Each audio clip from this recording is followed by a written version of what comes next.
Thank you. 10 seconds.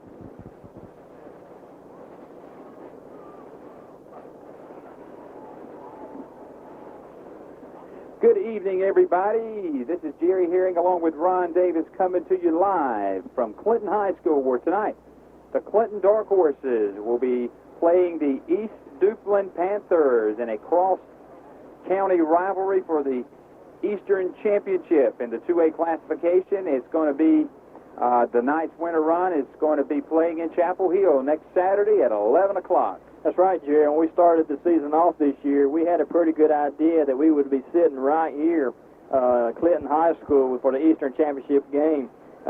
Clinton coming in undefeated, and, man, we're pumped. Yeah, it's going to be a great game tonight, Ron. This East Duplin team, who the Dark Horses are very familiar with. They have been playing them year in and year out for as many years as I can remember. I know 25 or 30 years. Tonight, East Duplin out of the East Central Conference. If you might remember that East Central Conference name, that's because the Dark Horses played in the East Central Conference for many years. They had realignment last year, and East Duplin is still playing in the East Central Conference. The Dark Horses are in the Tri-6 Conference, and so this is the first time they have faced each other this year. It's very unusual to say so. Normally, East Duplin comes for our jamboree. They didn't come this year, so it's the first trip for a lot of these juniors, and it's going to be a great football game tonight. The Dark Horses coming in with a record of 13-0. East Duplin comes in with a record of 11-2. It's going to be a great game. The Dark Horses tonight looking like they are ready to take on this East Duplin team, and there's a big, tremendous crowd here tonight at Dark Horse Stadium. They've had to bring in extra stands on the far side of the field because East Duplin is here.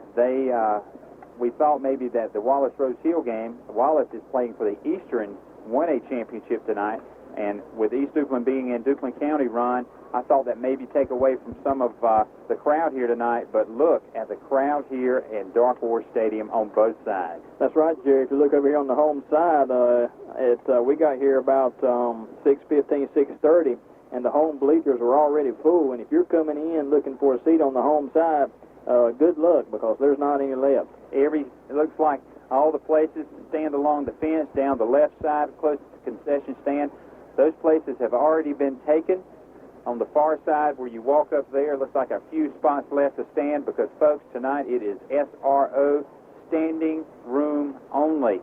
It's going to be a great football game. East Duplin, tell us a little bit about the road that the Panthers have taken to get to this spot, Ron.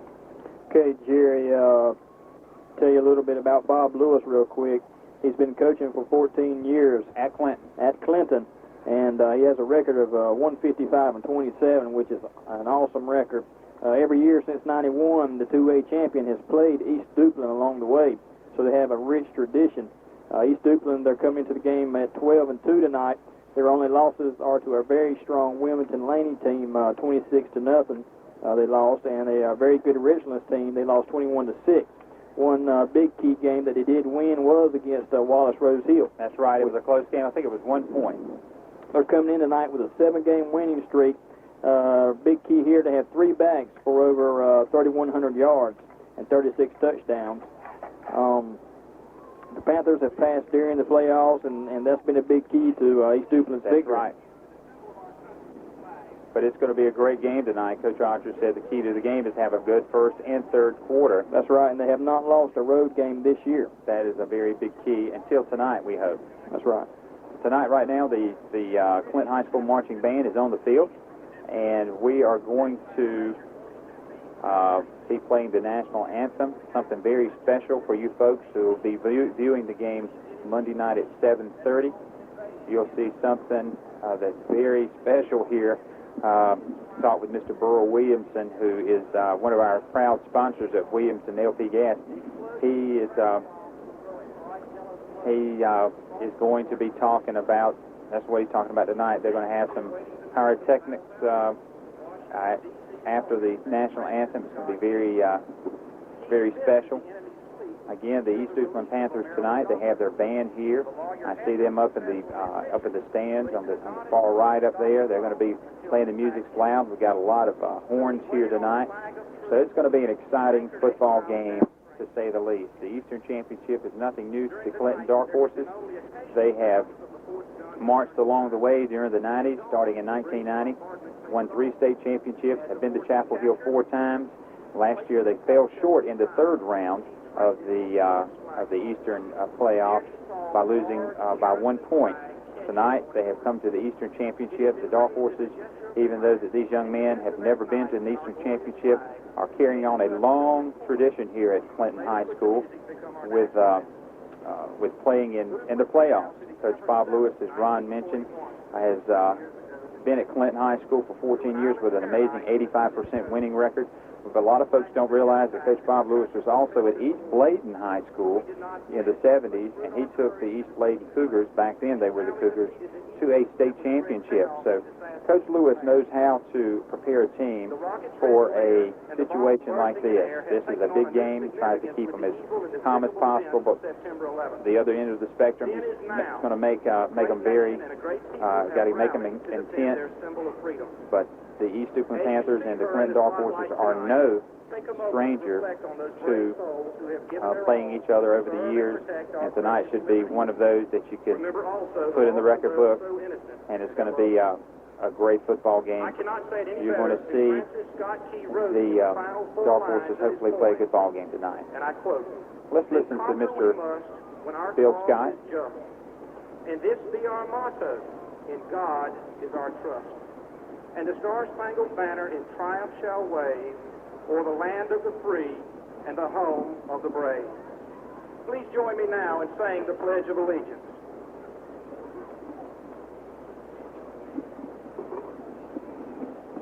I pledge allegiance to the flag of the United States of America, to the republic for which it stands, one nation, under God, indivisible, with liberty and justice for all.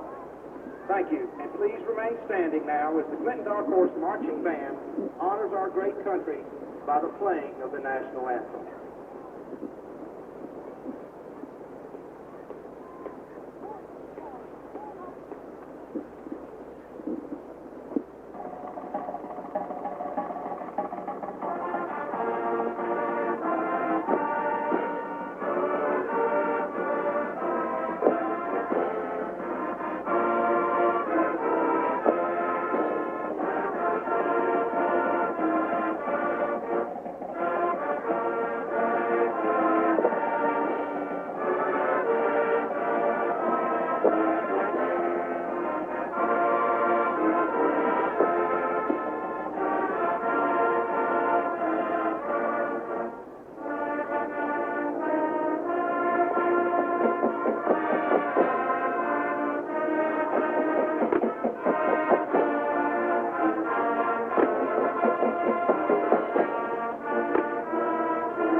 Man, I tell you what, if the football game is anything like those fireworks, we are in for a whale of a game, Jerry.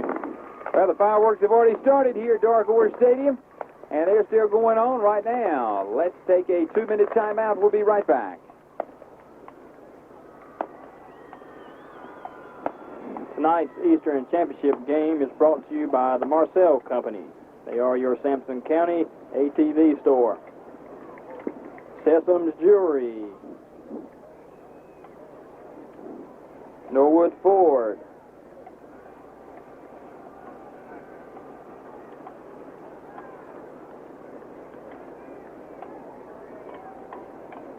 Star Telephone. And Sowenback. Owens Home Furnishings. I'd like to remind you that this wedding contest is an extension of the classroom. And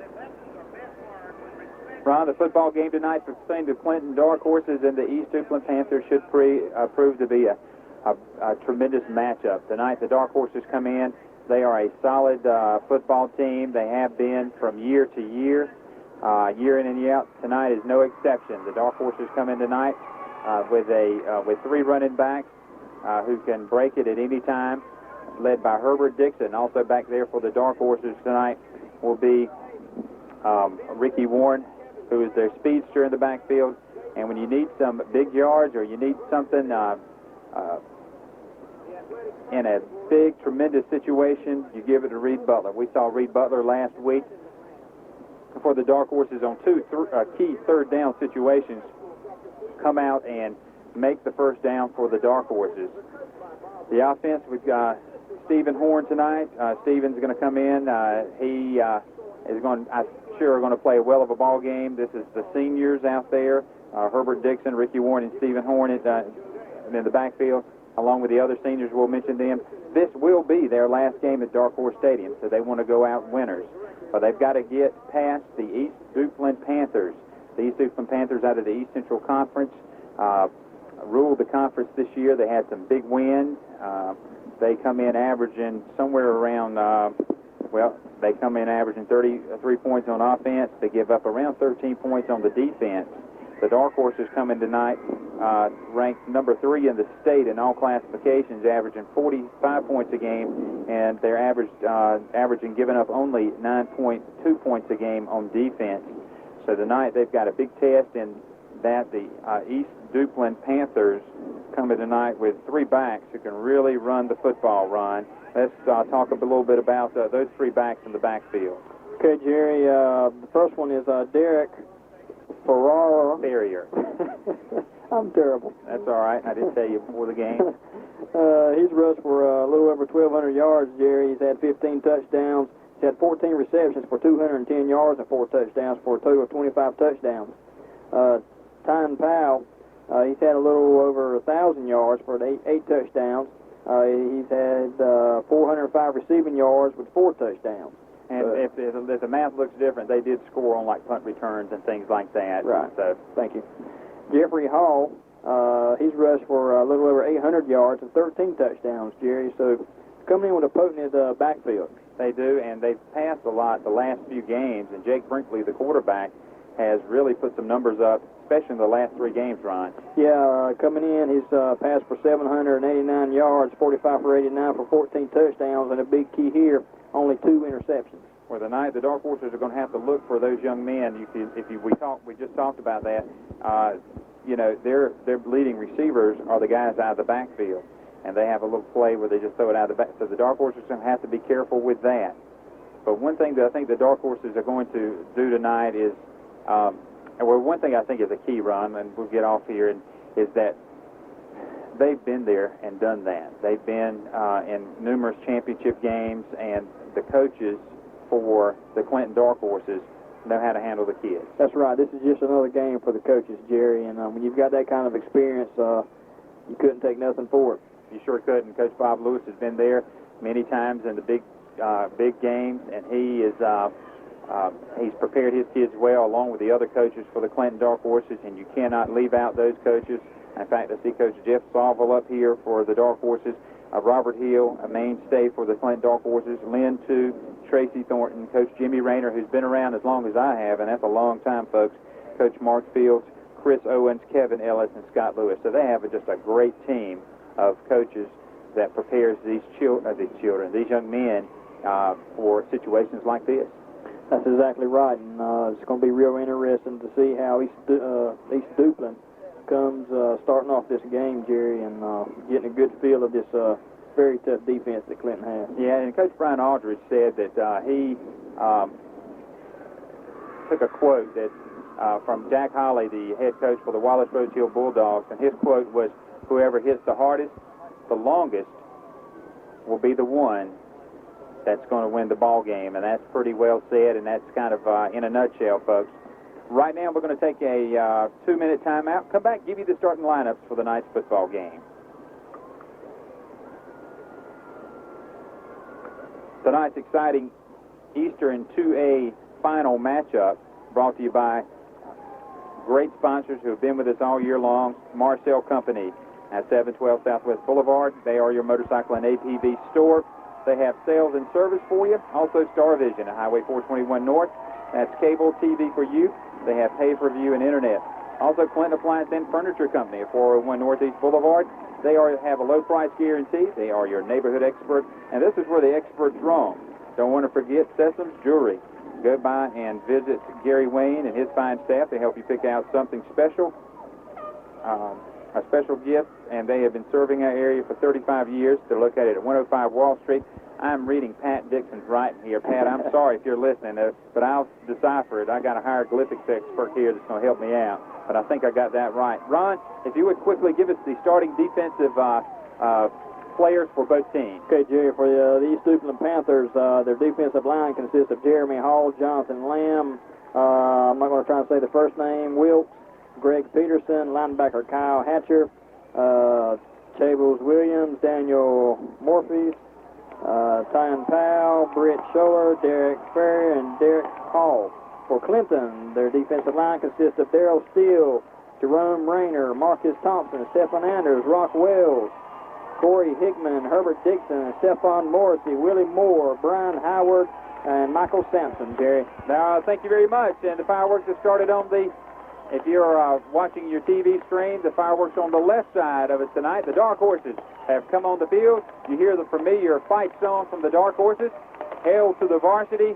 And tonight, the varsity is on the field for the East Duplin Panthers, starting at tight end Derek Hall. The other tight end will be John Whaley, who comes in tonight with 7 catches and 2 touchdowns. The tackle is Ame Espino. The other tackle is Gary Hatcher. The guards are Robert Bostic and Leslie Outlaw. The center, Robert Houston. In the backfield, Derek Ferrier, Tion Powell. At the other halfback, the fullback, 240-pound junior Jeffrey Hall. And the quarterback is 158-pound senior Jake Brinkley. For your Clinton Dark Horses, at center, Tyner 2. The guards are E.J. Fowler and William Shaw. The tackles are Stephen Anders and Eric Leger. The ends are Darrell Steele and Rock Wells. In the backfield for your Dark Horses, at fullback, Herbert Dixon. The backs are Reed Butler and Ricky Warren. And the quarterback for the Dark Horses is 5'11", 188-pound senior Stephen Horn. A tremendous overflowing crowd here at Dark Horse Stadium. Ron, we talked about East Duplin bringing their fans, Clinton bringing their fans. But if you are a fan of high school football, you are in the house tonight. Man, I tell you, we have been blessed with great weather this year going through the season, and the football gods must be looking after us tonight. We are high atop Dark Horse Stadium. I don't want to be down in that press box. You can feel the electricity in the air. Tonight's Eastern 2A Championship is just around the corner. Let's take a 1-minute break. We'll be right back.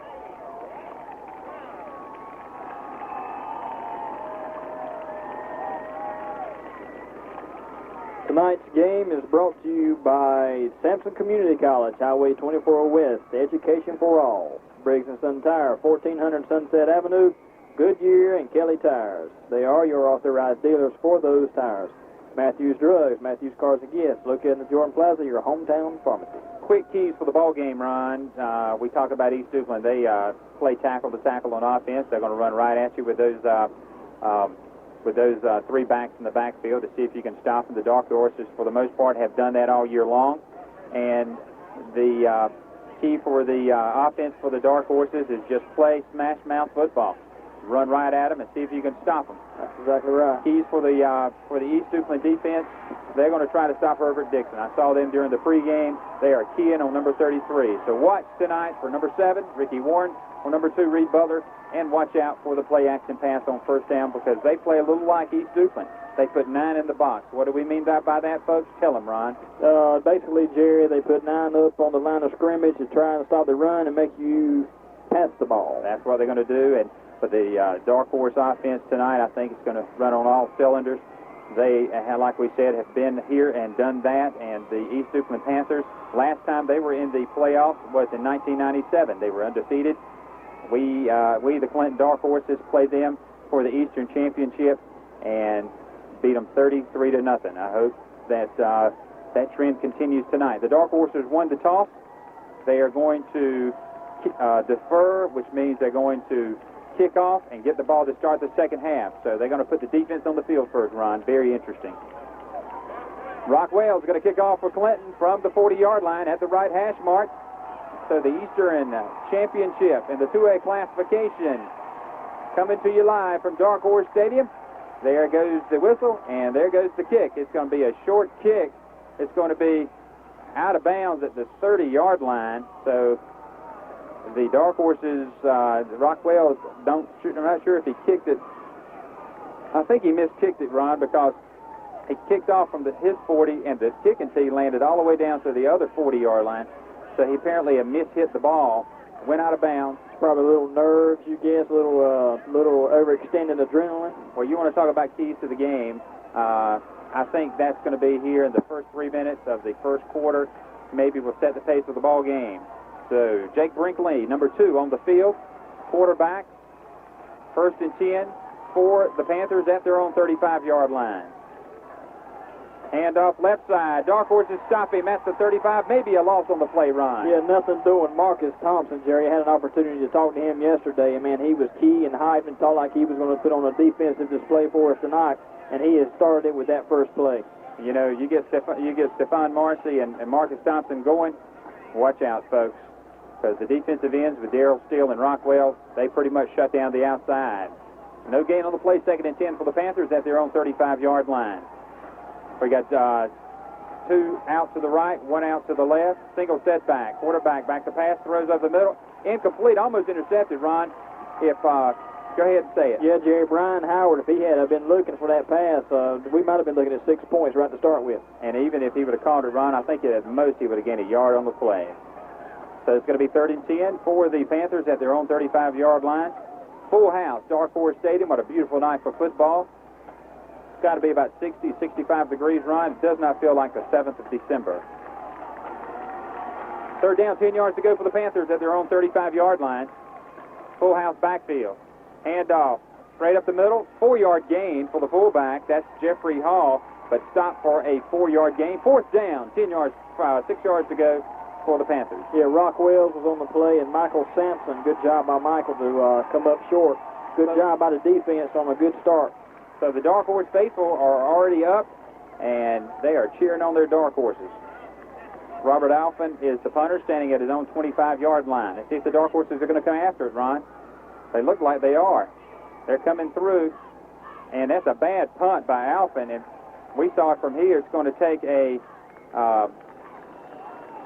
that was a 15-yard punt, folks. We could see it from here. Alphen let the ball, the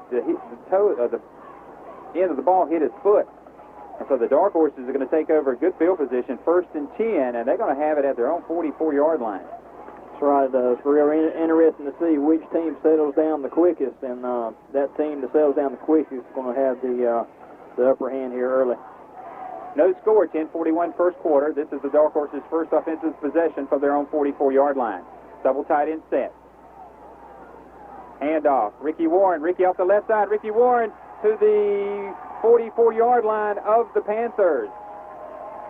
Yeah, he picked up a first down, Jerry, and Tyne Powell was the one that finally brought him down. So the Dark Horses decoy Herbert Dixon, the fullback. He went in motion to the left. They went to the right. 1st and 10 for Clinton at the Panther 44-yard line. Ricky Warren slotted out to the right. 1st and 10 for the Dark Horses. Stephen Horn looking over the offense. 5 seconds remaining on the play clock. Handoff. That's Herbert Dixon. He's going to barrel his way inside the 40 to the 38-yard line of the Panthers. Yeah, that looks like number 77, Jonathan Lamb, 261-pound junior on the tackle for the Panthers. They're going to say that Herbert got 5 yards on the play off the left side behind William Shaw and Tyner Chu. It's going to be 2nd down and 5 for the Dark Horses at the Panther 39-yard line. Double tight end set, full house backfield for Clinton.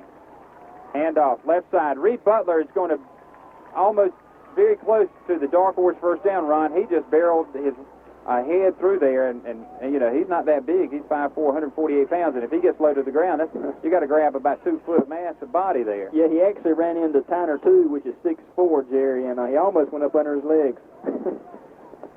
64 for East Duplin? No, for Clinton. Did he really? Yeah.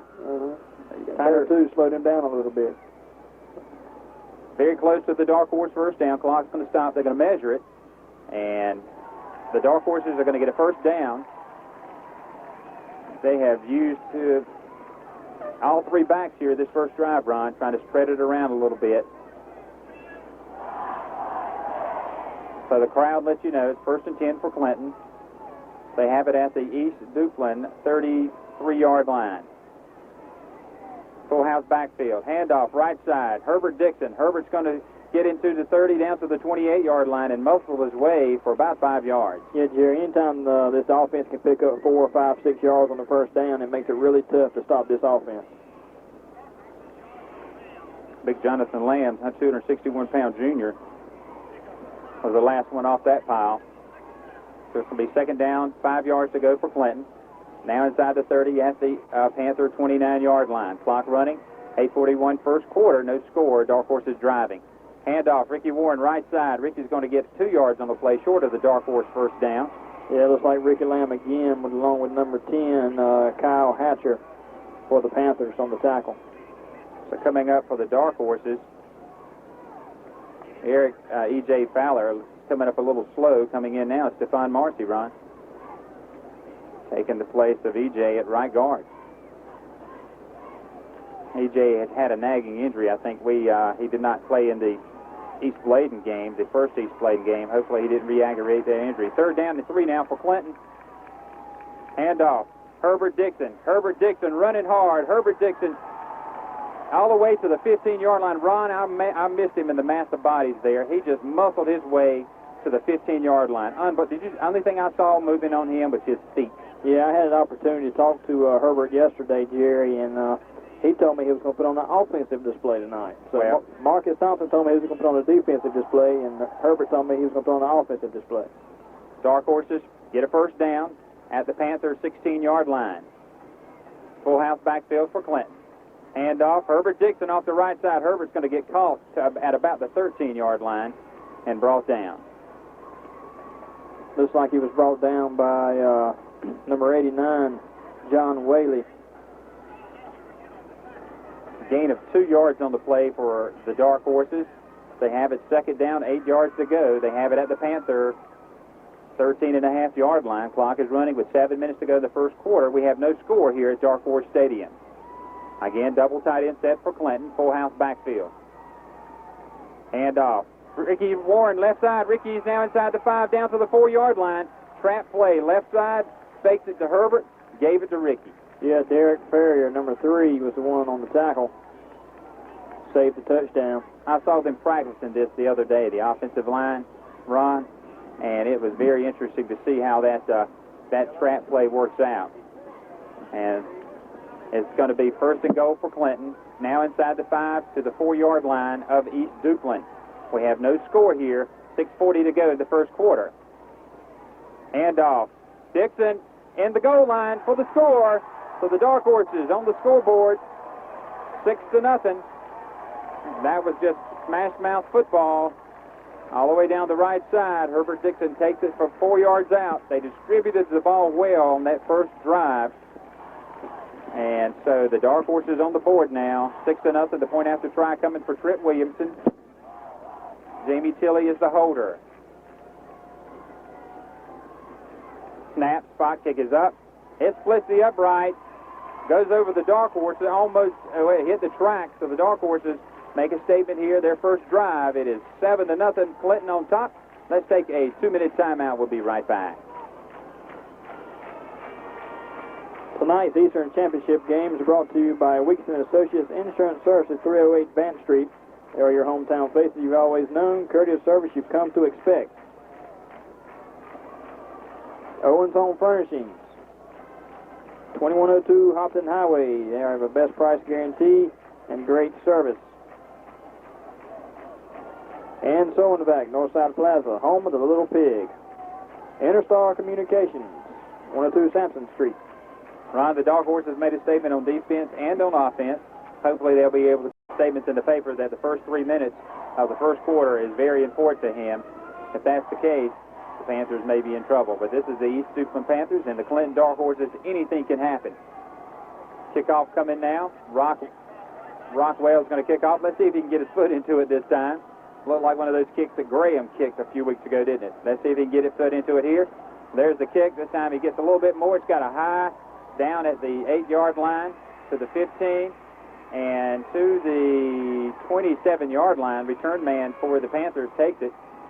So the Panthers are going to be starting on offense from their own 27-yard line. Yeah, the tackle was made by Marcus Thompson, number 75. So the clock is at 6:28 to go in the first quarter. Dark Horses leading 7-0 with a very Clinton-like drive there, Ron. It really was, Jerry. Jake Brinkley brings his Panthers to the line of scrimmage. 1st and 10 for East Duplin at their own 27-yard line. Double tight end set. Handoff straight up the middle. The big fullback, Jeffrey Hall, is going to get all the way up to the 33-yard line. A gain of about, let's see where they take the sticks. They're going to take it 5 yards. It's going to be 2nd and 5 for the Panthers. Yeah, not before he's brought down by Marcus Thompson. 2nd and 5 for East Duplin. Again, a double tight end set. I think you'll see East Duplin just trying to run it between the tackles here. Handoff again to the fullback, and he is stopped at the line of scrimmage by 3 Dark Horses. No gain. Marcus Thompson's on the tackle along with 65, Stephon Morrissey, and I did not pick up the 3rd one. Got to watch the pass here, Ron. Good pursuit by the defense. They're going to give him a gain of 1. We're going to say 3rd down and 3 yards to go for the Panthers at their own 35-yard line. Dark Horses would love a stop here. 1 split out wide right. Got to watch the backside of the backfield for the pass. It's 3rd and 3. Handoff right side. There's a hole there, and a first down to the 40-yard line goes Tion Powell. The 159-pound junior gets the first down by 1.5 yards to the Panther 40-yard line. Tackled by Darrell Steele, defensive end. So with 5:20 to go in the first quarter, Dark Horses leading 7-0. Panthers on the field. This is their 2nd drive, and if I'm not mistaken, Ron, that is their first down of the evening. They're at their own 40-yard line, 1st and 10. Again, double tight end set, full house backfield. Jake Brinkley goes back to talk to his back. Quarterback, back to pass, throws the ball. It's going to be caught. It is at the Dark Horse 44-yard line, and a great catch right over the middle by number 23. That is Tion Powell, who had 405 yards catching going into the game, but he was stuck by the Dark Horses. Yeah, Willie Moore, one of the quarterbacks, Jerry, stuck him. Nice shot. Good job by the offensive man to hold the ball. It's going to be 1st and 10 now for East Duplin in Dark Horse territory for the first time tonight at the Dark Horse 43-yard line. Handoff and hit, knocked back, no gain for Derek Ferrier. And a good pursuit by the Dark Horse defense, led by that front number 77, Ron. Yeah, that was Stephen Anders, and then Herbert Dixon cleaned him up. And when you get your down lineman making the tackles, that's good for the offense, good for the defense, isn't it? 2nd down and 10 now for East Duplin at the Dark Horse 44-yard line. Clock is running with 4 minutes to go in the first quarter. Dark Horse is leading 7-0. We have double splits to the left. Man in motion, flag on the play. It looks like that the end may be lined up offsides, Ron. We saw this last week, didn't we? Sure did. East Bladen had about 2 or 3 calls. John Whaley lined up offsides. When you get set, then if you're staying there, you get a flag. So that's a penalty of 5 yards against East Duplin. It's going to be 2nd down and 15 yards to go for the Panthers. The ball is at the Dark Horse 49-yard line. Clock is running. 3:46 to go in the first quarter. Dark Horse is leading 7-0. Man in motion to the left. Brinkley back to pass. He's got some pressure. The ball is thrown. Receiver is open. It's caught, and a touchdown for East Duplin. Derek Ferrier catches the ball. He had plenty of time to throw it, Ron. On the scoreboard, the Panthers. Yeah, he beat Brian Howard by about 3 or 4 steps. I think Brian kind of bit on the little slant pattern and gave the quarterback time to get that long pass and perfect pass. Point after try coming for Bradley Pearson. So the Panthers on the scoreboard here in the first quarter. 7-6. Point after try, left-footed kicker. So there's the snap. Spot kick is up. It's good. So we have a tie score at Dark Horse Stadium. Let's take a 2-minute timeout. We'll be right back.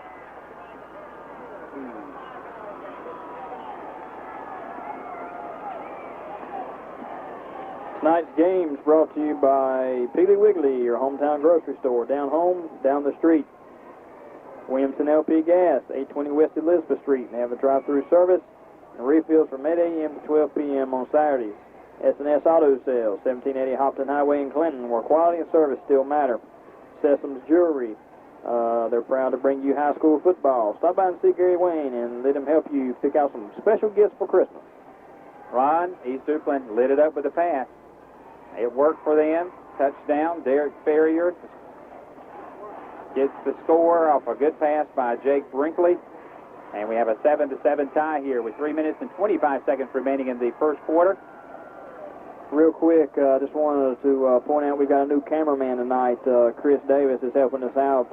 Jason and Rocky are at that Christmas party, living it up. They don't know what they're missing, but and we appreciate him doing that tonight, Chris too. doing that, and he's doing a good job of it. Bradley Pearson's going to kick off for the Panthers. We don't say this a lot. The Dark Horses are not kicked to a whole lot. So Pearson's going to get his foot on the ball, and it's a good kick. It should be taken by Ricky Warren. It is at the 7-yard line to the 10. Ricky to the 20, 25, 30, 35, 40, 50-yard line, 45, 42-yard line of the Panthers. Ricky Warren with a great return. Gets the Dark Horses in good field position at the Panther 42-yard line. Yeah, that's one thing we haven't talked about, Jerry, is special teams, and they could play a big part tonight, man. When you have the opposite team come score on you, a big pickup by the special teams makes it a lot easier. And it certainly is going to help the Dark Horse offense out, Ron. They got 42 yards to go to get a score here. It is 7-7. Clinton, East Duplin, Eastern 2A final. First and 10 for the Dark Horses. Double tight end set. In motion, Herbert Dixon to the left. Handoff. No keeper by the quarterback. Left side.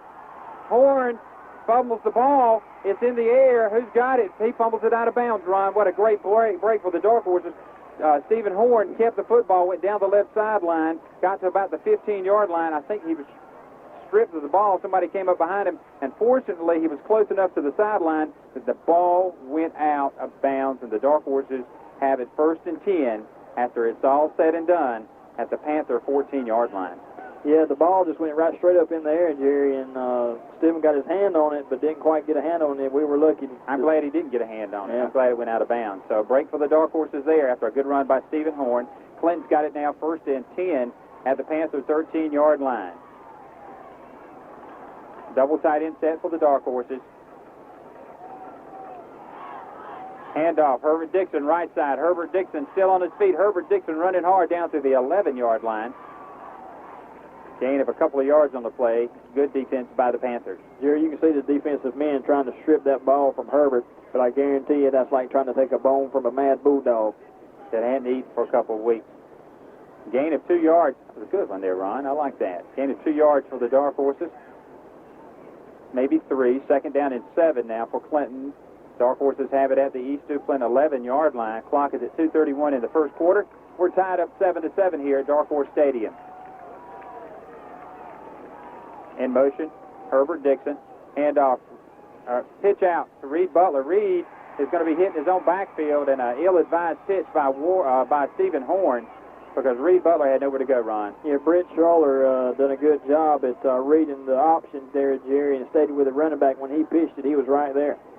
So the Dark Horses lose 3 yards on the play. It's going to be 3rd and 10 for Clinton, and they have it at the East Duplin 14-yard line. It's an interesting play call coming up here for the Dark Horses. Play clock's at 13 seconds. They need to get to the line of scrimmage down to 10 seconds. He might want to call a timeout. 7 seconds. 6, 5, 3, 2, 1. He gets the play off. Back to pass. Pass to Herbert Dixon. Oh, he missed the ball. Herbert Dixon in the end zone missed the ball. It was a sure 6 points. So the Dark Horses missed opportunity in a play that I haven't seen the Dark Horses run all year long. Dixon's in motion, and here comes the big call. Here comes the big play here, Jerry. We don't see many field goal attempts by this Clinton offense. Trent Williams is going to try a 30-yard field goal. Jamie Tilley's going to do the holding. He's going to be going out of the right hash mark. So a field goal coming up for the Dark Horses. Field goal try. Snap. Spot kick is up. Is it good? It is good. So the Dark Horses leading 10-7. Let's take a 2-minute timeout. We'll be right back.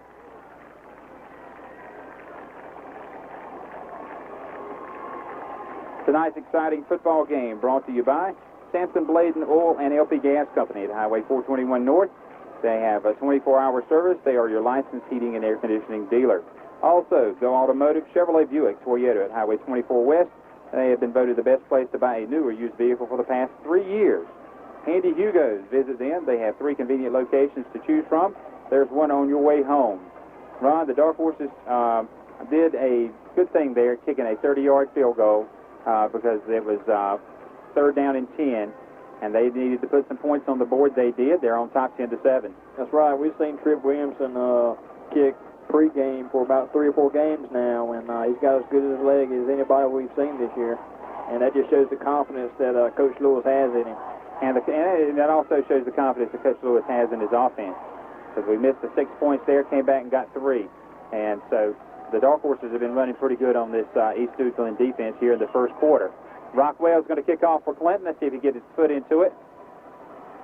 There's the kick, and it's a good kick by Rock. It's a high kick that goes to the end zone. So East Duplin's going to have to start from their own 20-yard line. And, Ron, that's another thing we've talked about. It didn't make a lot of difference with the pass play that East Duplin scored on, but East Duplin has had to start deep in their own territory the 3 times that they've had the football. That's right, and against a defense that only gives up about 8-9 points a game, that makes it kind of tough. So we've got a minute 26 seconds remaining in the first quarter of play. We're coming to you live from Dark Horse Stadium. It's the Eastern 2A Championship, and the Dark Horses leading East Duplin 10-7. East Duplin with the football, 1st and 10 from their own 20-yard line. Quarterback, again, back to pass. He throws the ball over the middle. It is incomplete. It was intended for Ferrier, and they tried that little play to Ferrier again, but this time Brian Howard was back there. Yeah, Brian Howard did not bite on the little play-action fake there, and he was step for step with him. Good job, Brian. And, you know, a couple of the defensive linemen, they were really fighting hard, and I think that you'll hopefully see that these linemen will get to Jake Brinkley, hopefully, and put some pressure on him so he'll have a tough time throwing the football. It's going to be 2nd and 10 for the Panthers at their own 20-yard line. Hand off, right side, nowhere to go, maybe a yard on the play for the running back. Good pursuit by the Dark Horse defense. Yeah, the core of the defense stopped in that time, led by the lineman, Marcus Thompson, and number 34, Shane Jacobs. 3rd down and 8 yards to go for East Duplin. A minute to go in the first quarter. Dark Horses leading 10-7. It's 3rd down and 7 for the Panthers, and they have it at their own 23-yard line.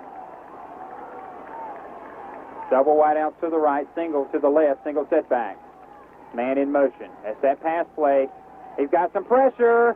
Quarterback gets sacked in the backfield to the 11-yard line. Ron, we just talked about it, and it happened. Yeah, defensive end Rock Wells, a junior, Jerry, come in and got some good pressure on him. And Jake's not a very big guy. He's only 158 pounds, and so when you get a hand on somebody that small, it's kind of easy to bring them down, especially when you're the size of Rock Wells. Also over there was number 77 for the Dark Horses. But it's going to be 4th down and about 17 yards to go. The punter is standing in his own end zone. He had a terrible punt the first time he punted. Let's see if he can duplicate that. There's the punt, and this time it's a little better. It sails good. It's taken at the 40-yard line, at the 30-yard line. And the dark horses are going to have good field position at the 30-yard line. I think that is number 20. I think that's Jamar Hicks. Is it? It is. Yep. Good return by Jamar. Good hands on that. So the dark horses in excellent field position again. That is the end of the first quarter. It is the dark horses 10, East Duplin 7. Let's take a 2-minute break. We'll be right back.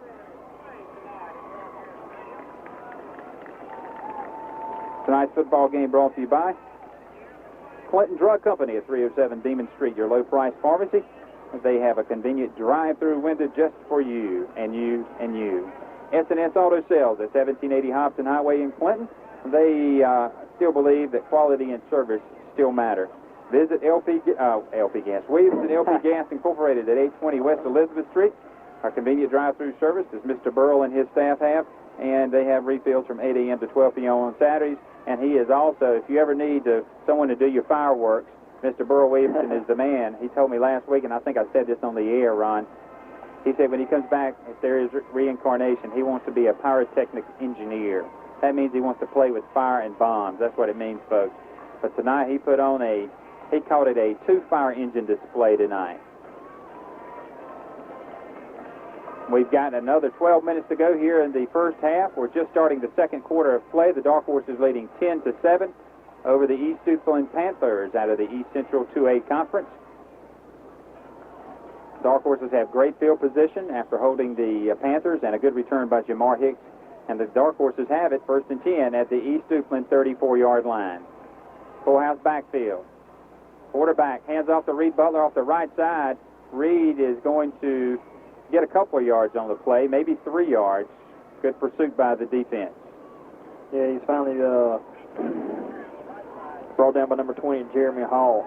He actually got 4 yards on that play, Ron, down to the Panther 30-yard line. So it's going to be second down and 6 yards to go now for the Clinton Dark Horses. That was a quick first quarter. Dark Horses leading 10-7. They have the ball, second down and 6 yards to go at the East Duplin 30-yard line. Man in motion. Hand off. Herbert Dixon. Herbert off the left side muscles his way for a couple of yards. It takes 3-4 Panthers to get him down. It's like number 4, Derek Hall, the free safety, was one.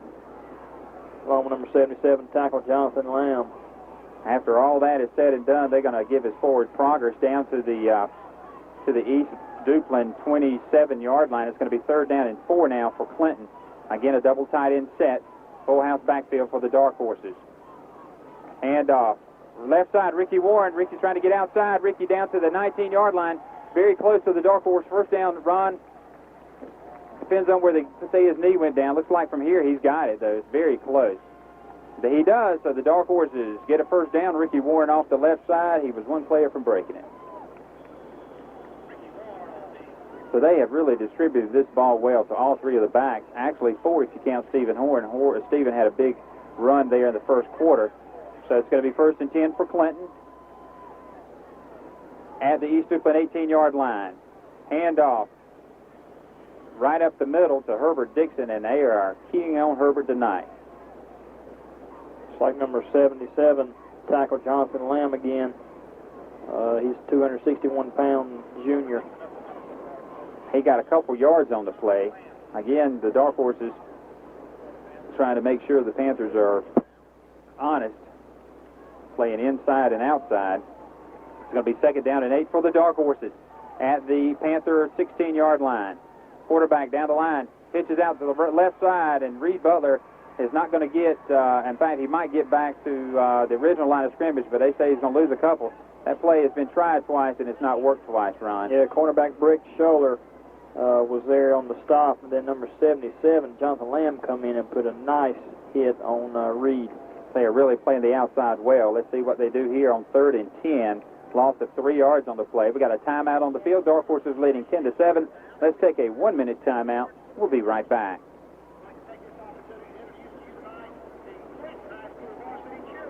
The Dark Horses tonight are playing for the Eastern 2A Championship. It wouldn't be possible for you to bring this game to you without the help of our sponsors. One of those is S&S Auto Sales at 1780 Hobson Highway in Clinton. Piggly Wiggly, your down-home grocery store, down home, down the street. Piggly Wiggly. Ron, the Dark Horses are facing another third down and long here deep in East Duplin territory. I think Coach Lewis did a good job calling a timeout there because this is important, a very important play in this game. For the most part, the Dark Horses have done what they wanted to on offense. They've done a really good job on defense, except for that one long pass play. So he wants to get this right. To get on the scoreboard here with either 3 or 7 points is very important. Let's see if he pulls that little halfback option pass out. This is about the same. Yeah. the Duplin train trust is up here, but we don't want to say that. But it's going to be 30-10 for Clinton. Quarterback back to pass. Ball thrown. Ricky Warren misses it. It was a screen pass, and it went right through the hands of Ricky Warren. And Ron, I think even if he'd have caught it, it looked like the East Duplin Panthers were over there in that area anyway, but Ricky's elusive. And so the Dark Horses maybe settle for another field goal try here. They're leading 10-7 with 9 minutes, 13 seconds remaining in the second quarter. And so a field goal try by Trip Williamson. This one's going to come from a little further. This will be a 36-yard field goal attempt by Trip. Jamie Tilley is the holder. Let's see if he makes it. High snap, spot kick is up. Is it good? Looks good from here, Ron. It is. So Trip Williamson, 2 for 2 in the field goal department. We'll take that. Dark Horses leading 13-7. Let's take a 2-minute break. We'll be right back.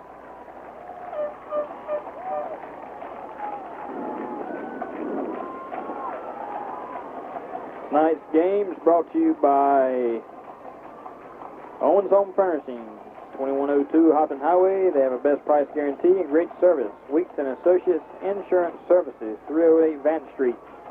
Your hometown faces you've always known. The Marcel Company, 712 Southwest Boulevard. They are your motorcycle and ATV store.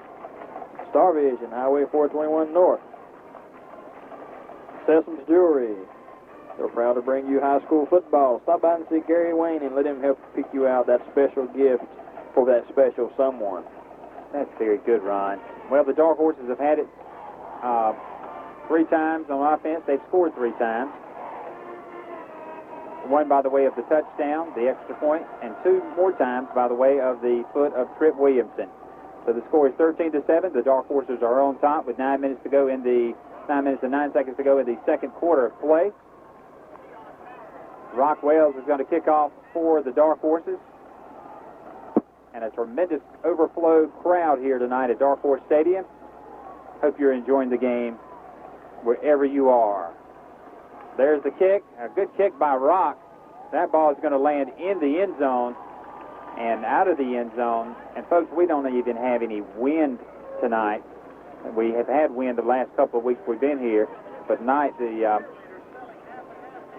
wind is nowhere to be seen, and Rock kicks it to the end zone.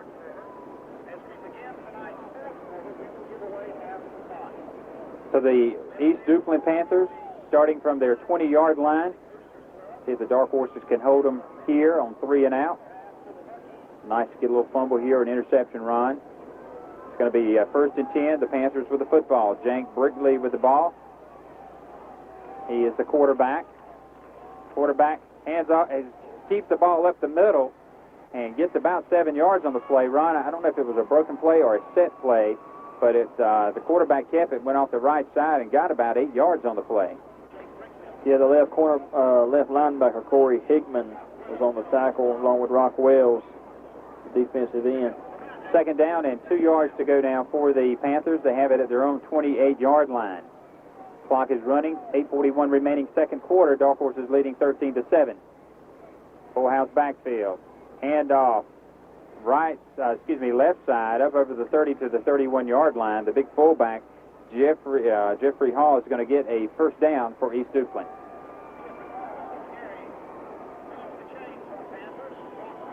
So 1st down for East Duplin. They're at the 30. They're going to say he got to the 32-yard line. So it's going to be first and 10 now for East Duplin. We got two split out wide right, one slotted out to the left, single setback for the Panthers from their own 32-yard line. Quarterback back to pass, throws the ball in the air. It's going to be incomplete, and in the area was, looks like 36, or is that 86? 36. Yeah, that's 36. Corey Hickman, the other plays. That's a line. He plays linebacker. So he had to be back on the play. The East Duplin Panthers are, I think, maybe taking a playbook from the Graham team, and they're spreading everybody out and throwing the football. See if they can have some success with that. They've had some success, a little bit of success here in the first half against the Dark Horses. Again, double wides out to the right, one to the left, single setback, second and 10 now for the Panthers. We've got a flag on the play. Looked like the Dark Horses may be offside. They tried to jump it. Looked like they were going to send Herbert Dixon in there to blitz at linebacker. So it's going to be a 5-yard penalty against Clinton. And it's second down and 5 yards to go now for East Duplin after the penalty. Ball is placed at the East Duplin 37-yard line. 8 minutes, 5 seconds remaining here in the first half of play. Coming to you live from Dark Horse Stadium. I'm Ron Davis, and that's Jerry Herring. No, I'm just kidding. That's Ron Davis. I'm Jerry Herring. And it's 13-7. Dark Horses on top. Second and 5 for East Duplin. Nobody in the backfield. Quarterback takes the ball. Back to pass. Nope. He comes up and gets to the 40-yard line. We got a flag on the play run by one of the linemen, one of the line judges. Let's see what this call is. Yeah, the wide receiver moved before the ball was snapped. Very good eyes there, Ron. Illegal shift. Yeah. So will the Dark Horses decline, or will they take the penalty? The gain was up to about the 40-yard line, so it would have been 3rd and 2. Maybe 3rd and 1. I'm sure they'll take it. It'll be second down and 10 yards to go after the 5-yard penalty. So the offsides by Herbert Dixon is going to be negated by an illegal shift by the Panthers. So it's going to be second down and 10 yards to go. Dark Horses leading 13-7 with 7 minutes 55 seconds remaining in the first half of play. Again, they have two split out wide to the right, one to the left. Single setback. Man in motion. Quarterback throws the ball over the middle. Incomplete. It was intended for, I'm not sure. You take your pick. It was intended for either Derek Hall or Derek Ferrier. And Ron, one thing I notice here is they're taking Derek Ferrier and splitting him out to the right. Young man's got almost 1,300 yards rushing. So the Dark Horse defensive brain trust must be very happy that he's out of the backfield. It's like the defense has brought in their passing situation defense. Third down and 10 now for East Duplin at their own 32-yard line. Man in motion to the right. Quarterback back to pass.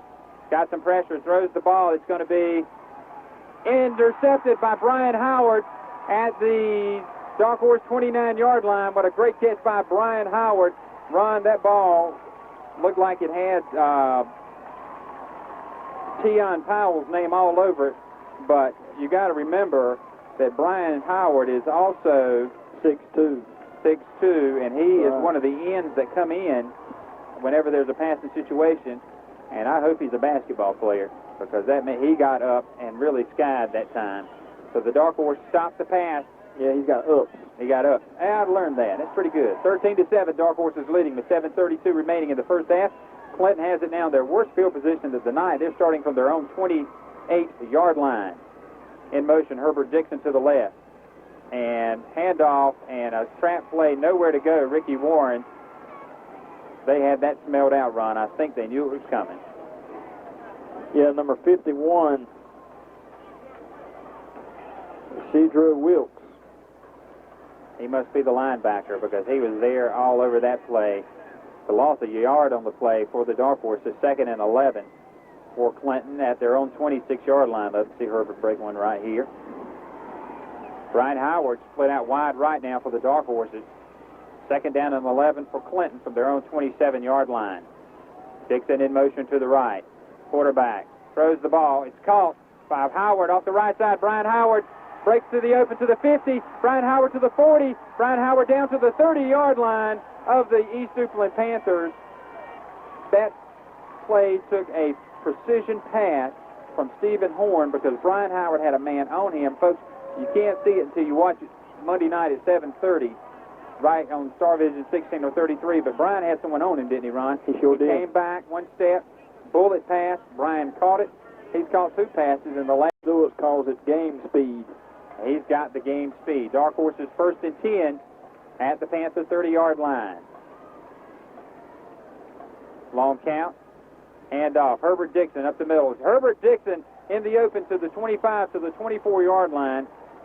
And, Ron, one thing that we haven't mentioned is that East Duplin defense has been out there a long time. They sure have. 6 minutes, 28 seconds left to go in the half. Be real key here if this offense can get 6. I agree. 13-7, Dark Horses on top. I know I haven't mentioned that enough, and I'll make sure I do that, folks, because you're not watching it on TV. You're listening to Ron and myself. 2nd down, it's 2 yards, 3 yards to go down for Clinton. Herbert Dixon off the left side. Herbert cuts it back. He's going to fall forward, maybe a yard, half a yard short of the Dark Horse 1st down. And you mentioned it, Ron. The Dark Horses are going to try to chew some clock up here, you know. It's going to be now 3rd and about a yard for the Dark Horses. They have it at the East Duplin 21-yard line. Clinton leading 13-7 with 5 minutes, 42 seconds remaining in the first half of play. Double tight end set for the Dark Horses. Full house backfield for Clinton.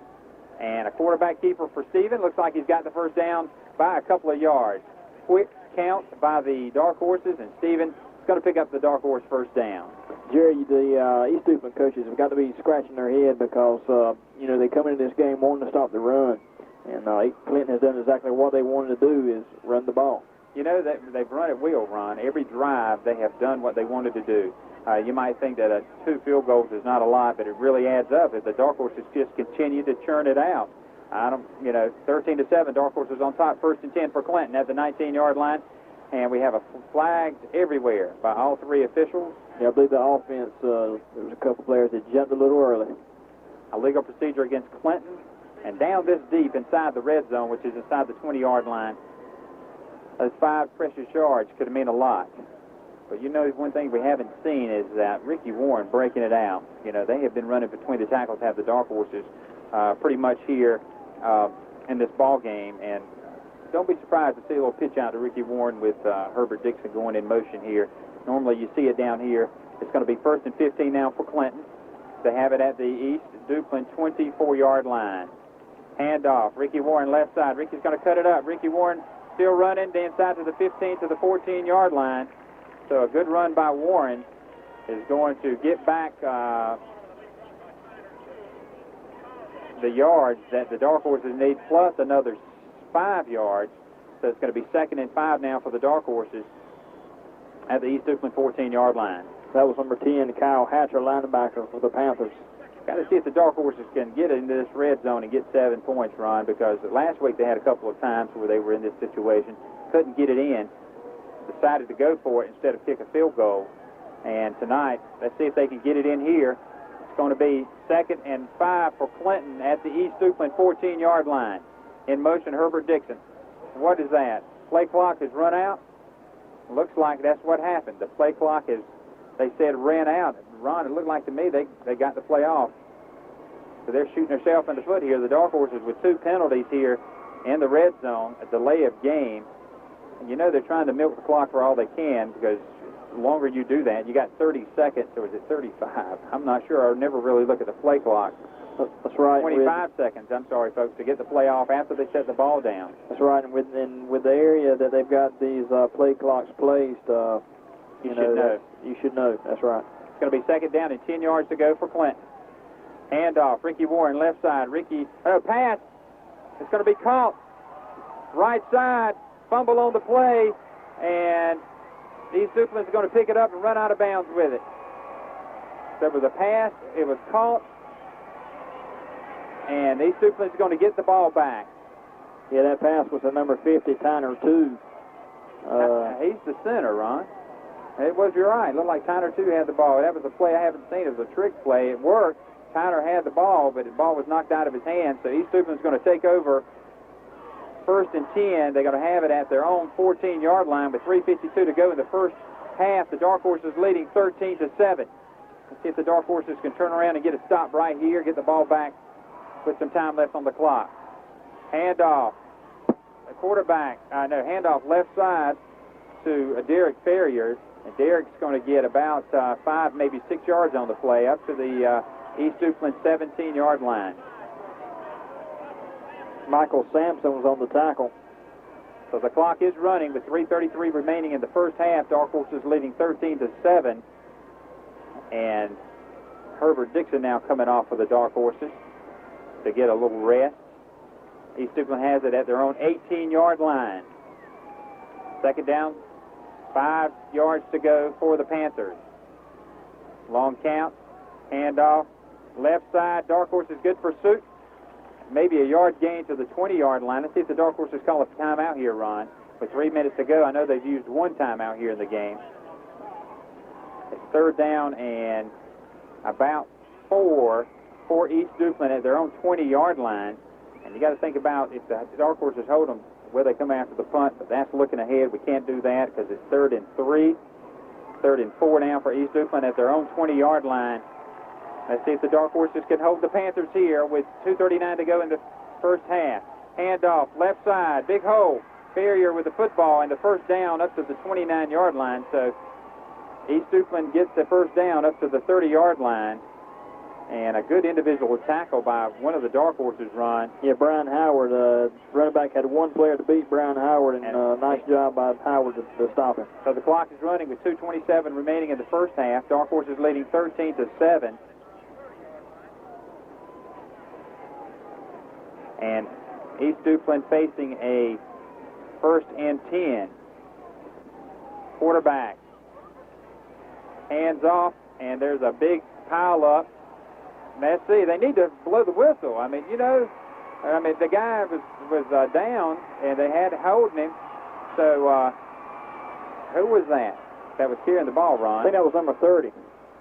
That was a big fullback. He had about 8 Dark Horses on him.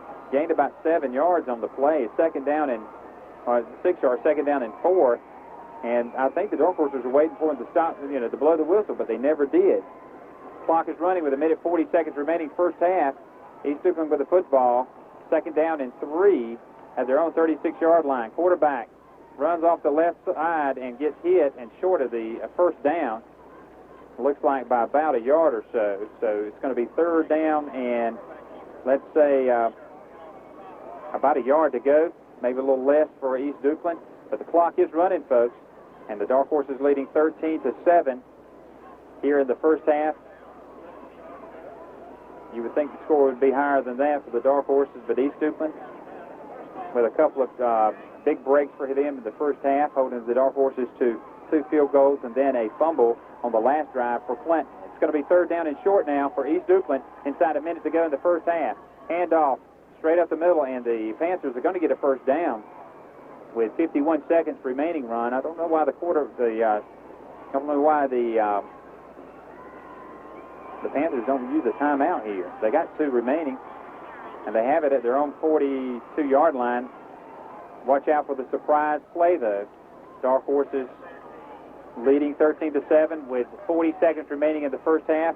Watch a little surprise here by the Panthers. Dark Horses defense to the line of scrimmage. Inside reverse to Ferrier, and a good play by Rock Wales to stop the running back to his own 47-yard line for maybe a gain of 5. Yeah, Stephen Anders and linebacker Herbert Dixon was also on the tackle. Ron, if you would, carry it out here, because I'm going to run down and get some quick stats. Okay. And I'll be back in just a minute. Okay, folks, we got a timeout, so let's take a 1-minute timeout. We'll be right back.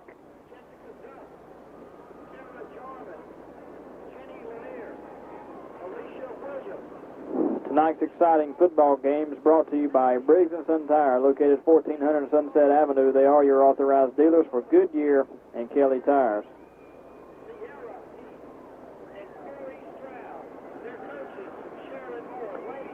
Sampson Building Supply, 407 Vance Street. Everything for the builder and do-it-yourselfer. Sampson Blade and Oil and LP Gas Company, Highway 421 North. They have a 24-hour service, and they're your licensed heating and air conditioning dealer. Okay, folks, we're back here in the second quarter at Clinton High School. score, Clinton 13, East Duplin 7. East Duplin has the ball on their own 47-yard line. Quarterback's under the football, ready for the snap. Man in motion, drops back to pass the football. He goes down the field deep, and it's intercepted again by Brian Howard. Brian's at his own 40. He's at his 50, and he's not got a bounds at his own 50-yard line. That's the second interception tonight by number 86, Brian Howard. Good job by playing the football, and puts a stop to this mini drive East Duplin had. We've got 18 seconds left to go in the second quarter. Let's see if this Clinton team's content on going into the halftime with a 13-7 lead, or maybe they will try to surprise this East Duplin defense. Packed crowd, folks still coming in.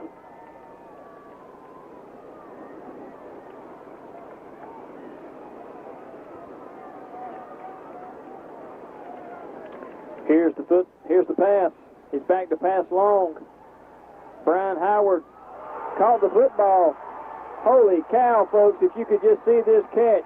He caught the football down at about the, let's call it the 11-yard line. We've got 10.9 seconds left to go in the half.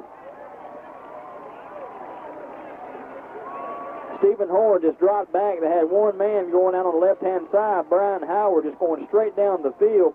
He catches the football one-handed behind his back almost at about the 15-yard line, and Brian Howard was down at about the 11. Clock's running.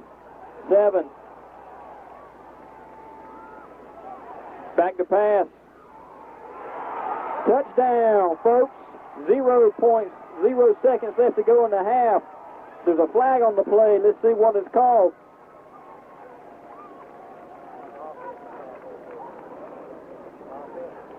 Defensive pass interference, folks, and we've got a touchdown. 0 seconds left in the half. Brings the score to 19-7. And the East Duplin side is just stunned. Dark Horses are going for 2. Folks, we've got a timeout on the field by East Duplin. With that, let's take a 1-minute timeout. We'll be right back.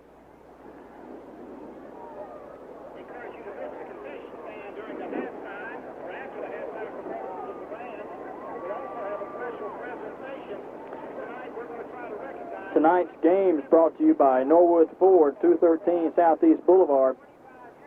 They are your sales, service, parts, and they have daily and weekly rentals. Star Telephone, Highway 421 North. They are your long distance and local service. They also have satellite, internet, and paging. Interstar Communications, 102 Sampson Street. They provide over 24 local internet access points in eastern North Carolina. They have a 24-hour, 7-day-a-week technical support team. And Soenvac, located at Northside Plaza, home of the Little Pig. Owens Home Furnishings, 2102 Hopton Highway. They are your best price guarantee people, and they have great service. Folks, we're back here at Clinton High School. We've got 0 seconds in the first half. We're basically here at halftime. What happened was Clinton scored on a pass play with time running out here in the first half. Made the score 19-7, and now they're going for 2 points. The center's up on the football. Stephen Hoare is directing traffic. Man in motion. Here's the snap. Getting chased. Puts the football in the back of the end zone, and it's no good. Folks, the 2-point conversion is no good. That brings up the half. Your halftime score here from Clinton High School is Clinton Dark Horses 19, East Duplin Panthers 7. Let's take a 4-minute timeout. We'll be right back.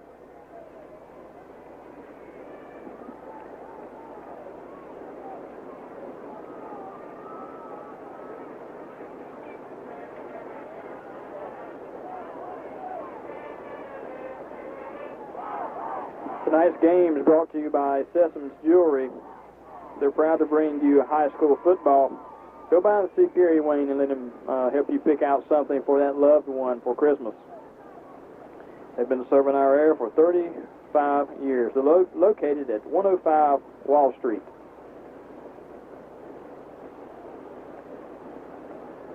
Piggly Wiggly, your hometown grocery store. Down home, down the street. Williamson LP Gas, 820 West Elizabeth Street. They have a drive-through service and refills from 8 a.m. to 12 p.m. on Saturdays. S&S Auto Sales, 1780 Hopton Highway in Clinton, where quality and service still matter. Clinton Drug Company, 307 Beeman Street. They are your low-price pharmacy, and they have convenient drive-through windows. Handy Hugo's, with 3 convenient locations, there's one on your way home. Go Automotive, a Chevrolet Buick Toyota, located at Highway 24 West. They are the best place to buy a new or used vehicle. Samson Blaze and Oil and LP Gas Company, Highway 421 North. They have a 24-hour service, and they are your licensed heating and air conditioning dealer. Samson Building Supply, 407 Vantage Street.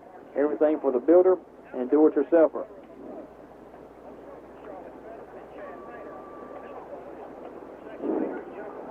Okay, we're back here at Clinton High School. Halftime, your score, Clinton Dark Horses 19, East Duplin Panthers 7. The way we got to the last 6 points, folks, if you missed it, let me briefly explain to you what happened. Clinton had the football on about their own 50-yard line with about 12 seconds left to go in the half. Stephen Horn dropped back to Brian Howard, just running straight down the field on one-man coverage, and he made a circus catch, basically, down to about the 11-yard line with about, 8 seconds left to go in the half, and then with no time remaining before the half, Brian Howard caught the football. 2-point conversion was no good, made it 19-7. And Jerry has gone down to try and get us some stats for you folks. And while he's doing that, what we're going to do is turn it over to Chris. And Chris, if you'll put on our Clinton High School marching band like you have it. And let's listen to them, folks.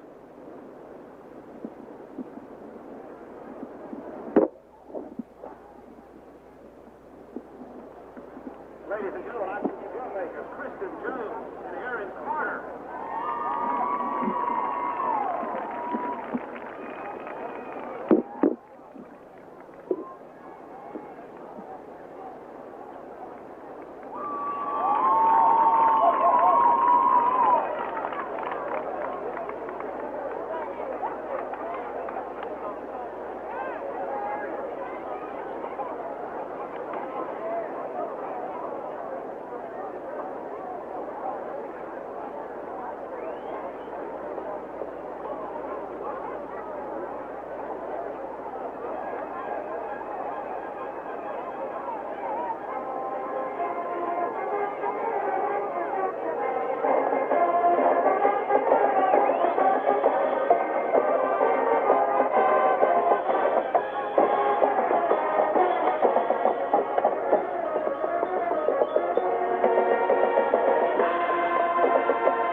I mentioned earlier, 25 years ago, finished with a record of 12-2. Today, we did reach the state championship for the first time in Clinton history. In 1916, the Light Northwest fans had played the game with a double overtime win against Southern Durham. They did another overtime win against Farmville Central. And the kickoff that played the fans Folks, that's your Clinton High School marching band. And what we're going to do now is we're going to pan down and see if we can get a up close view of the guys that's meeting right down at the bottom of the fence there. And folks, those team members there, let me see if I can get Coach Squibb to come help me tell me all about this team.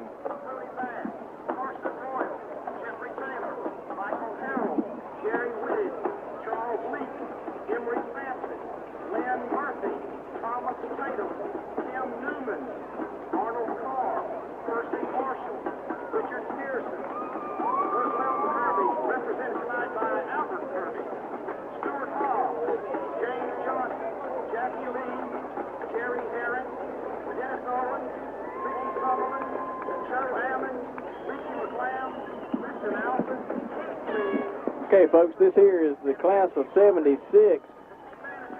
I don't have a lot of information. I just know some of the guys. Jerry Herring is one of them.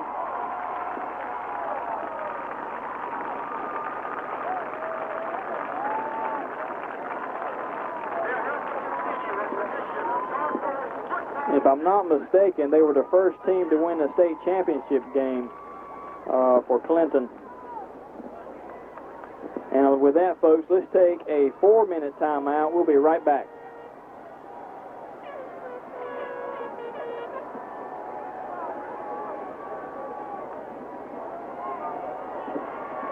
Tonight's game is brought to you by the Marcel Company, located at 712 Southwest Boulevard. They are your motorcycle and ATV store. Star Vision, Highway 421 North, cable TV for you. Flint Appliance and Furniture Company, 401 Northeast Boulevard. They have a low price guarantee, and they are your neighborhood experts. Sampson Community College, Highway 24 West, education for all. Briggs & Son Tire, 1400 Sunset Avenue. They are your authorized dealers for Goodyear and Kelly Tires. Matthews Cards and Gifts. Matthews Drugs, located in the Jordan Plaza, your hometown pharmacy. Okay, folks, we're back here at Clinton High School. Halftime, just about to wind up in about 25 seconds. We have our celebrity back with us, Mr. Jerry Herring. Jerry, you look good down there. Haven't gave them old boys a thrill. Look at them. That was fun.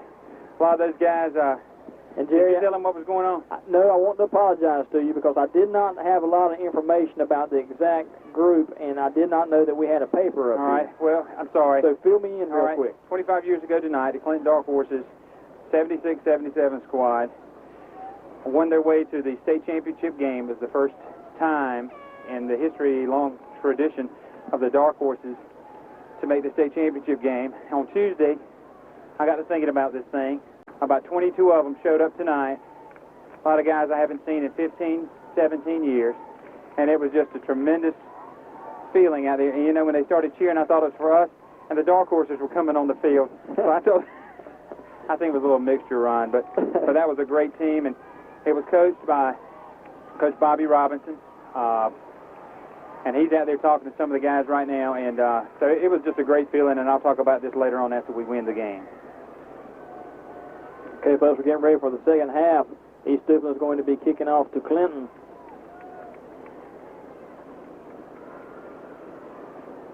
And we'll try to bring you some stats as we go along here. We may not get to many of them until after the football game. What a tremendous catch by Brian Howard a while ago. We'll talk about that in a few minutes. Dark Horses are going to get the ball to start the second half. And here comes the kick. And it's a low driving kick. Should be taken. It is taken at the 5-yard line to the 10-yard line by Ricky Warren. To the 20, to the 25, 30, 35, 40, 45, 48, 50-yard line. Ricky Warren returns the kick to midfield. So the Dark Horses would be starting at midfield, leading 19-7 here in the second half of play. This is the second, the state 2A Eastern Finals with the Clinton Dark Horses and the East Duplin Panthers. I was in there getting the stats a while ago, Ron, and I was right beside the catch. I talked to the guys at Channel 6. They played it back for me. Brian Howard caught it on his shoulder pad. 1st and 10 for Clinton. And that is Herbert Dixon, who's going to plow his way for about 5 yards. So, you know, they I'm not going to say they rested Herbert in the first half. He didn't get a lot of touches, but I'm pretty sure you might see some smash mouth football here from tackle to tackle. And it's going to be a gain of 6 yards on the play. 2nd down and 4 yards to go now for the Dark Horses. And Ron, all night long, they've started in very good field position. They're at the East Duplin 44-yard line. We got a flag on the play. And by the line, Judge Ron, it looked like everybody got down to me. I think the defensive end, Jerry, was offside. He sure was. So that's going to give the Dark Horses a 1st down. I thought that they maybe called it on Ricky Warren because he got down a little later than everybody else in the backfield. But, they weren't set. I mean, the ball wasn't snapped, so he has all the time in the world to get down. So 5-yard penalty is going to take the ball just inside the East Duplin 40-yard line. Trying to catch my breath here. 1st and 10 for Clinton. Handoff. Herbert Dixon off the right side. Herbert Dixon. They're trying to strip that ball out of his hands, but Herbert Dixon is a man, folks. His biceps are unbelievable, and you can't pry that out with a crowbar. To tell you how big he is, Jerry, I'm a pretty big fella compared to Olive Oil. Right. And I was up beside Herbert yesterday, and I was just monsterized by him. I mean, I was just a little old thing, you know. He's unbelievable. He is unbelievable. It's going to be 2nd down, and we're going to call it just inside 4.5 yards to go now for Clinton. They're at the monsterized. Tell me what that means later on. For the Dark Horses at the 35-yard line. Handoff. Butler, right side. Butler gets a hole, and Butler gets down to the 18-yard line, but we've got a flag on the play in the backfield. And when that's thrown in the backfield, you cannot argue with the official, Stephen, blocking below the knees against the Dark Horses. So that run down to about the 11-yard line is going to come back. And Ron, the Dark Horses have shot themselves in the foot again, getting down this close. But while they marked this penalty off against Clinton, I just happened to be down there when Brian Howard caught that ball. And he caught it, and you'll see it hopefully, well, you'll see it tonight. Channel 6 and 5 got it, because I looked at both of them, slow motion. And he caught that ball on his shoulder pad.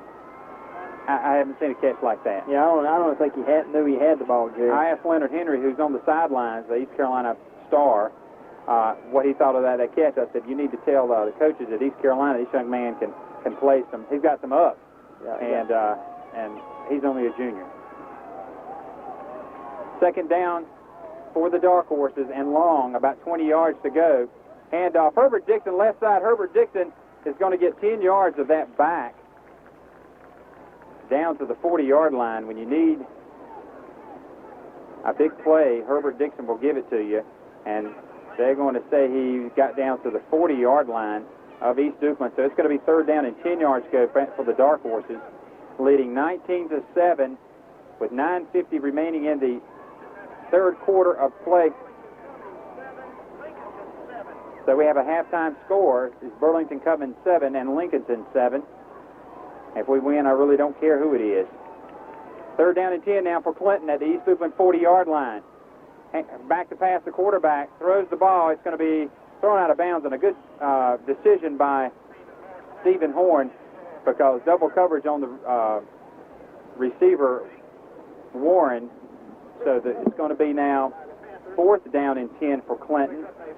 And let's see, are they going to punt it? It looks like they are. Rock Wells is the punter. So the Dark Horses having the punt here on the first drive of the second half with 9:28 remaining in the 3rd quarter. Dark Horses leading 19-7. Rock is going to be standing at his own 44-yard line. A long count. Let's see if they're going to try. They're going to try to draw him offside. No, there goes the snap and the punt. It's a high punt. I think he punted it too good. He did. He punted it almost out of the end zone. So the Panthers are going to start from their own 20-yard line. Again, the Dark Horses tonight leading 19-7. The winner of this football game will go to Chapel Hill, and that will be Saturday week. The game will be at 11 o'clock, but we cannot talk about it yet, Ron. It's only 19-7. Dark Horses leading, and East Duplin with the football. Last week against Andrews, their big comeback was in the fourth quarter. Dark Horses, though, their defense on the field needs to stop them here. 1st and 10 for East Duplin. Handoff straight up the middle, gain of maybe 2 yards for the running back. That is Keon Powell, I think, with the ball. Yeah, Jerry, the defense is getting good pursuit, especially the defensive line. They're getting 2-3 yards pursuit. In the first half, Hall had 24 yards, Ferrier had 25 yards, and Powell had 8 yards for the Panthers. It's going to be 2nd down and 7 yards to go. Quarterback back to pass. He's got some time. Now he's going to be rocked back at the 15-yard line. And they got to him that time, Ron. They sure did. 75. Number 75, Marcus Thompson. That man, Marcus Thompson. Talking about Brian Howard a little bit with the catch he made, but, you know, Brian was the one that was burned on that first touchdown pass. Since then, Brian has come back with 2 interceptions, some key receptions there in the second quarter. You know, you talk about Herbert Dixon taking over a quarter. That time, in the second quarter, Brian Howard took it over.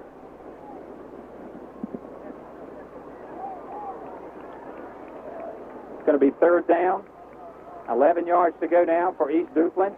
Back to pass, quarterback throws. Ball is going to be incomplete, but the quarterback took a shot when he threw the football. We had a technical problem there.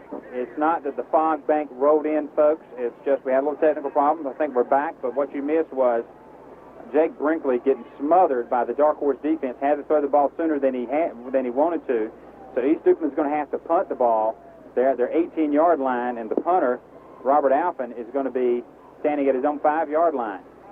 I think they need to let him punt it, Ron, because our return men have done a great job tonight for the Dark Horses. The punter standing and a high snap, slowed, but the punter's going to get the ball off, and it's going to be taken, and Jamar Hicks is going to pick the ball up and try to get around the left side. Jamar's going to be tackled back at the 47-yard line of the Dark Horses. But one thing that Jamar tried to do is get around and run side to side, and it's always taught you run north and south, but it's easier said than done because I'm up here and they're down there.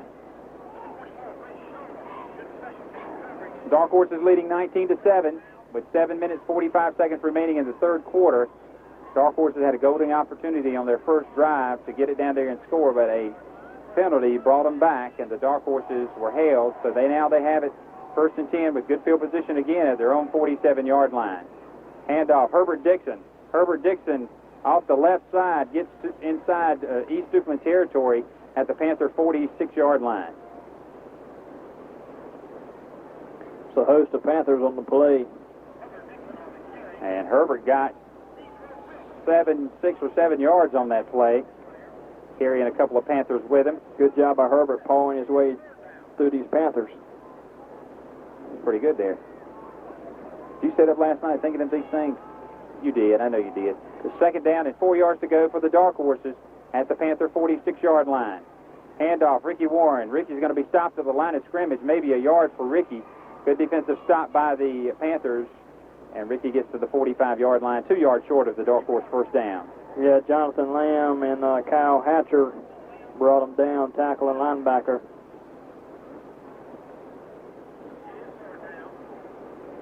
One key that we're seeing here that we saw in the first half, Jerry, is field position. The Dark Horses have it, need to take advantage of it here. 3rd down and 2 for Clinton at the East Duplin 45-yard line.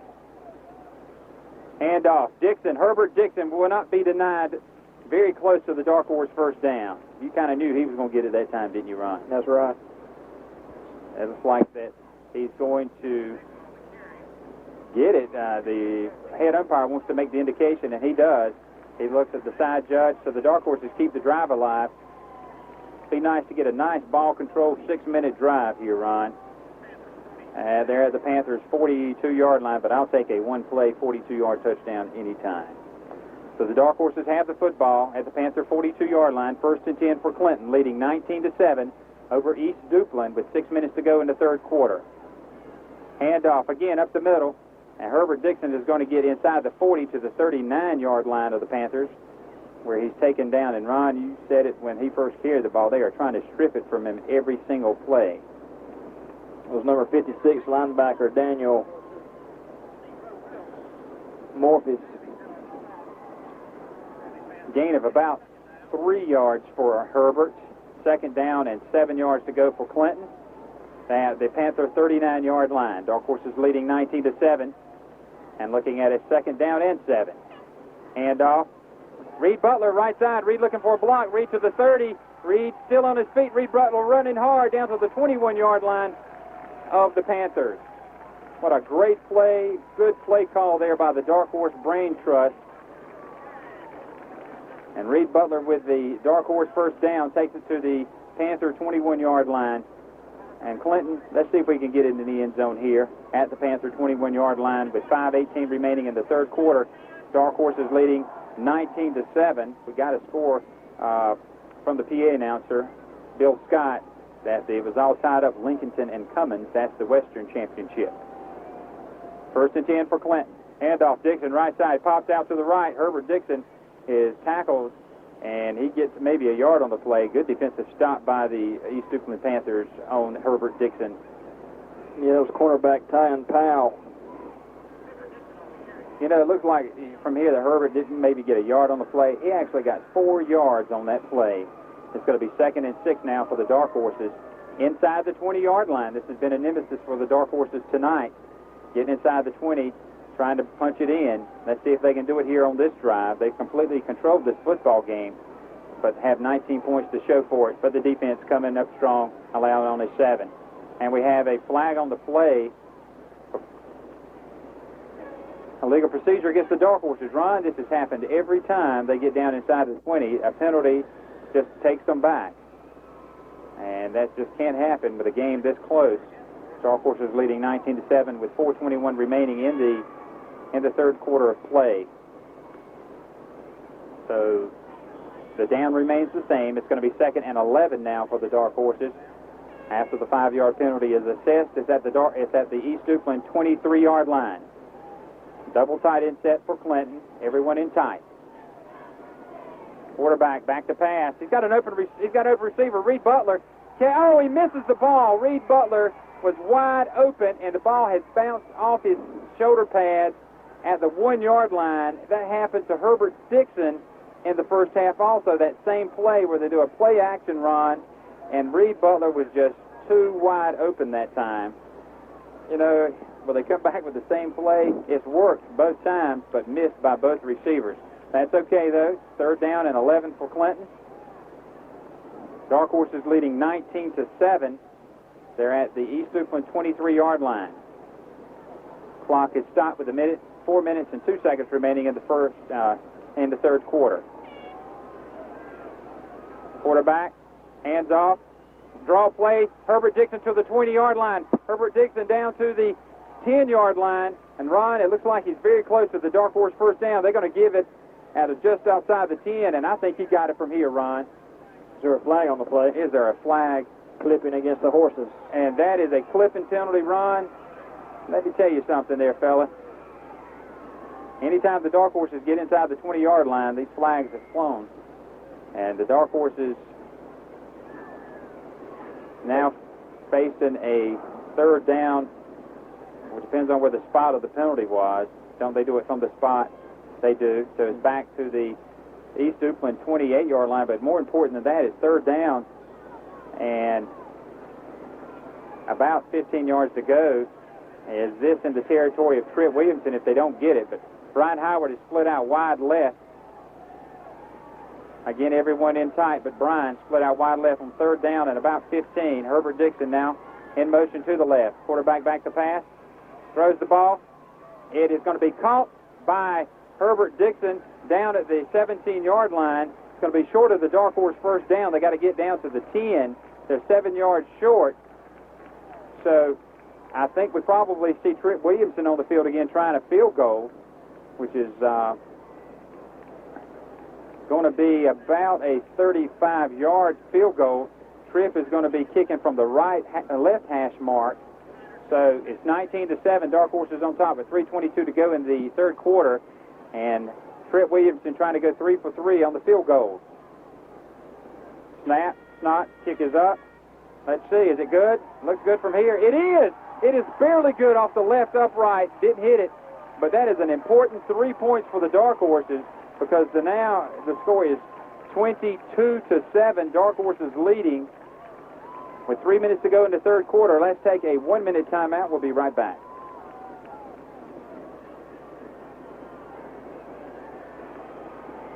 Tonight's game is brought to you by Piggly Wiggly, your hometown grocery store. Down home, down the street. Williamson LP Gas, 820 West Elizabeth Street. They have a drive-through service and refills from 8 a.m. to 12 p.m. on Saturdays.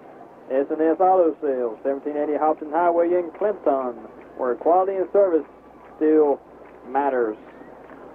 Well, Ron, the penalty has hurt the Dark Horses' butt.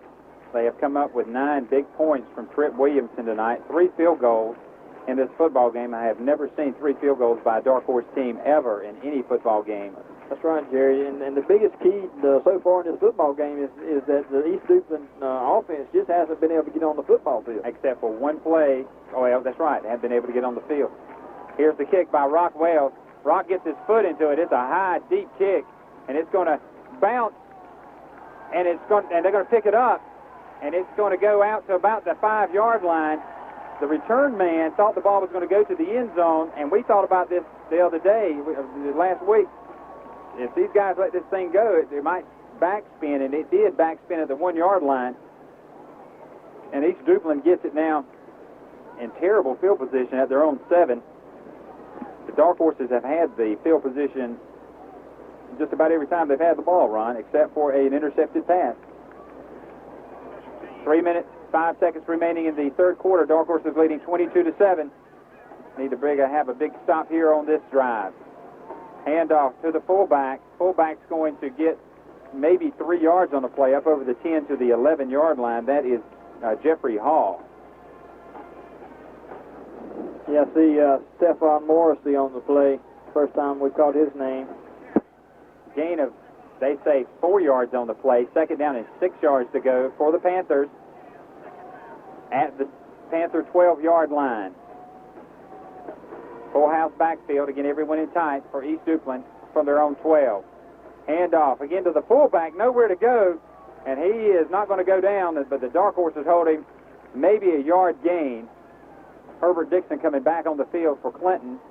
Coming off for the Dark Horses is Keon Rayner. They're giving Herbert a little rest when they can. And the defense now on the field. East Duplin facing a 3rd and 6 from their own 12-yard line. This clock is running, folks, with 2 minutes to go in the third quarter. Dark Horses leading 22-7. Jake Brinkley, the quarterback, hands off left side, and short of the first down, Ron, it looks like from here up to the 15-yard line by about a yard. So it looks like that East Duplin maybe will have to punt again here to the 16-yard line. So 4th and 2 for East Duplin. They're going to have to punt the ball here at 4th and 2 deep in their own territory. I'm sure it's not late enough for them to go for it. Jamar Hicks coming on as a deep man, along with that man Brian Howard, who might have earned a scholarship there in the second quarter with all that tremendous play he had. The punter's going to be standing at his goal line. Let's see if the Dark Horse is going to come try to block it. There was a slow snap from center before. They're going to try to get him off sides. There's the snap. He drops the football. He's going to run out of bounds. He's going to run out for the safety. The punter, Robert Alphin, dropped the ball, picked it up. The pressure was there for the Dark Horses, and he did the smart thing and ran it out for the safety. So 2 points for the Dark Horses, 24-7. Ron, I think he actually could have punted that ball. He could have punted that football. He just panicked a little bit, did Robert Alphin. But when you see 4 dark jerseys in the area, his peripheral vision told him to run it out of the back of the end zone, which is a smart thing for him to do, because he would have been down at about the 1-yard line. So when you have a safety, the Dark Horses are going to get the ball back. East Duplin's going to have to punt it or either kick it from their 20-yard line. So the Dark Horses should get pretty good field position. I know Coach Lewis hasn't played the safety return team that much. He had to get a couple players out there. Yeah, the receivers need to come up a little bit because they're not going to be able to kick it that far. Ricky Warren and Jamar Hicks, they're a little too deep. My question is it a live ball after it leaves his foot like a kickoff, or is it just like a punt? I think it's just like a punt because I haven't seen many safeties in my lifetime. Might have been stumped on that one, I do. Jerry. I'll find out.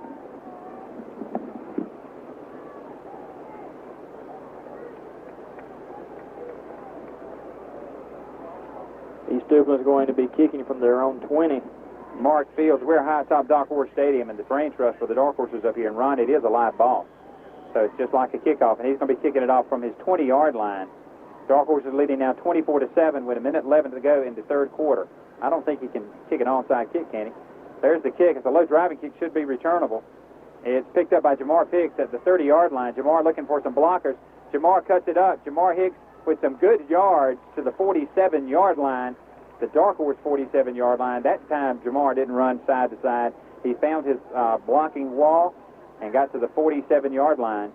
We've seen a little bit of everything tonight in this Eastern Championship game between the East Duplin Panthers and the Clinton Dark Horses, Ron. And once again, field position. It's a big thing. Dark Horses, this is one of the worst field positions they've had tonight. Again, the East Duplin faithful still on the other side. I don't think anyone is left. It is 24-7. Dark Horses leading. Dark Horses have it first and 10 from their own 47-yard line. Handoff, Herbert Dixon, right side. Herbert Dixon with a run to the 46-yard line of the Panthers.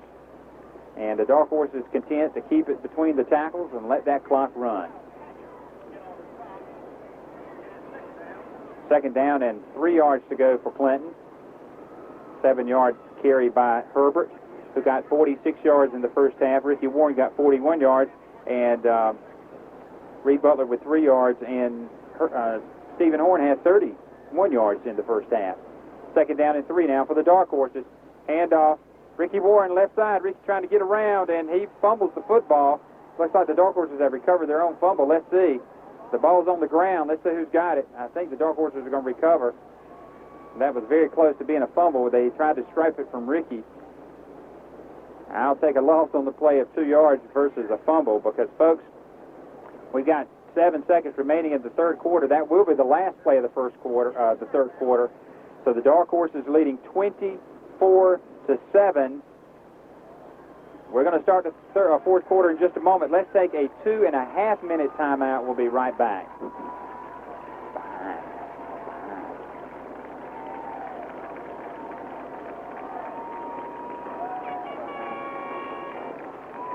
Tonight's game is brought to you by Sesame Jewelry.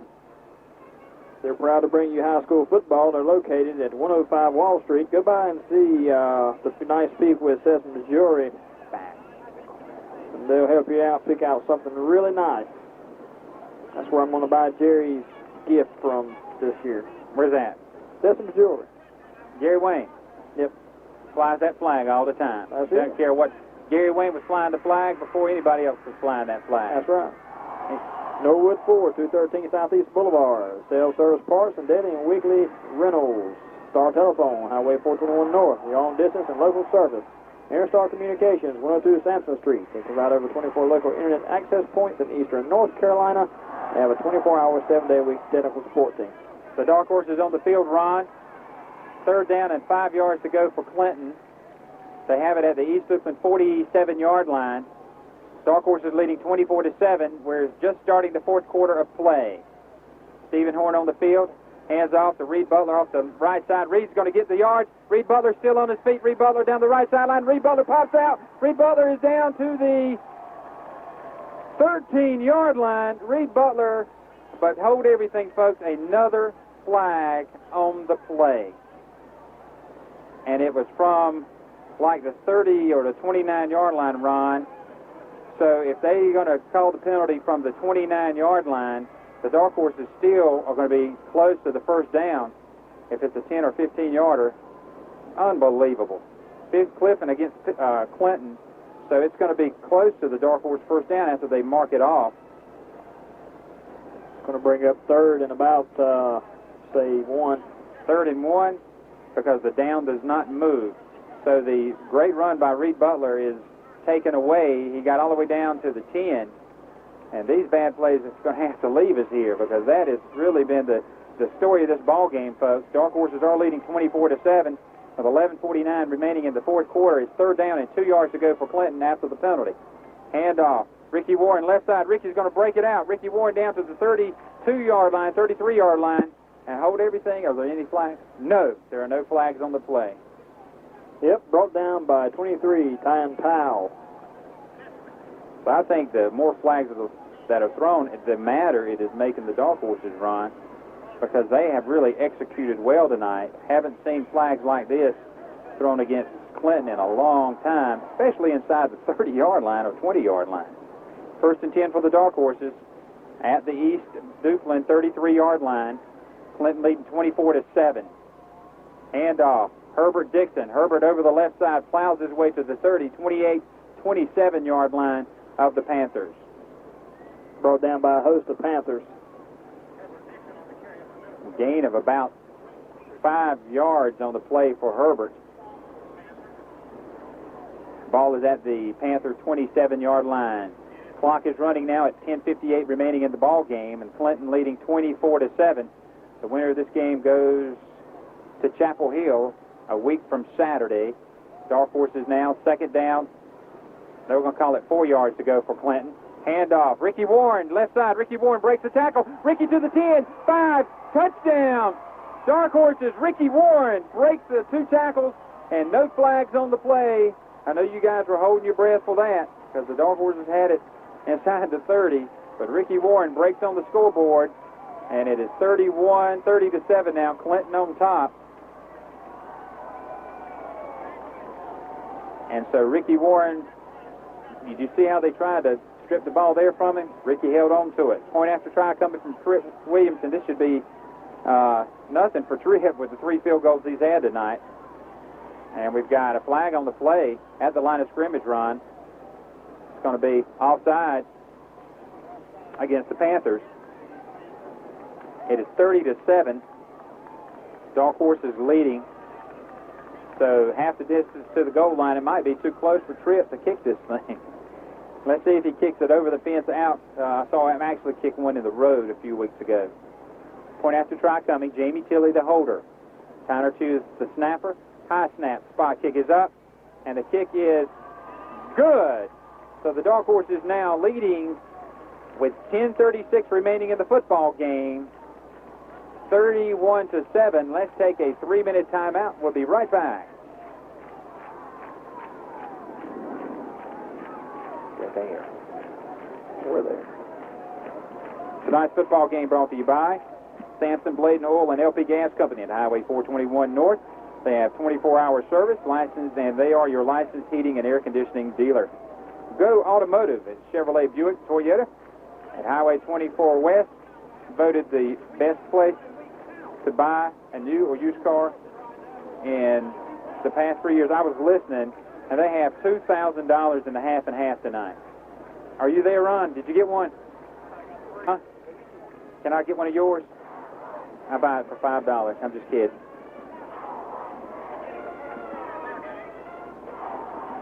They said they were beginning the fourth quarter of the Lincoln and Cummings game. I didn't get that score. Did you? Yeah, it was, I think they said Burlington 14, Lincoln 7. Okay.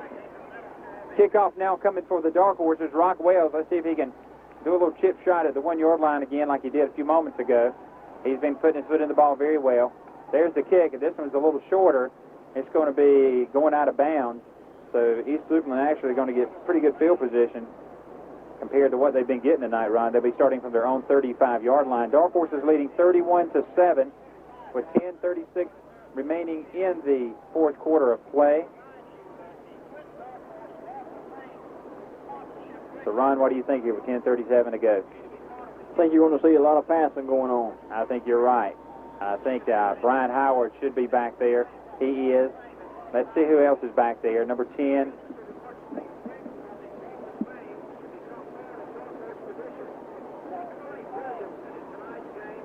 So 1st and 10 now for for East Duplin at their own 35-yard line. Jake Brinkley fumbled on the play. The Dark Horses are going to get it at the, did he get it? That's it. Yeah, Dark Horses are going to recover the fumble at the East Duplin 32-yard line. So, folks out there, if you're just getting back with us, the Dark Horses kicked off. East Duplin had the ball, fumbled on their first play from the 35. The Dark Horses are getting it back at the East Duplin 32-yard line. And the road to Chapel Hill, folks, is looking a little brighter here as time goes on. 10:32 remaining in the ball game. Dark Horses leading 31-7. And seriously, folks, it could be a lot more than that. But the Dark Horses on the field trying to put another one on the scoreboard here at the East Duplin 32-yard line. Handoff. Ricky Warren, left side. Ricky Warren running hard to the 26-yard line of the Panthers, where he's going to get 5, maybe 6 yards on the play. Derek Hall in on the stop for the Panthers. Gain of 5 yards on the play. It's going to be 2nd down and 5 yards to go. They're down there counting my money, Jerry. Over $2,000 in the half and half. Man, I tell you, if you win it, they won't see us the next Saturday. We're going to Chapel Hill. How's that? I think that put us up in a nice place. But do you take cash? 2nd down and 5 yards to go down for the Dark Horses. Handoff, Herbert Dixon, and it's going to get into the 24-yard line. Herbert's going to be short of the Dark Horse 1st down, but Ron, they're going to try to eat up everything. They're going to milk the play clock down. It seems like the offense for the Clinton Dark Horses, and I want to see time of possession, has been just phenomenal. You know the East Duplin defense has got to be getting tired out there because they have been out there for most of the ball game. It's going to be short of the 1st down by 2 yards. 3rd and 2 now for the Dark Horses to have it at the East Duplin 24-yard line. Clinton leading 31-7 over East Duplin with 9 minutes and 15 seconds remaining in the 4th quarter. Full house backfield. Handoff. Left side. That's Ricky Warren. Ricky Warren still on his feet. Ricky running hard to the 15-yard line, and another Dark Horse 1st down. Great individual effort by Warren to carry a couple of Panthers to the 1st down. Real quick, Jerry, next week the state championship game can be heard live on Oldies at 11:70 a.m. Are you going to say it? I'm going to say it. Go ahead and say it. Calling the game, my brother. All right. And Star Vision Channel 16 and 33, the game can be seen on television the following Monday on Channel 16 and 33 at 7:30. So the game will be on the air during the day, so you'll be able to listen to it from wherever right. you are. Radio, TV, tune in. 1st and 10 for Clinton. Handoff. Reed Butler, right side. Reed Butler breaks the tackle. Reed Butler for the touchdown. Reed Butler with the score. So the Dark Horse offense high-stepping it off the field. Reed Butler with the touchdown. So the Dark Horses now leading 37-7. And the point after try coming for Trip Williamson, who has been busy tonight. All those practice kits have really helped out because Trip has done a tremendous job tonight. I think this is his 13th or 14th point. Is it good? It is good. The Dark Horse is now leading 38-7 with 8:37 to go in the football game. Let's take a 2-minute break. We'll be right back. Where we at? I'm excited to tell you that these sponsors. I'm excited that you're excited. Well, and you know, the fly at the station, he had a promo for tonight's game, and he called me or you, Jerry or Ron, too excited to speak. So, but these sponsors may be with us a week from Saturday. I'm sure they will be, carrying the Dark Horse faithful to Chapel Hill, where we know the way there. The Marcel Company, Star Vision, Clinton Appliance and Furniture Company, Sampson Community College, Briggs & Sons Tires, Matthews Drugs, Sampson Building Supply Incorporated, and Sessoms Jewelers, among just a few there, to bring you Sampson County High School football. This is the Eastern 2A Championship. With 8:37 remaining in the football game, the Dark Horse is on the scoreboard again, now leading 38-7. Kickoff coming for Rock Wells, and Rock's legs got to be getting a little bit tired too, but that's fine. There's the kick. Rock gets his foot in at that time. He must have rocks in his shoes. Taken, fumbled, ball's picked up, and to the 24-yard line, the return man actually looked like kicked the ball forward about 10 yards, and it was right in front of him. It could have gone to either side, Ron. The Dark Horses would have had another fumble recovered.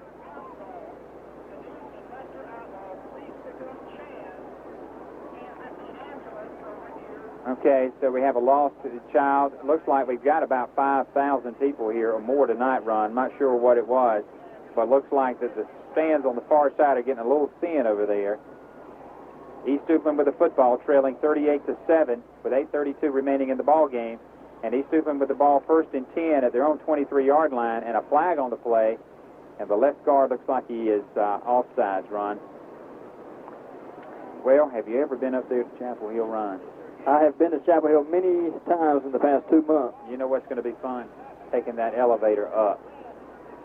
And just, it looks like, and it's tremendous. And as we're going up, can I say, They got up. you're the man? No. And you say, no, you're the man. How much? 12. 1st and 15 for East Duplin. Handoff, left side. No gain on the play for the running back. Somebody's excited. Who won it? Did he win it? Are you kidding Fella me? from Elizabethtown. David Shaw. David Shaw won how much? $1,200. He won $1,200. David from Elizabethtown broadcast Like he knew. broadcast the East Bladen games, doesn't he, Ron? Yes. And East Bladen game. Well, I'm glad some family member got it. 2nd down.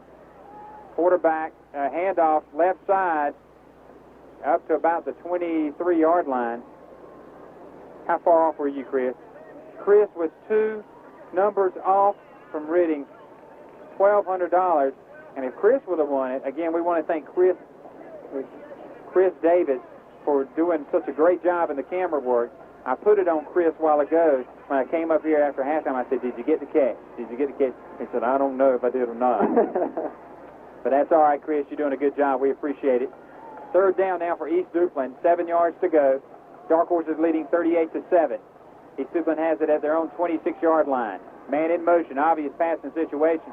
Dark Horses catch by Derek Ferrier, and no gain on the play. It's going to be 4th down. And, Ron, I'm going to be very interested to see. East Duplin got 209 yards in total offense in the first half. I don't think they got 50 yards here in the second half, to be honest. I don't think did they even have a 1st down in the second half, Ron? I don't think so. So, punting situation come up for the Panthers. Robert Alphen. And now they're bringing the right personnel in for the Dark Horses. Alphen, last time he was in a punting situation, there was a safety on him. He's standing at his own 11-yard line. Let's see if the Dark Horses are going to come after it. It's a high snap from center. He keeps his hand on it, and a bad punt by Alphen. I don't even think it's going to go as tight. It's going to be recovered by East Duplin. The ball was off the side of the foot of Alphen, and the Dark Horses, ball went maybe traveled, 5 yards? Yeah. And that was... no, don't say who it is. But he grabbed the ball. The Dark Horse did. Couldn't get his hands on it. So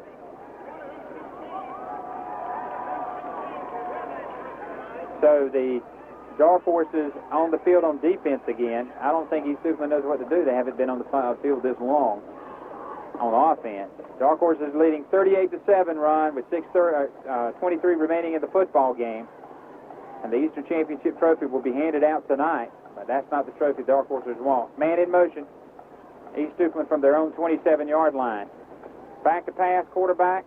Ball is caught, and a great individual play after the catch on number 89, John Whaley. Who was that over there that made that? Willie Moore, number 10. Willie Moore holds the receiver to just a 3-yard gain. And Brian Alders, the head coach of the East Duplin Panthers, just trying to find something to work here. But nothing has worked. Just one play. It was a pass play for a touchdown. Brian Howard was the man that was covering the young man, but Brian came back in the second. Back to pass, quarterback throws it. It's going to be incomplete, but I tell you, 65, Stephon Marcy just decked Jake Brinkley, and Jake is just barely getting up. shoulder pads all hanging out and everything. And he is getting up slow. He has really been rocked by the defense. He can't throw the ball like he did there in the first quarter. So the clock's going to stop with the incomplete pass with 5:43 remaining in the football game. Dark Horses leading 38-7, and you see the police department on the road everywhere trying to direct traffic out, because I think that it's going to be third down. Handoff out the middle. Good play, gain of yards. So East Duplin's going to have to punt it again. And the punter, Robert Alphen, is going to have to punt it with 5 minutes and 29 seconds remaining in the football game. And the Dark Horses leading 38-7. Again, Ron, tell them about the game and when it's going to be played. Okay, Jerry, next week's championship game can be heard live on Oldies 1170 AM and Star Vision channel 16 and 33 at 11 o'clock on 11 o'clock next kickoff Saturday in the morning. The game can be seen on television the following Monday on channel 16 and 33 at 7:30. There's the punt. It's going to be taken at the 40-yard line, at the 50-yard line, to the 40-yard line, 30. Who is that? Brian Howard. Touchdown for Brian Howard. And it's only fitting that Brian can get that, because he is the catalyst that really sparked the Dark Horses in the second quarter. So the Dark Horses on the scoreboard again with 4 minutes and 49 seconds to go. And Brian Howard with the score, 44-7. Dark Horses on top. I told the guys downstairs, fellas, that I had come up here from all parts of the state, from the 76 squad, that I can tell you that they're not going to score again, East Duplin. And I hope that I'm right. Point after try, Jamie Tilley, the holder. There's the kick, and it's good again. So the score now with 4 minutes 49 seconds remaining in the football game. Dark Horses 45, Chapel Hill bound, and East Duplin 7. Let's take a 3-minute break. We'll be right back.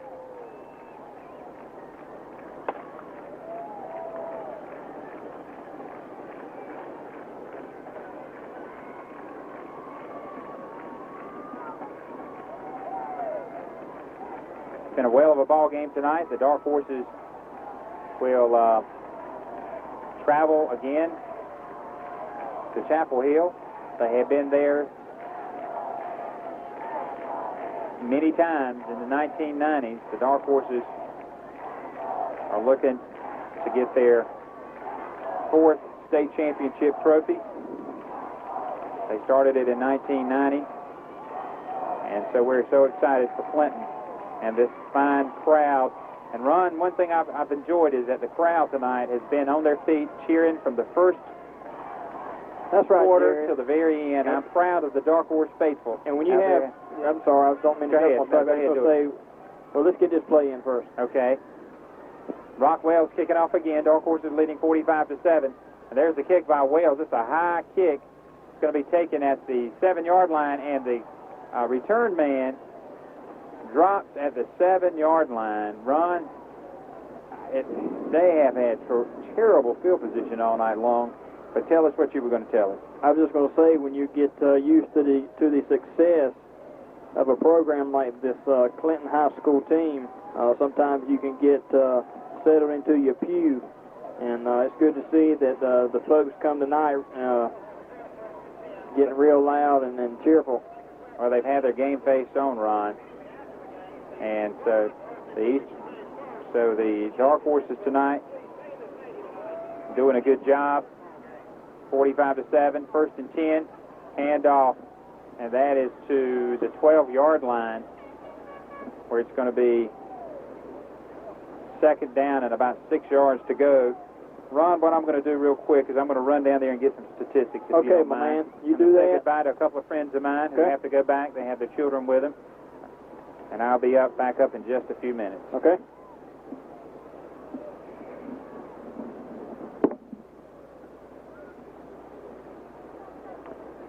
The East Duplin team's up on the line. Jake Brinkley, the quarterback, hands off.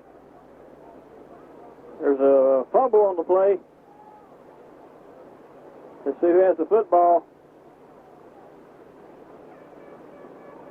Looks like Clinton's recovered the football, folks. They have. So it's Clinton first and 10 at East Duplin's, looks like about the 14-yard line.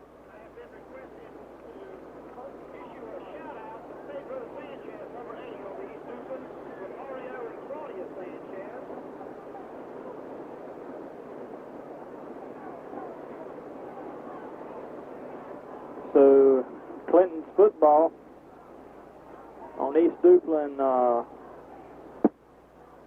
15-yard line. Folks, we're going to take a timeout right now. Let's take a 2-minute timeout. We'll be right back.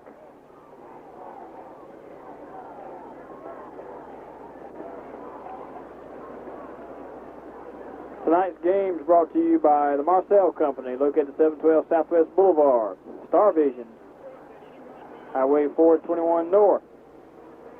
Clinton Appliance and Furniture Company, 401 Northeast Boulevard. Samson Community College, Highway 24 West. Briggs & Son Tire, 1477 Avenue.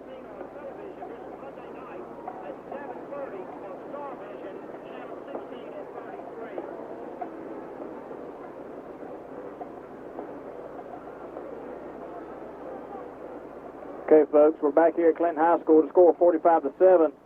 Clinton has the football on East Duplin's 15-yard line. Here's the handoff.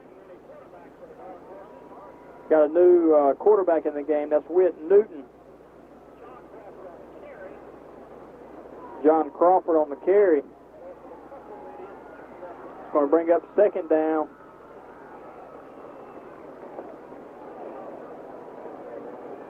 They just threw water and ice on a couple of the coaches, including Coach Bob Lewis. And he's grinning about it a little bit. Handoff up the middle. Nothing doing, folks. That's going to bring up a third and about 11.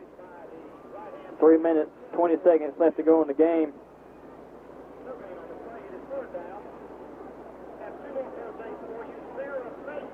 And the Clinton High School players are starting to celebrate a little bit on the sideline.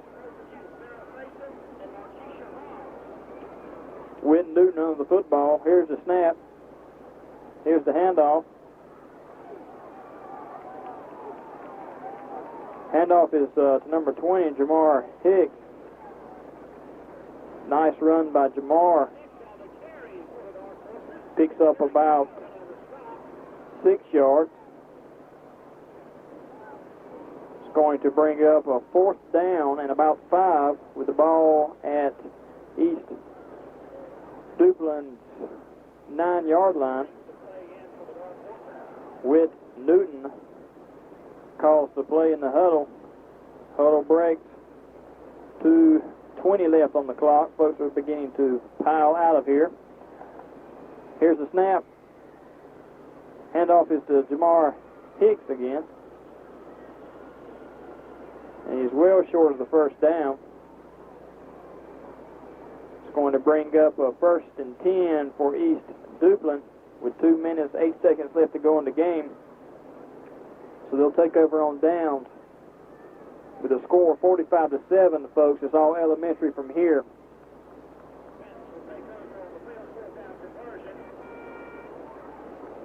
East Duplin takes over on the fourth down with no conversion.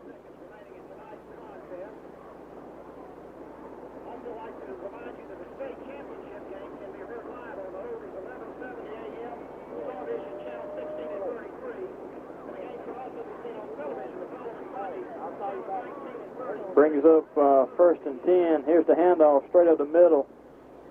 Panthers just continue to let this clock run and get on out of here.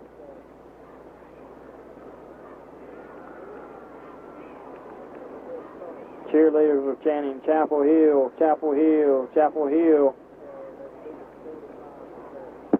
Brings up second down and about 7 for East Duplin. And folks, pack your bags because we're going to Chapel Hill next week. Handoff straight up the middle for East Duplin.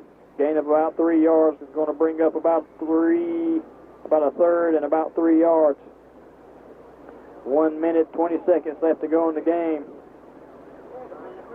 And folks will be celebrating all over Clinton tonight.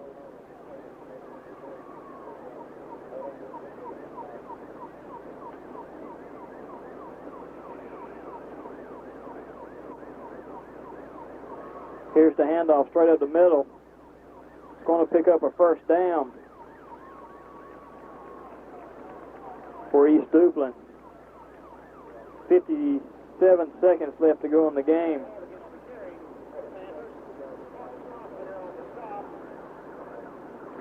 There are a few East Duplin faithful folks left over on the opposite side of the field. Majority of them have left.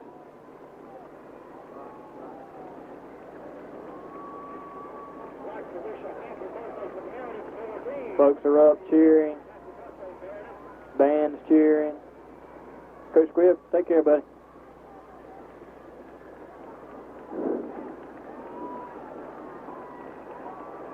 "25, 24 seconds left to go.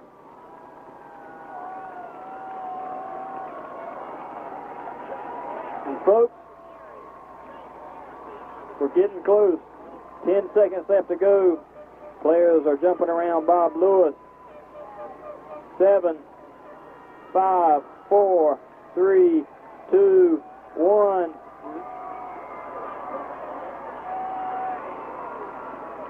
And folks, that's your ball game.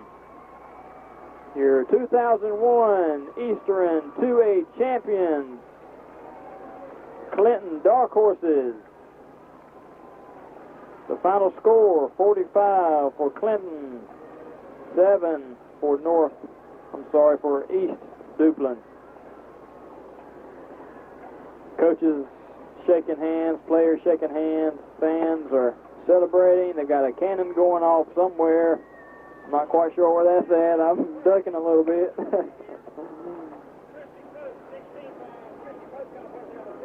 And we're going to hopefully maybe be presenting the Eastern runner-up trophy.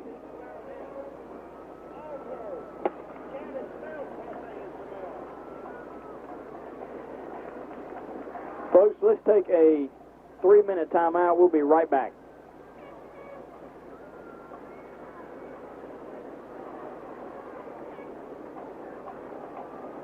We will have a presentation of the runner-up and the Eastern Region State 2A football championship. Tonight's game is brought to you by Piggly Wiggly, your hometown grocery store. Williamson LP Gas, 820 West Elizabeth Street. S&S Auto Sales, 1780 Hopton Highway in Clinton. Clinton Drug Company, 307 Beamer Street. Andy Hugo's, 3 convenient locations. Go Automotive, Highway 24 West. Sampson Blaze Nolan LP Gas Company, Highway 421 North. Sampson Building Supply, 407 Vance Street. Matthew Drugs, Matthew Cars and Gifts, located in Jordan Plaza. Briggs & Son Tire, 1400 Sunset Avenue. Sampson Community College, Highway 24 West. Clinton Appliance and Furniture Company, 401 Northeast Boulevard. Star Vision, Highway 421 North.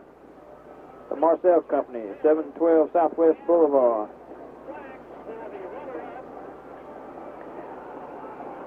Okay, we're back here at Clinton High School with your final score. Clinton Dark Horses 45, East Duplin Panthers 7.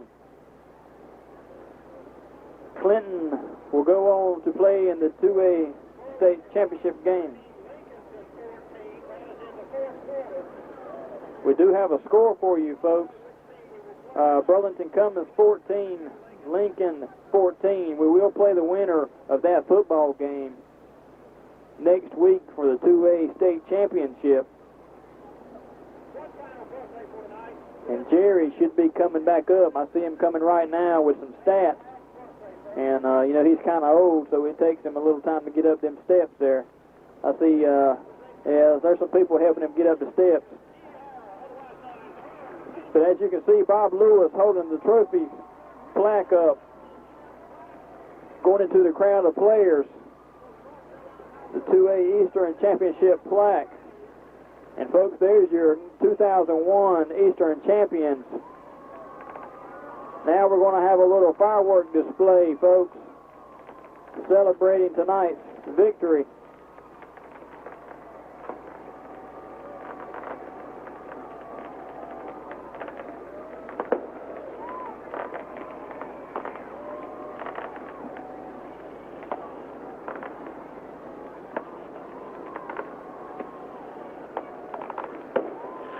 Clinton still has a perfect record going into next week's football game.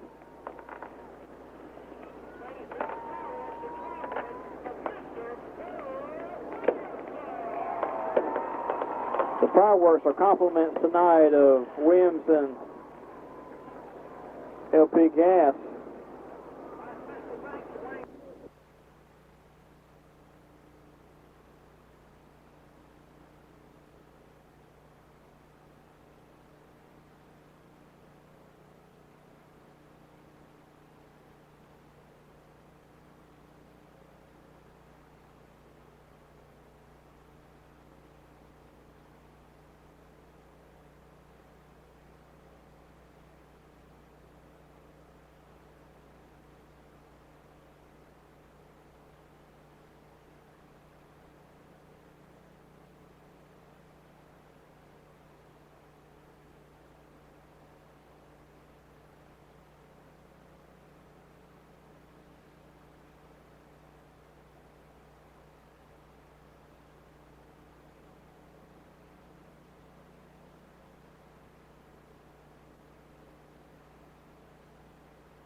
Keenan Stadium, side of the State 2A Championship. I'm Jerry Herring along with Ron Davis. This morning, Ron, we're going to bring you the State 2A Championship between the Eastern champions, Clinton Dark Horses, and the Burlington Cummings Cavaliers from the West. The Clinton Dark Horses coming into this game with a 14-0 record, ranked number 1 in the state of North Carolina.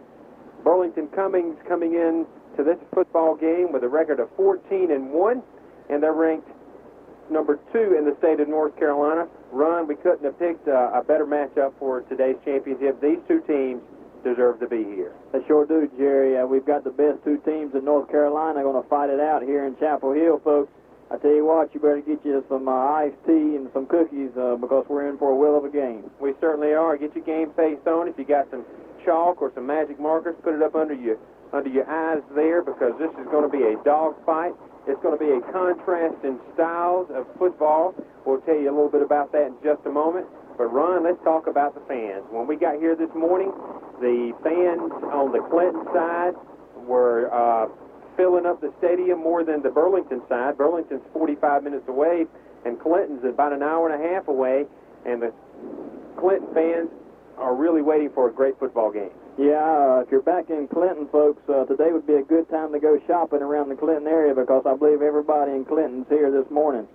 Not only that, Ron, you see a lot of different colors here at the game of teams and coaches with different jackets. I saw North Duplin High School. I saw Southwest Onslow High School coaches, Graham High School. I saw a bunch of different colors out here, because I think these coaches see that, in my estimation, and it's not because I'm partial to the Clinton Dark Horses, but I think like they're supposed to, the best game of all 4 games you'll see in this state championship. That's right, and even some of the press people I read in the newspaper this week, and some of the higher-ups, you would say, said that this is a shame that this game's played at 11 o'clock and not at 8 o'clock. That's right, because you've got teams here that are contrasting styles, and we'll go ahead and get that out of the way, Ron. If you would want to talk about the Burlington Cummings football team, tell us a little bit about how they play and their style of football, especially on the offensive side. Okay, Jerry, they play basically a West Coast offense, and folks, you're not familiar with the West Coast offense, that's a lot of no-huddle, quarterbacks back in the shotgun a lot.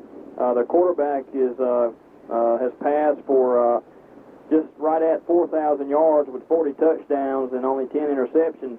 But if I'm not mistaken, he's also their leading rusher, and he is. He's rushed for 461 yards. So as you can see, Jerry. This team does not run a lot. They do pass a lot. They got one receiver, Iverick Harris, that has already committed to play in Florida, the University of Florida. So they're a high-powered offense. They've put up some big numbers. They're close offensively as far as points per game to Clinton. They gave up 647 points, or they've scored 647 points this season, whereas Clinton has scored 627 points. So as you can see, they put up a lot of points. And the reason they're averaging 43 points a game versus Clinton's 44 is that they've played one more game than the Dark Horses. That's right. But this team, Ron, I went to see the Dark Horses practice this week, and they were practicing strictly against the pass. This team will pass 80% of the game, and like you said, they're out of the shotgun. They'll spread the field out. Sometimes we'll be trying to describe to you how they do it, and you'll just have to watch it Monday night at 7:30 on Star Vision's channel 16 and 33, because they spread maybe two out to the right. Sometimes they'll spread the whole team and just leave the center in the middle. It's an unbelievable offense. It's going to be a quick offense, Ron. When they're on offense, we're going to have to try to catch up with them, because they're going to stop the play, they're going to get back up to the line of scrimmage, and they're going to run it. So it might take us about a half a quarter to get used to them. But talking about the Clinton Dark Horses, if you guys follow Sampson County High School football, and Ron, you and I talked about this on a warm August evening doing the Jamboree. It would really be nice if we had all the teams that we cover in Chapel Hill. Of course, that can't be so, but we have the Clinton Dark Horses here. This is their fourth time. Excuse me, their fifth time in Chapel Hill. They have they won in 1990. They lost to Thomasville 16-0, and then they repeated as the champions in 1996, where they beat Bandy's 26-14, and in 1997, Clinton beat Shelby 30-14. In 1990, they won against Thomasville 14-0, and the Dark Horses have also been in the state championship, not at Kenan Stadium. That was in 1976, where the Dark Horses had to go to the mountains, and they lost to Pisgah 28-12. The Burlington Cummings team, Ron, they have been in the state championship. They are rich, just like the Dark Horses, in coming to state championships. And tell the folks out there a little bit about their history as far as high school football. Okay, Jerry, the high-powered Cummings makes it sixth. My lips are cold out here. Let me try that again. Okay. Cummings makes its sixth appearance in the state final, and first since 1993. The Cavaliers earned 3A state titles in 88, 90, and 92, and were 2A runner-ups in 93. 3A runner-ups in 89. This is their 19th playoff appearance during this stretch, with overall postseason record of 40-15. They're ranked second in the final NCCA iHigh.com 2A regular season poll, and much of the Cavs' success comes from their arm of Drew Williamson, the quarterback. Yeah, and one thing that the Dark Horse defense is going to have to do is stop Drew Williamson, and we'll talk about that in just a moment. Let's take a 2-minute timeout. We'll be right back.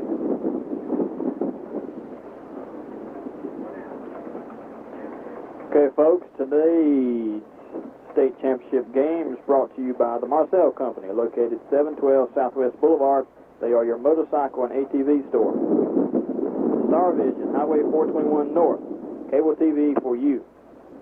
Clinton Appliance and Furniture Company, 401 Northeast Boulevard. They have a low price guarantee, and they are your neighborhood experts. Sampson Community College, Highway 24 West, education for all. Sessoms Jewelry, they're proud to bring you high school football. They're proud to bring you this state championship game. Go by and see Gary Wayne and let him help pick something out for Christmas. Well, Ron, talking about the Clinton defense against this high-powered Cummings offense, we do not see a lot of this type of offense because in eastern North Carolina, we run the football. We faced Graham a few weeks ago, and we, for the most part, shut them down, especially in the second half. And Graham and Burlington Cummings are heated rivals in Alamance County, and the only loss that Burlington Cummings has was against Graham High School, and we beat Graham, and that really doesn't mean anything, but you folks out there, that's just a point of information. But Jeff Salvo is the defensive coordinator. He has some great help with Coach Jimmy Rayner and Bob Lewis and the other guys, and they have worked on this week the pass, of course. They're going to be working on that. They've worked on it. They know that this team will pass the football, but they also got to be aware of the run, because Drew Williamson, as you mentioned, is the leading rusher. He's the quarterback for Burlington Cummings. He will keep the ball on a little counter play, and the Dark Horses just have to, you can't say contain, because you have to be aggressive also.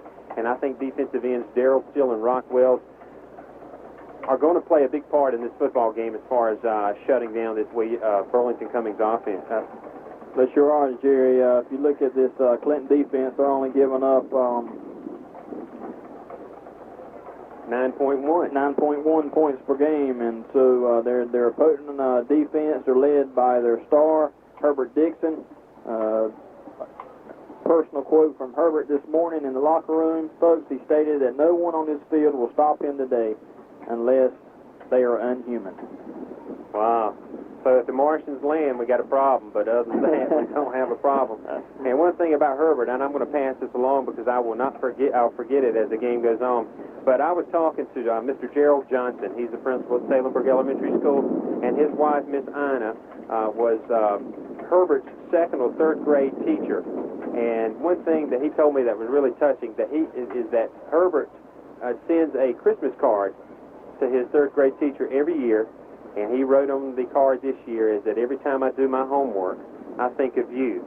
So you don't think that educators have a big impact. They do. And Herbert is just that type of guy. He is the leader out there. He wants to be the leader. He is the leader. And as Coach Lewis said, this is a group of no names. And sometimes that's good, Ron, because everybody has to do their part. The machine has to work right. These kids have a lot of heart. That's the word that I've heard this week is heart. These kids have the heart to play this football game, and they listen to the coaches. They're very smart. They go to their plays. They do the right things as far as what the coaches ask them. So the coaches were pretty relaxed this week. At a couple of the practices that I went to, they went over the drills as far as pass defense, punt return, things like that. They didn't want to break the routine, but even though this is the special game, the golden ring, as you might say, to get to, but the Dark Horses have been here before, and Coach Lewis knows how to prepare for it. He's been here many times. In fact, a point of fact, Coach Lewis, we told you, in 1973, won his first state championship, actually tied for it. So Coach Lewis has got the experience. I think he knows how to perfect, how to get his players. You can't get them too hyped up, Ron. They're going to get hyped up anyway, don't you think?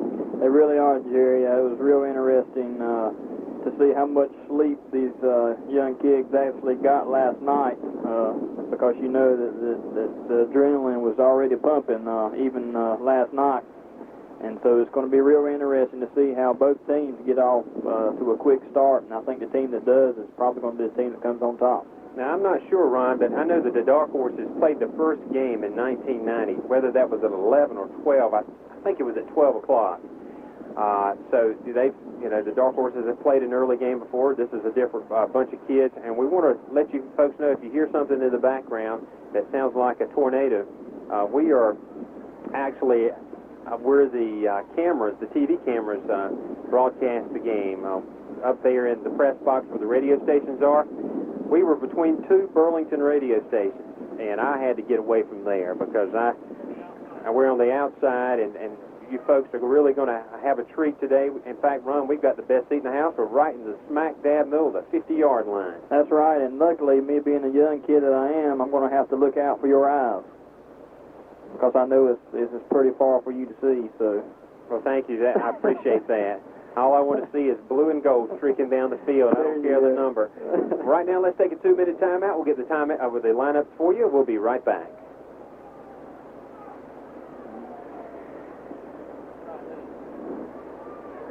Today's 2A state championship game is brought to you by Briggs & Son Tire, 1400 Sunset Avenue.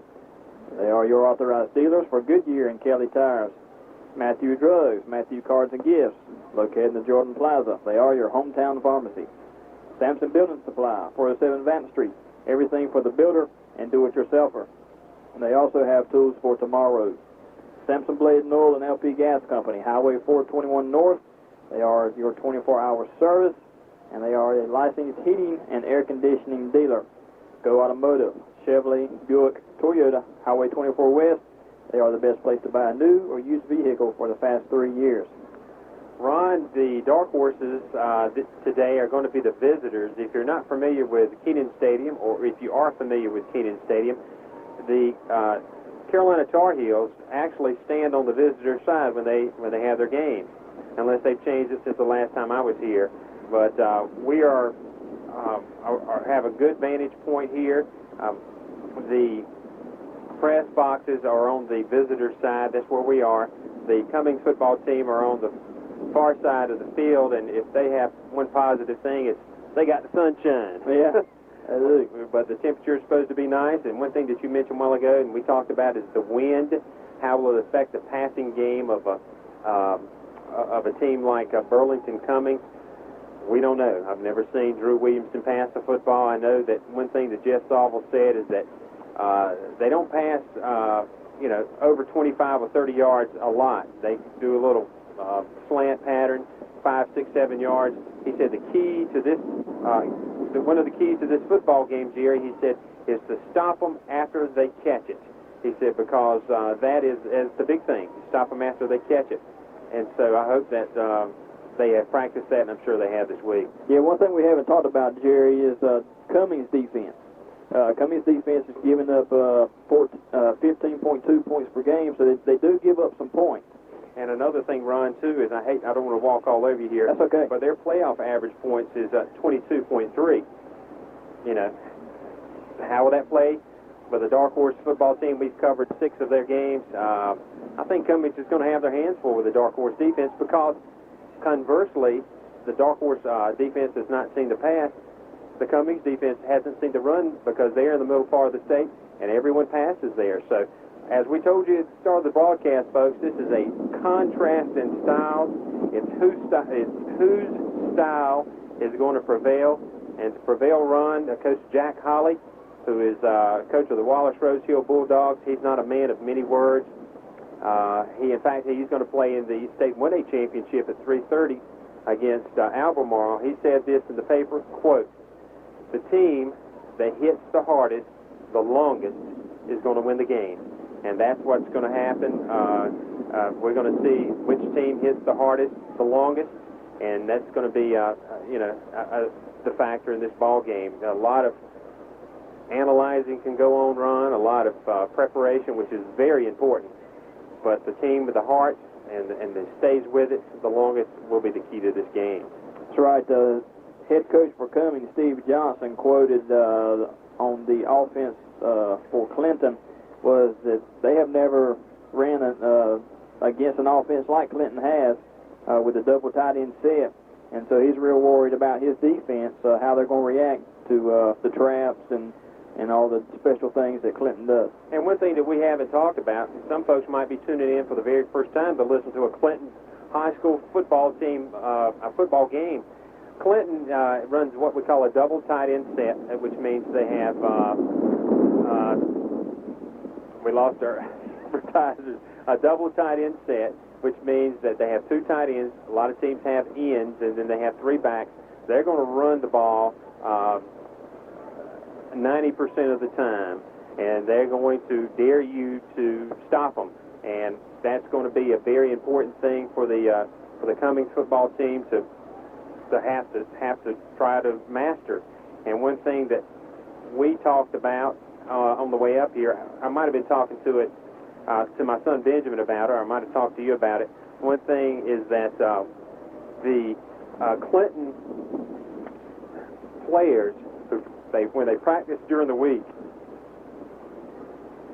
and practicing against each other, their second team players, the Clinton Dark Horse second team players against the first team players, a lot of the second team players that Clinton had can play and start with a lot of football teams in the state of North Carolina. So practicing against the team of players that are on the field and have the same speed maybe as the Cummings ends and things like that, hopefully will help them out as the game goes along. But the Dark Horses come in here to Kenan Stadium trying to win their first state championship in the new millennium.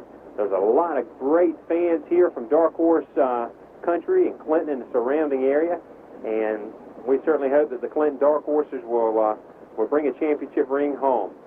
Again, we're live from Kenan Stadium, and we're going to take a 2-minute timeout. We'll be right back. Got today's football game, the state championship, brought to you by Handy Hugo's. They have 3 convenient locations in Clinton. There's one on your way home and on your way to work. They have some good coffee, and I'd love to have some right now. Also, Clinton Drug Company on Beeman Street in Clinton. They have convenient drive-through service. Visit Steve and his fine folks out there at Clinton Drug. S&S Auto Service on Hopton Highway in Clinton. They have some quality used cars, and they believe that that's where quality still counts. Mr. Burl Williamson at Williamson LP Gas, one thing that he won't be able to do is have the fireworks show here at Kenan Stadium. He's the one that does the fireworks show pregame. They have Saturday service from 8 to 12, but I can just about tell you no one's there today from 8 to 12. And visit Burl Williamson and those fine folks are there at Williamson Gas. Again, today's football game pits the Clinton Dark Horses, the Eastern champions, coming into this game with a perfect record of 14-0 against the Burlington Cummings Cavaliers from Alamance County. And we're going to have a great football game today. Ron, if you would, give the folks the defensive starters for the Cummings team and the Clinton Dark Horses. Okay, Jerry, right linebacker, we got Matt Crisp. Left linebacker, Andre Gray. Left defensive end, Durrell Mapp. Right defensive end, Chris Clark. Left defensive tackle, Darnell Thomas. Right defensive tackle, Leon Haff. Defensive guard, Kevin Fauché. Left defensive back, Bradley Manning. Strong safety, Brian Manning. Free safety, Mike Hinton. And right defensive back, Michael Inslow. For our Clinton Dark Horses, at defensive end, Rock Wells. At defensive tackle, Stephen Anders. Nose guard, Lawrence Cunningham. Defensive tackle, Jerome Rayner. Defensive end, Darrell Steele. Linebacker, Herbert Dixon. Linebacker, Stephon Morrissey. Cornerback, Brian Howard and Corey Higman. And your safeties are Michael Sampson and Willie Moore. Thank you, Ron. For the Burlington Cummings offense at end, Michael Inslow. The left tackle is Michael Rogers. Left guard is Webster Gomez. The center is Jonathan Mabane. The right guard is Benji Hayes. Right tackle is Michael Caffey. The end is Mike Hinton. Quarterback is Drew Williamson. The running backs are Andre Gray. The running back is Andre Gray. Wide receivers are Brian Manning and Everett Harris. For your Clinton Dark Horses, at end, Rock Wells. The other end is Darrell Steele. They are the tight ends. Left tackle, Stephen Anders. Right tackle, Eric Leger. Right guard, E.J. Fowler. Left guard is William Shaw. Tyner 2 is the center. In the backfield for the Dark Horses, quarterback Stephen Horn. Halfback, Ricky Warren. The other halfback, Reed Butler. And the fullback is Herbert Dixon. Tonight's football game is about 7 minutes away, and the crowd is getting into the game. We've got a tremendous crowd here from the Clinton and surrounding area. Burlington has their fans. The Cavaliers are excited about this game. I've been online this week and looked at all the trash talk. Well, folks, it's time for the trash talk to stop and time for the football to begin. These Dark Horses are in the locker room with the last-minute talk. Really, Ron, there's really not a whole lot to say. There really isn't, Jerry. Let's get it on, baby. Let's get it on. Well, yeah, it's going to be a great game. And, again, folks, you're going to have to bear with us because the Burlington Cummings has the hurry-up offense. And right now we have the national anthem.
Well, you can hear the crowd. That means we're 5 minutes and 33 seconds away from today's football game.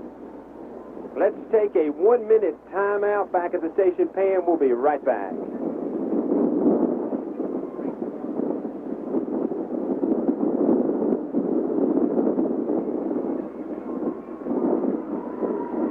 Today's game is brought to you by Piggly Wiggly. Piggly Wiggly, your hometown grocery store. Sesame Jewelry. Sesame Jewelry is proud to bring you Dark Horse football. Norwood Ford. Go by and see Norwood Ford. Star Telephone.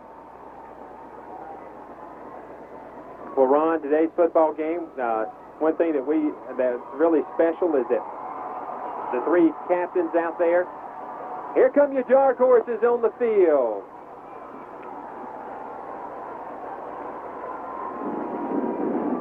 Is that the players voted on today's captains, and today's captains are three players that don't start. Tell the folks who they are. Okay, Jerry, number 8, John Crawford. Number 12, Jamie Tilley. And number 88, Trip Williamson. It's an interesting story, real quick, folks, that these captains were chosen on by the seniors. And so this just shows you what kind of heart and what kind of team this Clinton Dark Horse team is. And as you'll be able to see Monday night, the three captains are going out to the middle of the field, and then all these seniors are lining up behind the three captains, just showing support for their three guys. And I was saying, that can't be all the team. Over to the right, you see the rest of the Dark Horses, and you're right. The seniors got to come out on the field first, and so that's a very good gesture, and congratulations to John Crawford, Jamie Tilley, and Trip Williamson. And remember the name Trip Williamson, folks, and Jamie Tilley. Jamie's the holder on the extra points and the field goal. That might be something that might be a factor into this game. We really don't know. But Ron, the Burlington Cummings captains are coming out on the field. Here come the seniors for the Clinton Dark Horses. The whole Burlington Cummings team is out there on the field, and they have stopped. But this is going to be a good game. The Clinton Dark Horses, again, coming in at 14-0. Burlington Cummings Cavaliers are 14-1. They are, our final regular season ranking is number 2 in the state. And the final ranking for the Clinton Dark Horses was number 1 in the state. So it's going to be an interesting contrast in styles. And the Dark Horses today coming in wearing their road gold pants with white jerseys and black helmets. And the Cavaliers wearing their dark blue pants, dark blue shirts, white numerals. They'll be pretty easy to read. The fight zone for the Dark Horses being played. The crowd were given pom-poms on the way in, and also some towels. I got to get me one of those towels, Ron. We won't need it today, though, to wipe off the sweat. We've got a wind coming out of the north. Cold front did come through last night. You didn't have to tell me. And so the Dark Horses are going to be, I did not catch the toss, Ron. I did not either. Okay. We'll find out in just a second, won't we? But the Dark Horses in the state championship, and they are very excited to be here. And we're excited to bring you this football game. Yeah, we just want to thank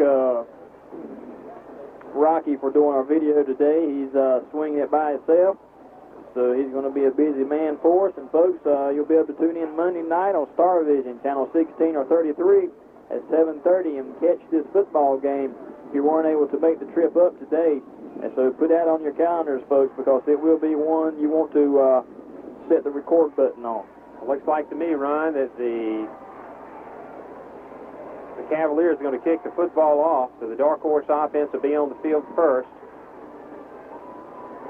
Kicking off for the Cavaliers will be Josh Myers. And one thing I did find out is that, remember how Graham kicked the ball off? Well, Graham kicked the ball off to the 35-yard line, had the ball drop in. Crowds up on both sides. Again, Josh Myers is going to kick it over. It looks like they got the hands team out there for the Dark Horses. Let's see if they can get the ball, get good field position here to start this game. They'll be going, if you're watching your TV, from left to right. Again, it's a windy day here at Keenan Stadium, and we're going to be happy to bring you this football game. The State 2A Championship, Clinton Dark Horses and Burlington Cummings. There's the whistle to start the game, and there's the kick. It's going to drop in, and it's going to be recovered by the Dark Horses at the 27-yard line. Yeah, that was number 20, Jamar Hicks, for the Dark Horses that downed the football. So Clinton's going to take over 1st and 10 at their own 27-yard line. Fullback Herbert Dixon, halfback Ricky Warren, Reed Butler, Stephen Horn in the backfield at quarterback. So let's see what's going to happen here. This is the first play of the ball game, and it will be key here in the first quarter run to see what happens. One man slided out to the right. Reed Butler goes to the left. We've got a penalty. Offsides on Cummings. Okay. I was watching the offense there, Ron. Let's see what the call is. Again, butterflies are a big thing, and we got a procedure against Clinton. So 5 yards against the Dark Horses. Apparently someone must have moved there at the line of scrimmage. We didn't see it. We are a long way up where we got a good vantage point. So the Dark Horses back at their own 22-yard line, 1st and 15 for Clinton. Brian Howard, the hero of last week's game, split out wide right. Man in motion, that's Reed Butler. Handoff. Ricky Warren left side. Ricky down to the 33-yard line, out of bounds. Good run for Ricky Warren. Yeah, and you can see that Cummings is putting 10 men in the box, Jerry, and good job by the Dark Horses to get around the corner. It looks like the Cummings defense over-pursued it that time. Well, one thing that they said is they're going to put 10 or 11 in the box, which means they got 10 players right at the line of scrimmage. A gain on the play of about 8 yards. It's 2nd down and 7 now for Clinton at the 30.5, their own 30.5-yard line. Handoff. That's Herbert Dixon up the middle. Herbert, no gain for Dixon. He might get 1, maybe 2 yards on the play. Again, you know they're going to key on him, Ron. Yeah, and there was a host of defensive players there for Cummings, and looks like the left. 3rd down now for the Dark Horses. 5 yards to go. Their own 32-yard line. This is the first drive of the game. If you're just tuning in, it is no score. This is the State 2A Championship. Clinton and Burlington, 3rd down and 5 for the Dark Horses at their own 32-yard line. Handoff. Right side, Reed Butler. Reed gets to the 35, and he's pulled down by the face mask, and that's a 15-yard penalty against Burlington Cummings. And he was jerked down all the way by the face mask. I hope he's okay. But that is a flagrant 15-yard penalty against Burlington. The fella didn't even let go of the face mask, Run, when he grabbed it. And it looks like they're calling it a 5-yard. That cannot be. It's got to be 15 yards, Ron, because he was dragged all the way down. Yeah, they are. It's a 15-yard penalty because he drug him all the way to the ground with a face mask. That's right. So the 15-yard penalty is going to take it up now to the Burlington 49-yard line. I hope Reed's okay. He's a tough young man, and whenever we need big plays on 3rd down, Reed Butler seems to be the one. I think he would have even got to the 1st down marker if there wasn't a face mask there. So 1st and 10 for the Dark Horses at the Burlington 49-yard line. Ricky Warren in motion, handoff, left side. That's Herbert Dixon is going to get a couple of yards on the play. Number 77 for Cummings, Benji Haynes. One thing the Dark Horses want to do, Ron, is try to eat up a lot of clock out there, keep the ball and drive it down the field 3-4 yards every play, keep that high-powered Cummings offense off the field. That time Herbert gained a little over 2 yards. Let's call it 2nd down and 8 yards to go for the Dark Horses. Hand off, no, back to pass. The ball is thrown. It's going to be incomplete. Should be a interference call on the Cummings team.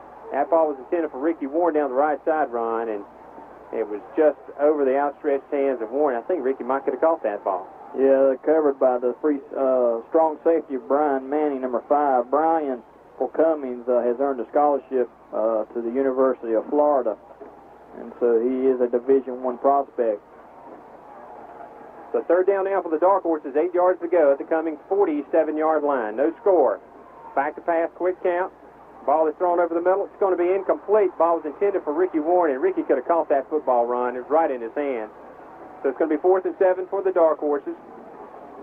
And they're trying to stretch out this Cummings defense, and one thing Ricky had to do was catch it. He'd have had a first down at the Cummings 32-yard line, but incomplete pass.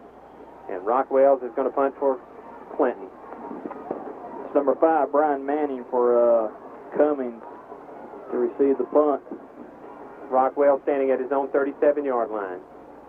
And he's going to be punting the football against the wind. Good snap from center. And there's the punt. And it's going to be taken by Cummings. And Manning is going to get the ball up to the 32-yard line. So good return by Brian Manning. And Burlington Cummings now on the field, on defense. They come in right to the line of scrimmage. In fact, the ball boy for Cummings fell down. He's coming off the field now. So Cummings on the field. They got 2 men split out wide right. This will be a hurry-up offense. Drew Williams, to the quarterback, is going to be out of the shotgun. We got 2 split out wide right, 2 split wide left. Single setback. 1st and 10. Man in motion to the left. Quarterback back to pass.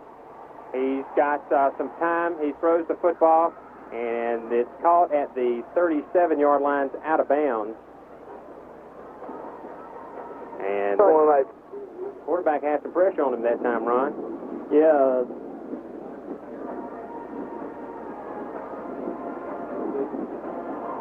Gain of 4 yards on the play, 2nd and 6.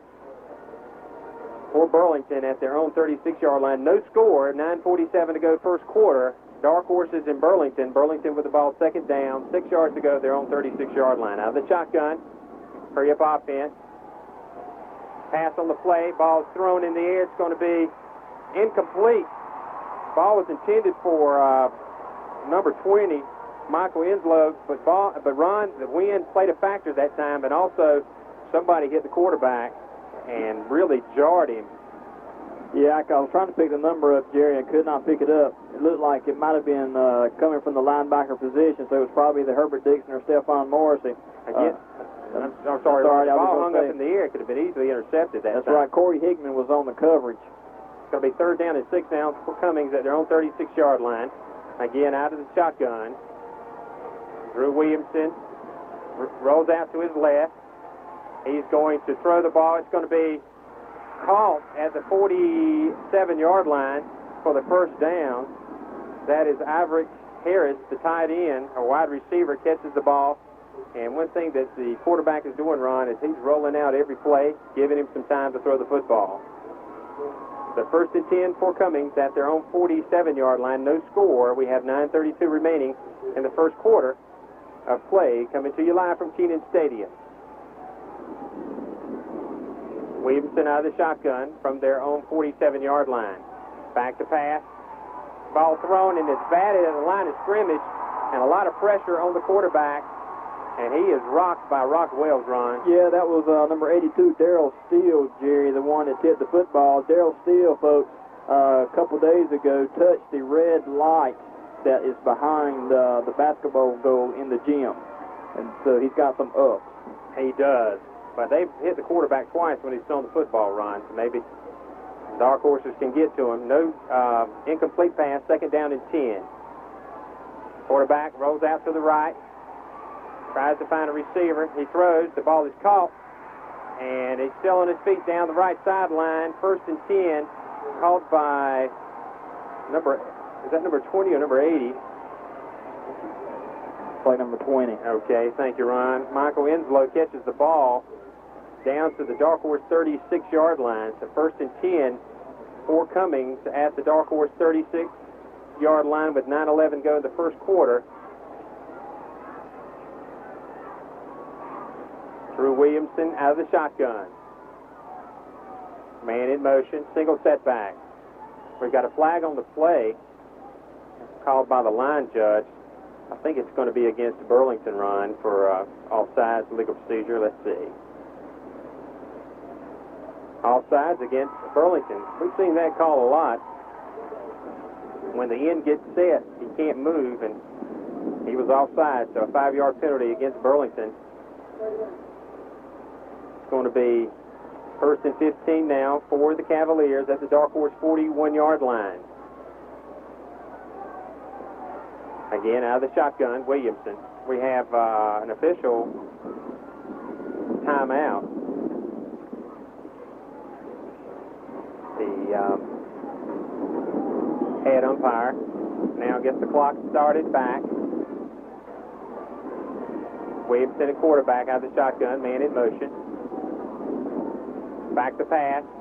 He's got some time. He throws the ball. It's caught and knocked down at the 35-yard line after the catch.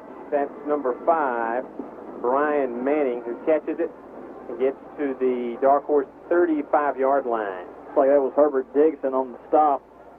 Brought him back to just about the line of scrimmage. May have picked up about 7 yards, it looks like. 7-yard gain, 2nd down and 8 yards to go now for Burlington at the dark horse 34-yard line. Everyone's split out now. Out of the shotgun, man in motion to the left. Quarterback, back to pass. He throws the ball to the end zone. It's going to be incomplete, and a good coverage by Brian Howard to tip the ball away in the end zone run. Yeah, the pass was thrown perfect, Jerry, and Brian Howard got a hand up on it just in time to bat it away. Big play coming in the ball game with 7:55 in the first quarter, no score. Burlington has it 3rd down and 8 at the dark horse 34-yard line. See if the dark horses can make something big happen here and stop this Cavalier drive. Quarterback rolls out to the right. He's got some pressure, rolls out. He is going to throw the football over the head of everybody, and pressure on the quarterback. That time caused an incomplete pass. It's going to be 4th and 8 for the Cavaliers at the dark horse 34. You think they're going to go for it here? It's a good possibility. With 7:46 to go in the first quarter, no score. 4th down and 8 for the Cavaliers. And one of the ends is just getting back to the huddle now and just getting to the line of scrimmage. You know, Ron, when they're running like that and they have the no-huddle offense, it's got to be tiring. It looks like the right end is even lined up off sides. 4th down and 8 now for Burlington at the dark horse 34-yard line. Quarterback's going to roll out to the right. He's got pressure. He's still on his feet. For Herbert Dixon gets a hand on him and sacked back at the 47-yard line. The dark horse is relentless on the quarterback. And we got a clipping. We got a clipping penalty too, and let's see what's going to happen. Clipping against the Cavaliers, and the dark horse defense is relentless. Will they mark that off? The ball, folks, is at the Burlington Cummings 47-yard line. They started at their own, the Clinton 34-yard line run, and they sent, looks like Herbert on the blitz, and he just couldn't get away from the dark horse defense. The quarterback couldn't, and there's a clipping penalty, and I think probably the dark horses, if they'll decline this. Yeah. So the Clinton defense steps up here on this play and sacks the quarterback. So the dark horse defense coming up big there, Ron.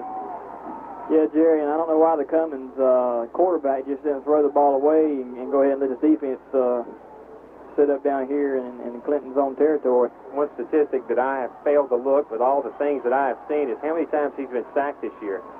Dark Horses get a sack on him here in their first drive. No score here, 7:29 first quarter. Dark Horses have 1st and 10. Good field position to the Cummings 26-yard line. Handoff, Herbert Dixon, and Herbert's going to be stacked up and backed up. And a little or no gain for Herbert off the left side, and Cummings is there, Ron. Early in this football game, Jerry, it looks like Cummings is concentrating tackles between the tackles, and we've had a little bit of success on the outside, so let's see if the coaches make a little adjustment here. Well, Ricky Warren, if he'd have taken the ball off the left side that time, I think he'd have gone all the way if he'd have taken the ball. So we'll see. Dark Horses have a yard gain.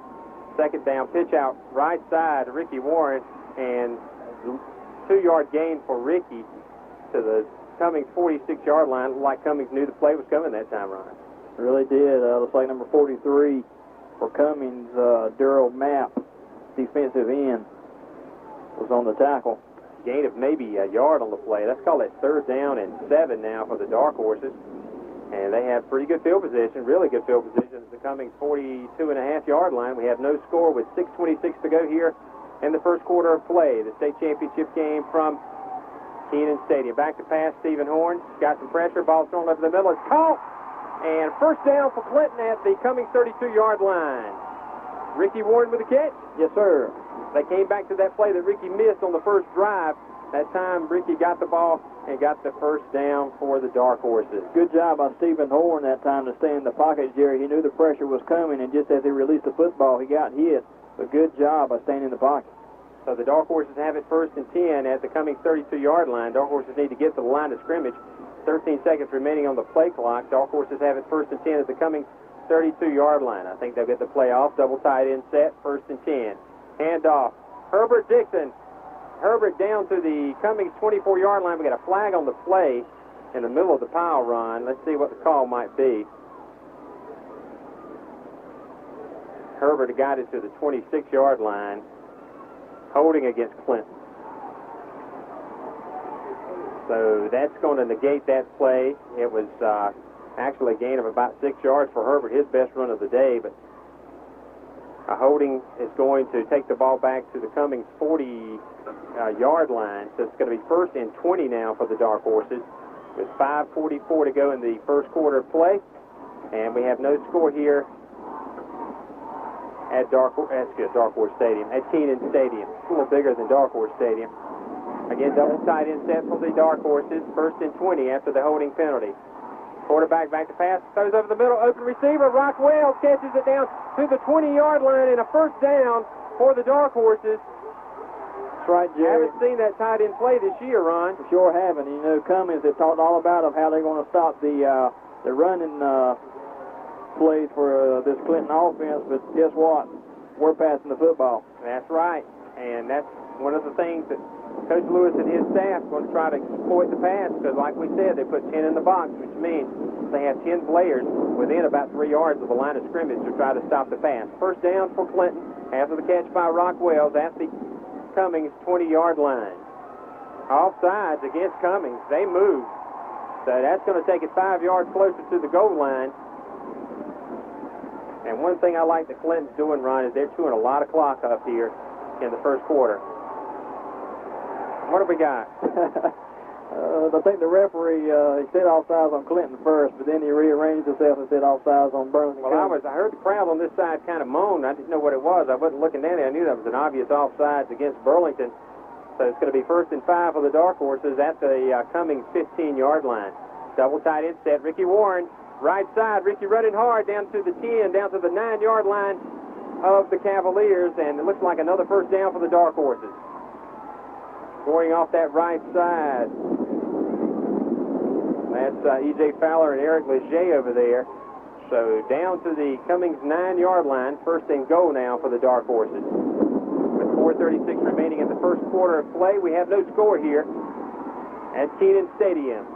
Double tight end set. Handoff. Right side, Reed Butler. Reed down to the 5, Reed down to the 4-yard line where he's knocked out of bounds. Again, they're thinking that Herbert's going to take the ball. They're going to give it to Reed Butler. And Reed's going to get down now to the Cavalier 4-yard line. He was finally pushed out of bounds by Brian Manning, number 5, for Cummings. So the clock stops at 4:22 of the first quarter. Dark Horses have it 2nd and goal at the Cummings 4-yard line. Double tight end set for Clinton. Handoff, Ricky Warren, right side. Ricky's going to get down to the 3-yard line where he'll be stacked up. short of the goal line. So host the Cavaliers on the tackle, number 71, Matt Crisp, inside linebacker. So it's going to be 3rd and goal now for the Dark Horses. They're at the Cummings 3-yard line with 4 minutes to go in the first quarter of play. We have no score here, and looks like that the Dark Horses need to call a timeout, Ron, because they have 14 seconds remaining on the play clock. They can't get this play off. It's 9 seconds to go.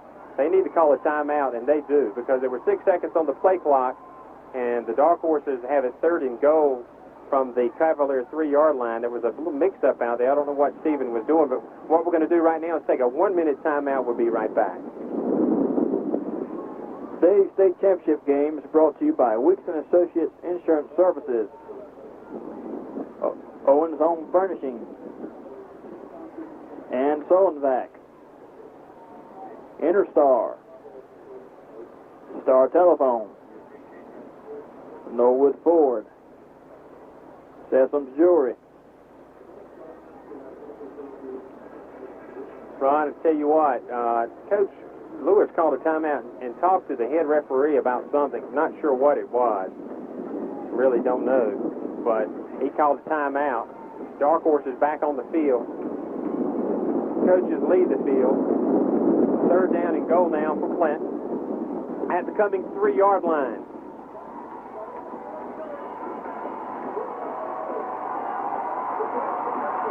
There must have been something wrong with a play clock or something, Ron. Yeah, I think Clinton was not charged a timeout there, Jerry. Not sure what was an official timeout. Okay, so it's going to be 3rd and goal for the Dark Horses. Double tight end set from the Cummings 3-yard line. Stephen Horn looking over the defense. Hand off. Dixon in for the score. Herbert Dixon in for the touchdown for the Dark Horses. They get on the board first after holding the Cummings offense on a 4th down from their own 37-yard line, the Flint 37-yard line, sacking the quarterback. Dark Horses on the board. Jamie Tilley is the holder. Trent Williamson's going to kick the point after try. Brand new goalpost here at Keenan Stadium. Snap, spot kick is up. Is it good? It is. Barely to the right. So the Dark Horses leading with 3:28 to go in the first quarter, 7-0. Don't you go away. Let's take a 1-minute break, 2-minute break. We'll be right back. Oh, yeah. Nice. This morning's football game. It's 11:20 in the morning. Brought to you by Sessoms Jewelry. Go visit Gary Wayne and his fine staff at Sessoms Jewelry. They have some great Christmas gifts for you. So I think you guys will have a great time picking out some jewelry. He has a good selection. Norwood Ford. Go visit Ken Honeycutt and his fine staff, and they'll show you some nice used cars and some nice new cars. They have some great interest rates for you. So Ron, the Dark Horse is on the board first, 7-0 with 3:28 to go in the first quarter. And just a really good drive, mixing up the pass, the run, and distributing the ball to all three of the backs. And so the Dark Horses are going to be kicking off, and they'll be kicking off in the wind. The ball has come off the tee twice, and I think that probably Rock is going to have someone hold it next time it comes off the tee. I just hope it doesn't blow off when he goes up to it, you know? That's right. So it's swirling down there on the field. Rock's going to be kicking off from the 40-yard line, and there's the whistle. So Rock gets the kickoff. It's a driving kick to the end zone. Hits the eye in the end zone. So Cummings is going to take over 1st and 10 on offense from their own 20-yard line. Good job by this Clinton defense on Cummings' first drive, Jerry, to get some pressure on the quarterback. He was knocked down 2 or 3 times. Let's see if they can do the same thing here. Darrell Steele, Rockwell's at end. They sent the linebackers at the right time. Again, this is a hurry-up offense. They run out of the shotgun. They pass the ball 80% of the time. Let's see if the Dark Horse defense can get to the quarterback. Handoff, right side, thrown down in the backfield to the 15-yard line. Yeah, Stephon Morrissey, Jerry, just came right through the gap, and looks like it's about a 4 or 5 yard loss. Loss back to the 17-yard line. So it's going to be second down and 13 to go for the Cavaliers at their own 17-yard line. That's the first running play of the game we've seen for the Cavaliers. Again, out of the shotgun. Drew Williamson rolls out to his right, tries to find a receiver. The ball is thrown. It's going to be caught. They say he caught the ball. That was a great catch by Brian Manning out to the 30-yard line. It's going to be close to the first down, but that was a circus catch by the Cavalier wide receiver. And they're going to say he's got the first down. That was just a good pass. No way you can defend it, Ron. Yeah, that was a little one Division A catch there, don't you say, Jerry? With the wind blowing, and he just took it off the ground. First and 10 for Cummings at their own 30-yard line. Again, out of the shotgun. Quarterback rolls out to his right. Ball is thrown, and the Dark Horses are there. No gain. A little pass out to the right. Good pursuit by the Dark Horse defense. Maybe a yard gain on the play. Yeah, it was a little screen pass over on the right-hand side, and looks like that was Stephon Morrissey that broke it up.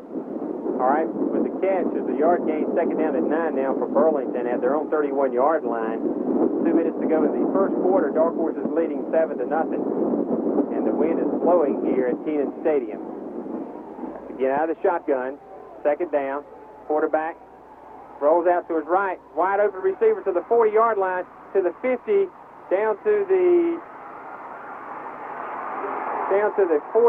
35-yard line of the Dark Horses. It looked like he went out of bounds there. That's Mike Hinton with the catch, Ron. Good deceptive play by the Cummings Cavaliers. Thought they had run the football. Catch by Hinton.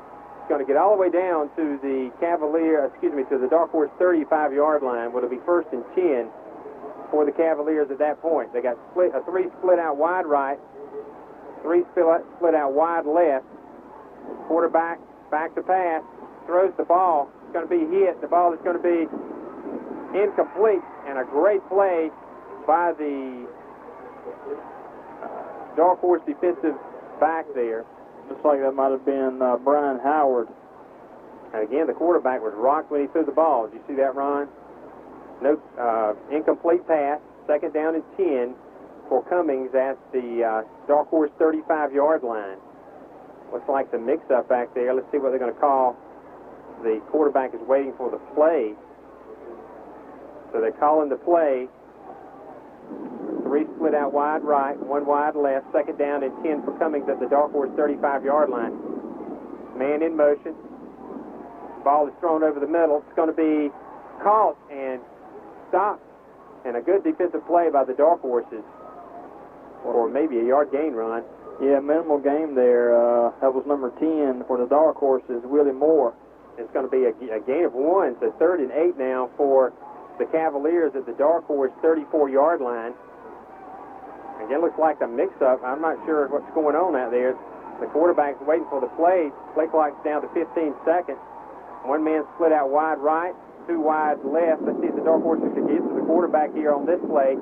3rd and 9 from the Dark Horse 34-yard line. Quarterback rolls out to his right. Ball is thrown over the middle. It's going to be caught down to the Dark Horse 22-yard line, and a great catch by Mike Hinton for the Cavaliers, Ron. He bobbled the ball and caught it for the first down. Yeah, Jamar Hicks was the one that was on the coverage. Pretty good coverage by Jamar, just a good pass. Clock running, 1st and 10 for the Cavaliers now at the Dark Horse 22-yard line. Clock is running with 44 seconds to go in the first quarter. Dark Horse is leading 7-0. Williamson, hands off up the middle. Little or no gain for the running back. Good pursuit by the Dark Horse defense. Yeah, Rock Wells and Stephon Morrissey. We got, like Jamar Hicks coming off for the Dark Horses. Second down and 9 yards to go for Cummings at the Dark Horse 22-yard line. 15 seconds remaining in the first quarter. Dark Horse is leading 7-0. Cavaliers at the Dark Horse 22-yard line. Second down and 9. Quarterback, back to pass. Looks like holding. The ball thrown. It's going to be caught for the touchdown. Brian Manning and the Dark Horses, one of the Dark Horses fell, Ron. and it's a touchdown for the Cavaliers. Yeah, Greg Coxum slipped down, Jerry, and left him wide open in the corner of the end zone for the touchdown. So the score is 7-6. Cavaliers get on the scoreboard with no time remaining in the first quarter, and the point after try coming up here. Sebastian Oliveras with the point after try. Low snap, spot kick is up, and let's see, is it good? It is. So we have completed the first quarter of play. We have a flag on the play. Let's not go away yet. It was thrown by the back judge, Ron. Let's see what the call might be. The point after try was good, and the back judge threw the flag. Let's see what the call is. The head referee coming out. I'm not sure. It's like something against the Dark Horse, illegal participation. So maybe too many players on the field. I'm sure that they're going to decline it. The Cavaliers got the extra point. Let's not go away yet. I don't think Burlington's going to go for two here, are they? No. I don't think so either. So legal participation against the Dark Horses. It'll be a decline. The score is 7-6. Still, they haven't put the 7th point on the scoreboard, Ron. See if we can get a call from the head referee. Yeah, I don't know. See what they're going to come up with. Well, let's see. 7-7. 7-7. All right, 7-7. Let's take a 1-minute timeout. We'll be right back.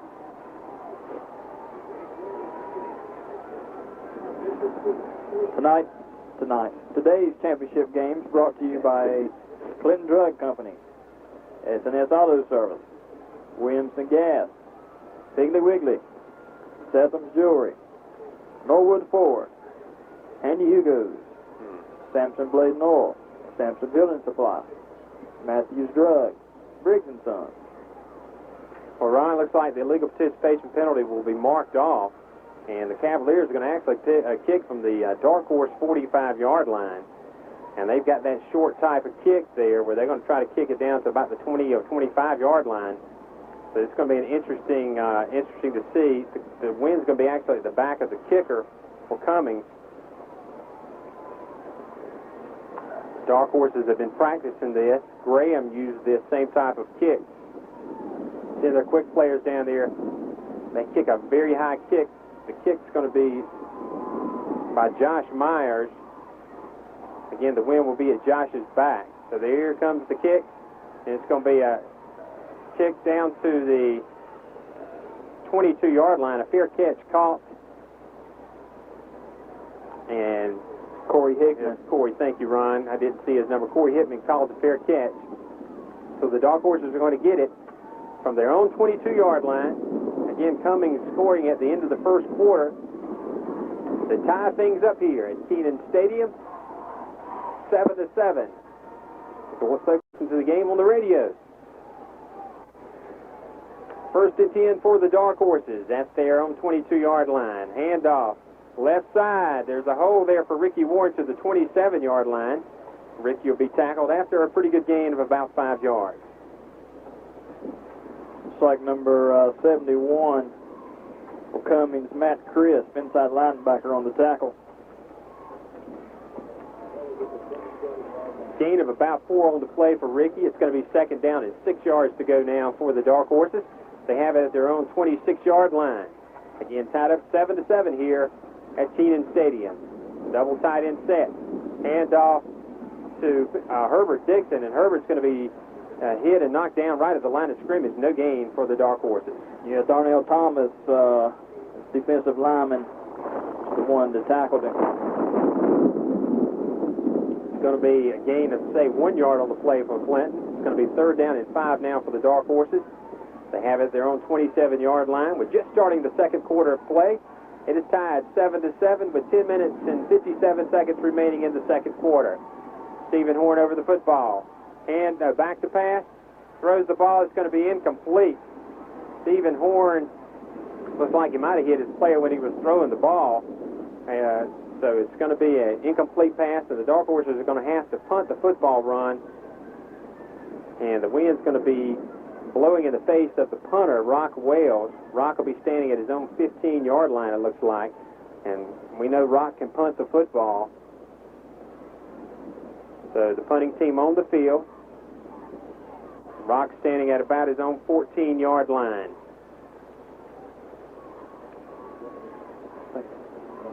A good snap from center, and there's the punt, and it's a really pretty good punt, and it's going to take a dark horse bounce, and the ball is going to continue to roll, and what a great punt into the wind by Rock Wells. Rock punted it from his 15-yard line, and the ball is going to end up at the Cummings 29-yard line.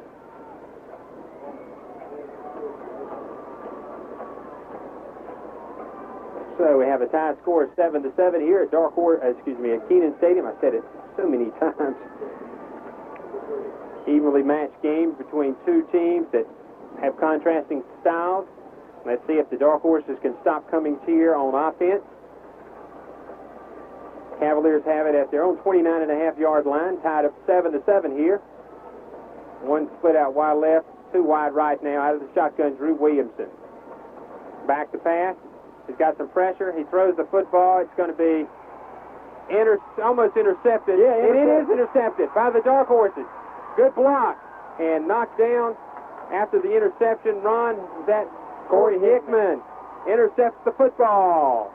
So the Dark Horses take over. And Ron, you know, we talked about the wind, and it's still swirling down there pretty good.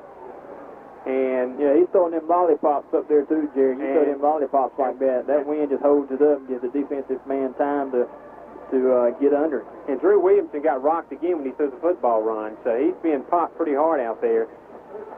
And he came off kind of slow that time, the quarterback for Cummings. But the Dark Horses get it 1st and 10 at their own 34-yard line. Handoff. Right side, Ricky Warren. Ricky shakes the block. Ricky down the left sideline. Ricky is going to get knocked out of bounds, and there's going to be flags everywhere. That's got to be a personal foul against Cummings, knocking Ricky out of bounds. In fact, and to a couple of the coaches, I hope they're okay, and maybe the cameraman. And so, man, that was just, let's see what the call is. Looks like that it's going to be, who's it again? The ball was up to the 45-yard line. We've got a personal foul against Clinton. It looked like Ricky was knocked out of bounds, but again, a lot of players down there and a lot going on. And so the ball is going to be, is it going to be stepped off from where the personal foul was, Ron? It should be from the spot of the foul. Okay, there you go. So the ball is going to go all the way back to the Dark Horse 25-yard line. Instead of a first down for Clinton, it's going to be a first down and 20 for the Dark Horses at their own 25-yard line. Again, if you're just joining us, we're coming to you live from Kenan Stadium, State 2A Championship. We're tied 7-7 with 10-12 to go in the second quarter. Herbert Dixon takes the football. Herbert shakes the block. Herbert runs hard, carries a couple of the Burlington Cummings players up to the 35-yard line. And folks, if you are not sure if Herbert Dixon is Ram tough, he just carried a couple of the Cummings players about 5 yards run, literally carried him. Yeah, carried number 42, Chris Clark, the defensive end, about 3 or 4 yards. It's 3rd down and 8 yards to go down for the Dark Horses. They have it at their own 36-yard line. Interesting play call coming up here. Double tight end set for Clinton. Full house backfield. Back to pass, ball thrown. Herbert catches it and is hit in the backfield, and that was a great defensive play by the Cummings defense to hold Herbert for no gain. Yeah, linebacker Andre Gray, number 9. Good job. In fact, Herbert lost about 4 yards on the play. So it's going to be 4th down now for the Dark Horses. Couldn't capitalize on the interception, and Rockwells is going to have to punt the football. He is going to be punting from his own 17-yard line. See if the Dark Horses have enough players on the field. They do. Win back deep for Cummings at his own 30-yard line. High snap. Brock gets hold of it. Punts it. It's kind of a wobbly punt. Let's see if it takes a It's going to be out of bounds. Off the side of the foot, Rock is going to punt the ball out of bounds, and it looks like Burlington Run's going to have really good field position at about the 50-yard line. So Burlington's got the football, and they're on the field. The Dark Horse defense needs to get on the field because Burlington's already on the field ready to play. They got one man split out wide left, trying to catch the Dark Horse defense off guard here at the 50-yard line. Quarterback under center, handoff left side, down to the 40-yard line and out of bounds goes the, looks like Harris takes the football off the left side, gets close. In fact, it looks like he's got a Cummings first down. Corey Hickman for the Dark Horses that finally pushed him out. It's going to be second down and 1 yard to go now for Burlington at the Dark Horse 40-yard line. Clock is running with 8:31 remaining in the second quarter. We're all tied at 7-7. Quarterback under center again. This time he hands the ball off the right side. It's going to be a first down for the Smoky. For the Cavaliers. Mike Hinton off the right side. Looks like he's going to get the Cavalier first down. What? Smokey.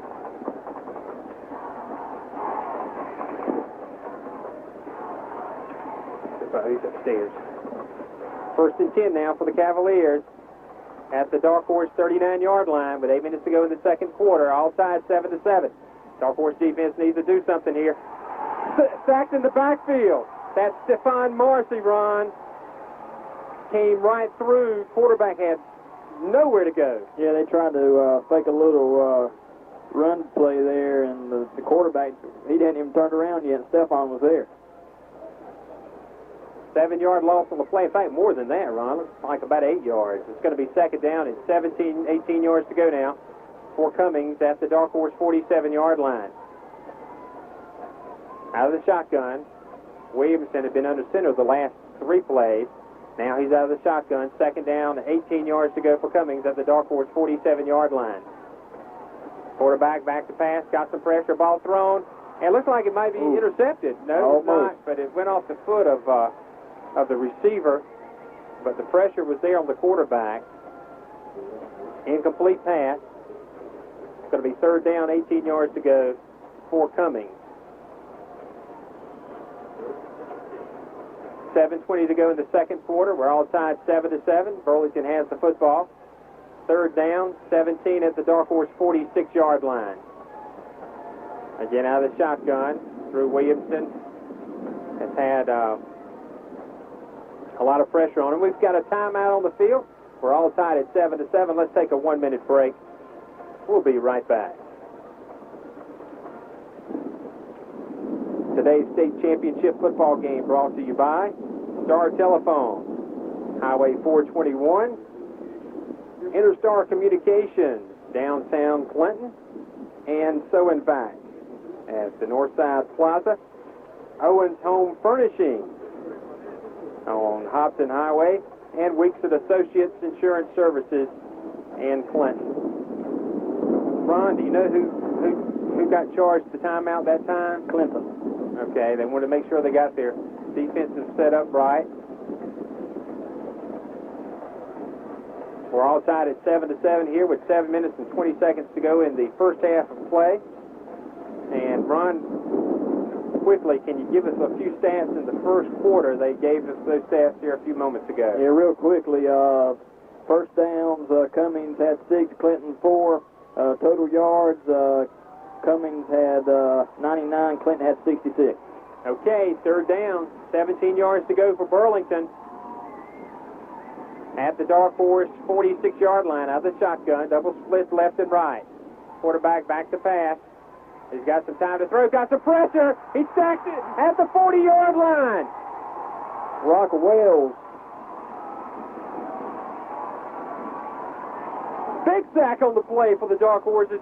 You can kind of attribute that maybe to the defensive secondary, too. A total team effort for the Dark Horse defense. Yeah, that was what you call a coverage sack there, Jerry. Good job by the secondary. So the Dark Horses sack the quarterback all the way back to the Cummings 43-yard line. It's going to be fourth down and 28 yards to go now for Burlington. They're at their own 42-yard line. Punter standing at his own 30-yard line. See if the Dark Horses maybe come after this run. The low snap from center, bobbled. Dark Horses come after it, and it was a terrible punt off the right foot of the punter, but he got a break because the ball gets to the Dark Horse 32-yard line. So, Dark Horses have it first and 10 with 6:22 to go in the first half of play run, and the Dark Horse defense looking pretty good here, with exception of a couple of plays, and they're doing the job. But the Cummings defense have done the same against the Dark Horse run. Let's see if the Dark Horses maybe pass the ball this time. First and 10 for Clinton at their own 32-yard line. Handoff straight up the middle. That's Herbert Dixon that's going to bang his way up to the Dark Horse 35-yard line for a couple of yards on the play. It's like number 9 on the tackle for Cummings, Andre Gray. Gain of, let's say, 2 yards, 2.5 yards on the play for the Dark Horses. They have it at their own 35-yard line with 5:57 to go in the second quarter, and all tied 7-7. Reed Butler is going to be hitting his own backfield, and a loss of 2 yards, and the Cummings defense run has been all over the place, just really covering the run. They really have, Jerry. They're putting 10, 11 men in the box, and they're doing a good job, good pursuit to the football. We thought this might be a high-scoring affair. Both teams coming in averaging well over 40 points a game. But the defenses have stood out here in the first half. It's 5:25 to go in the second quarter, and we're all tied at 7-7. It's going to be third down and 9 to go for Clinton. The quarterback back to pass, and he's out of the pocket. He's going to throw the football. It's going to be pass interference on Rockwell. Ron, what a great job by Stephen Horn to get out of a would-be tackler, and he had the senior leadership to tell Rock to go downfield. The ball was thrown, and the defender grabbed Rock. It's going to be pass interference. Is that an automatic first down? Automatic first down. 15 yards. Mark that, folks, as a big play maybe in this game, because it was 39 for Clinton. Stephen Horn gets out of a tackle. No flag on the play. They say no flag on the play.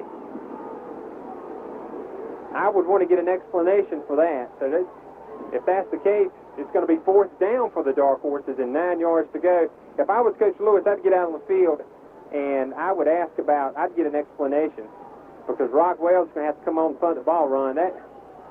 He's going to get an official timeout to get an explanation of why that wasn't pass interference, because it looked like to me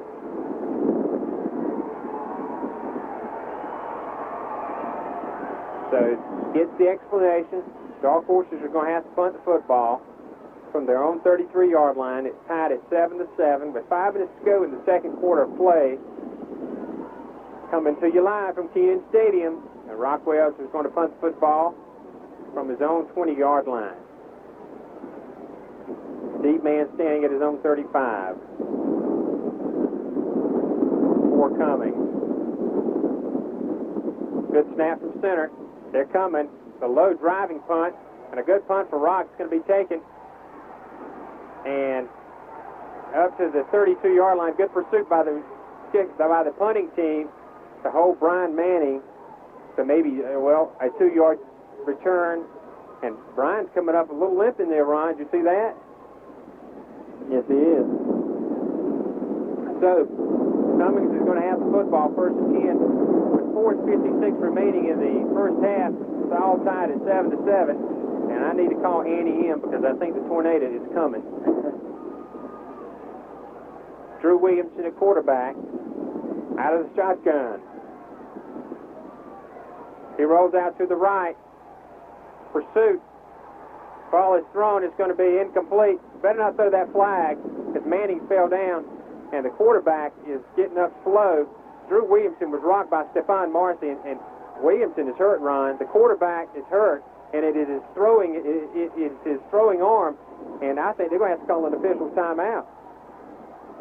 Drew Williamson was just rocked by Stephon Marcy, and I think he might have to come off the field, Ron. They're going to have an official time. He can't go. The quarterback cannot go. He's going to get down on one knee, it looks like. It's going to be second down and 10 for Burlington Cummings at their own 34-yard line. But I think if they get to Williamson here, he might be down for the count here in the first half. His arm is killing him. Back to pass. Ball thrown. It's going to be incomplete. And a good play by the defensive player for the Dark Horses, Ron. I think that was 20. Yeah, Jamar Hicks. Almost a catch by Mike Hinton. He bobbled the ball. It's going to be 3rd and 10 now for Cummings at their own 34-yard line. Clock's going to stop with 4:43 to go in the first half, and it's 7-7, all tied up here at Keaton Stadium.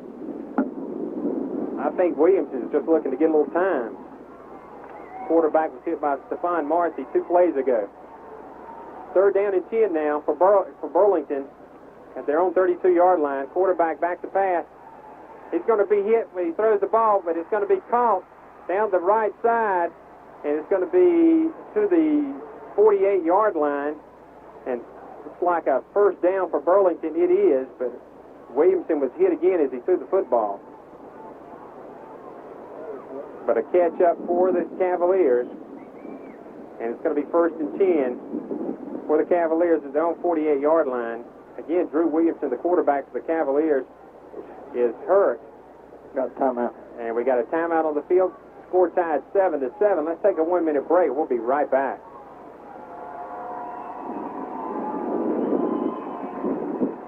Today's football game is brought to you by the Marcel Company, Star Vision, Clem Appliance, Samson Community College,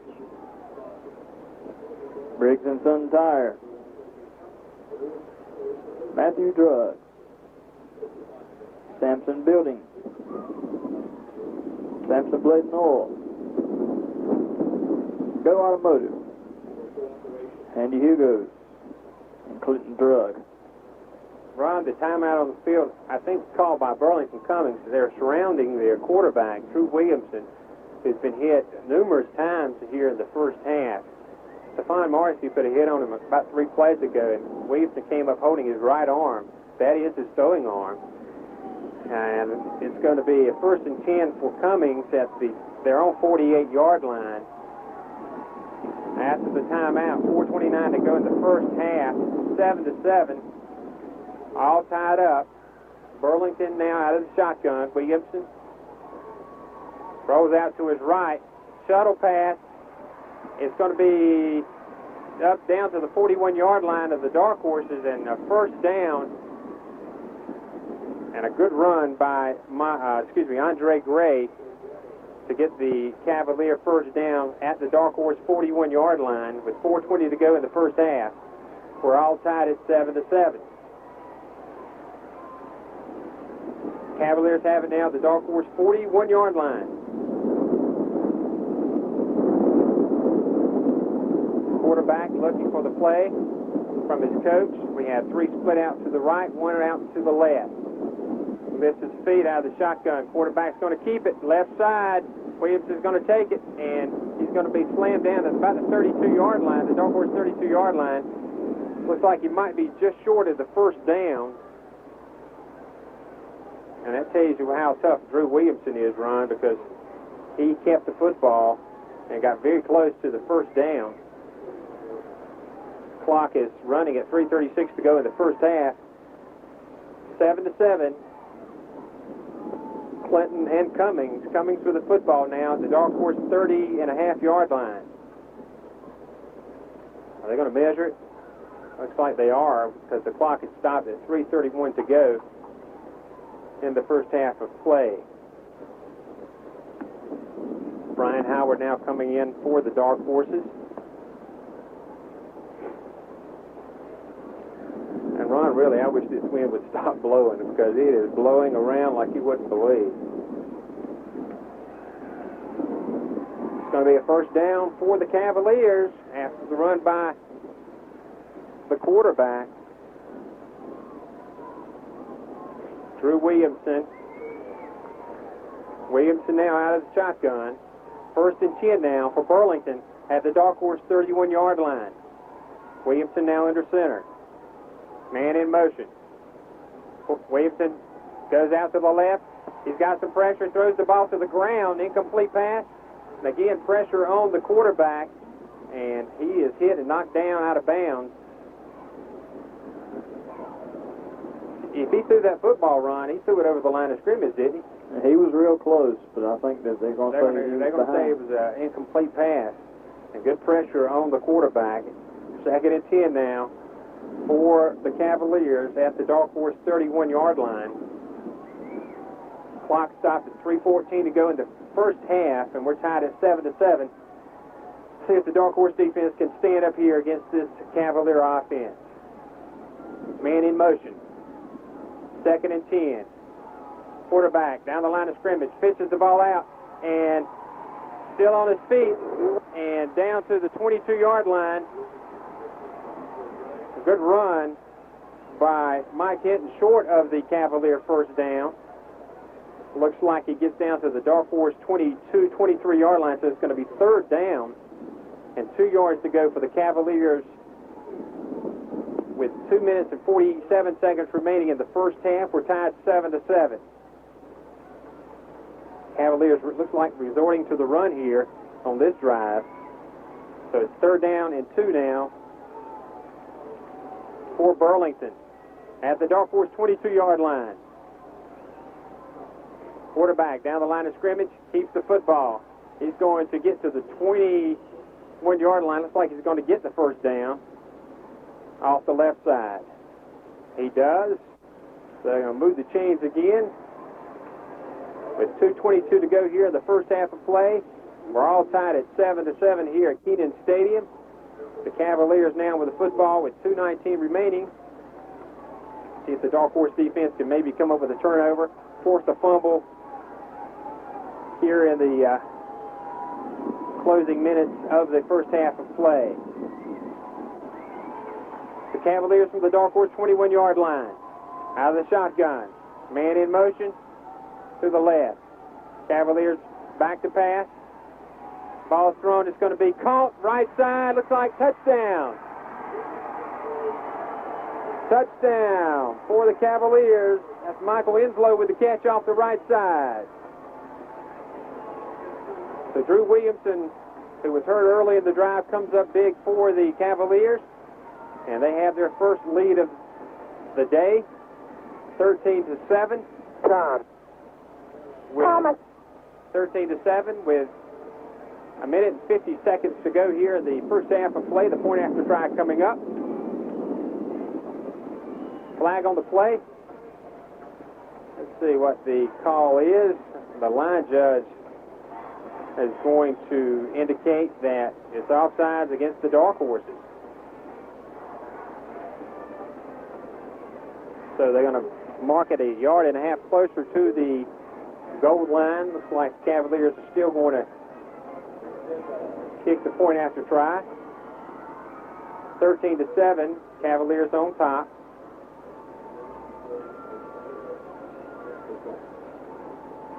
Right-footed soccer-style kicker.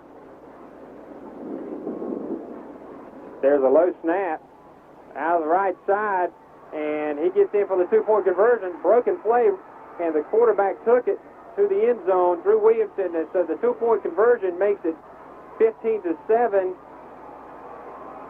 Burlington Cummings on top. Let's take a 2-minute timeout. We'll be right back.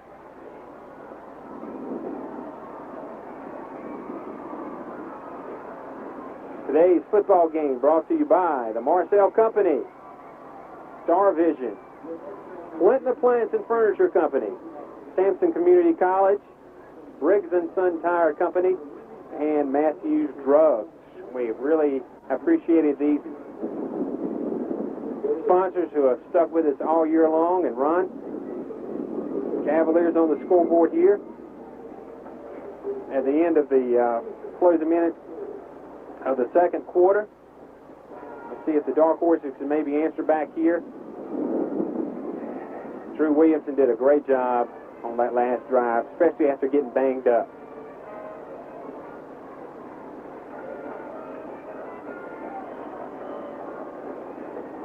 So the Cavaliers kicking off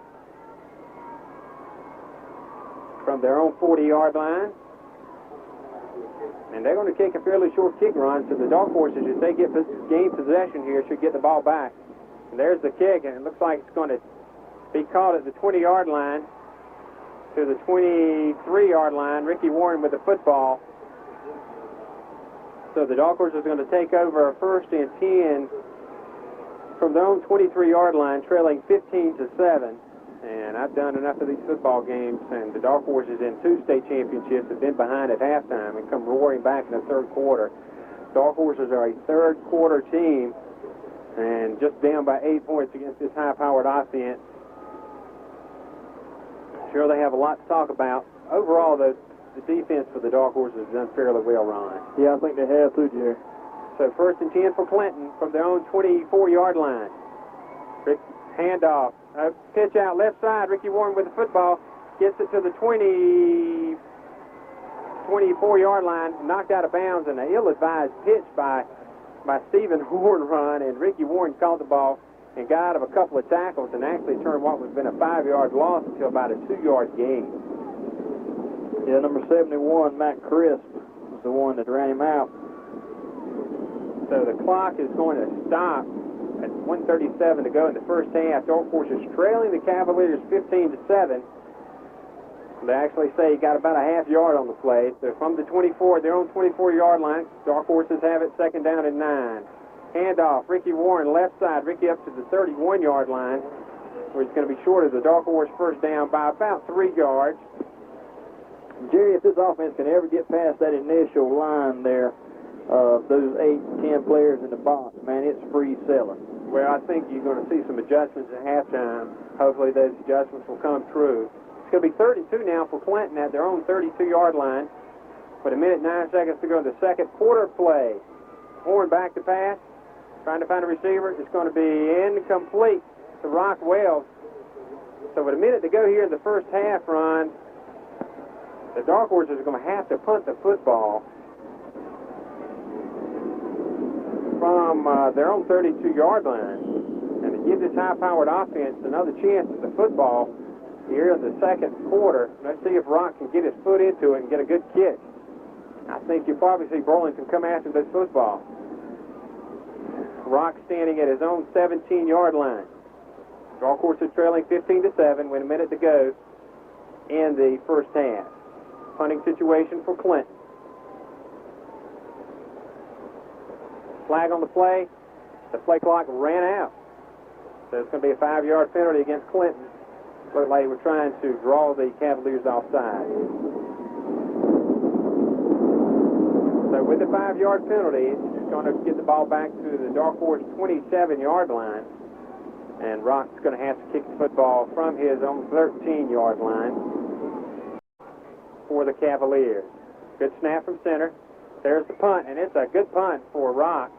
Let's see, it's going to take a Dark Horse bounce. Manning's going to pick it up and get knocked down at the 34-yard line. Good punt coverage for the Dark Horses. So with 48 seconds left, the Cavaliers have the football at their own 34-yard line. Dark Horses trailing 15-7 in this state championship game. Dark Horses need to get the quarterback this time, Ron. Double splits left and right out of the shotgun. Drew Williamson at quarterback. Quarterback runs the football right side, left side. In fact, the Dark Horses were waiting for Williamson up over the 35 to the 36-yard line. Yeah, nothing doing. I think Cummings might be content to run this clock down and go into the locker room with a 15-7 lead. I tell you what, 27 seconds to go. Got a team that passes like this, trying to lull the Dark Horses asleep. Got to watch out. Looks like you might be right about that, Ron. But again, let's see if he goes down on one knee. He does. So, 13 seconds remaining in the first half, and clock's going to wind down. What we thought was a high-scoring affair here, and Dark Horses are going to go into the locker room trailing by 8 points. So at the end of the first half, the score is Burlington 15, the Dark Horses 7. We're going to take a 4-minute timeout. We'll be right back.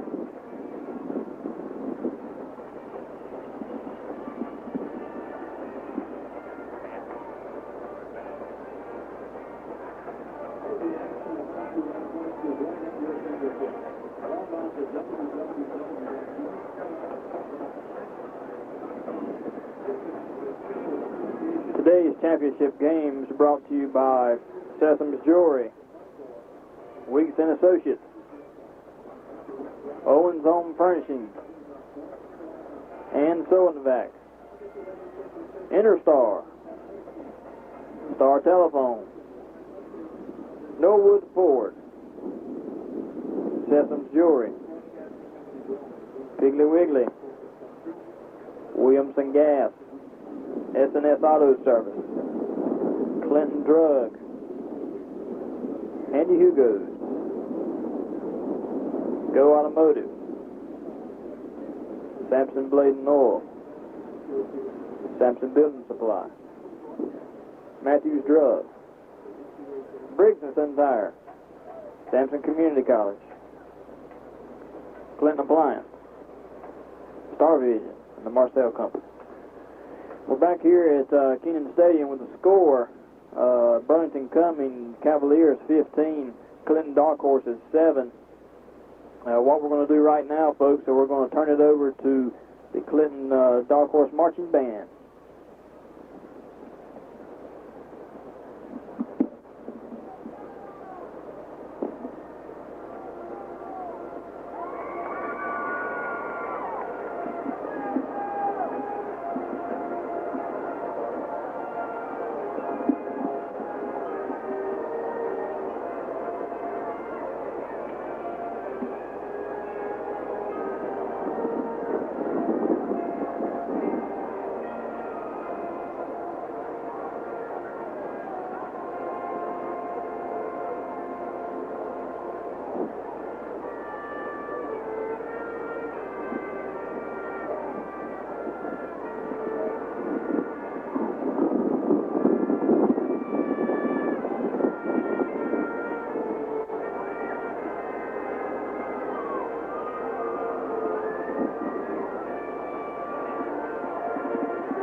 If you're just joining us, folks, we're listening to the Clinton Dark Horse Marching Band.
That was the Clinton High School marching band playing for you at halftime. I know these kids are just as thrilled as a football player to be playing in Keenan Stadium. Sad thing is that they only had 7.5 minutes to get on and get off the field. So it's going to be the Burlington Cummings, their band is here. I'm not sure if they are or not. They'll be on the field in just a moment. I haven't seen their band. I'm not sure if they even have one here or not. If they're not, the Clinton band needs to get back on the field. Giving you folks some halftime statistics. Dark Horses were really held in check here in the second quarter of the Dark. I'm not sure if Ron gave you the statistics or not, but I'll give them to you.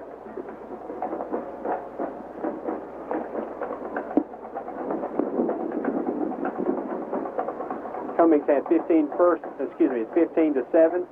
This is the halftime score. Coming to you live from Keenan Stadium. First downs, Cummings had 12 first downs. Dark Horses had 4 rushing yards. Cummings had 7 rushes, 12 rushes for 7 yards. Clinton had 8 rushes for 67 yards passing. Burlington had 167 yards passing. Dark Horses had 27. Total offense, Cummings has 160 yards in total offense. The Dark Horses have 94 yards in total offense. The leading rushers for the Clinton Dark Horses, Ricky Warren has 43 yards. Herbert Dixon has 22 yards. The quarterback, Drew Williamson, for the Cavaliers was 13 for 23 with 1 interception for 167 yards and 2 touchdown passes. Overall, though, the Dark Horses have done a pretty good job on defense. Just a couple of plays have cost them touchdowns, but that's the way this Cummings offense is.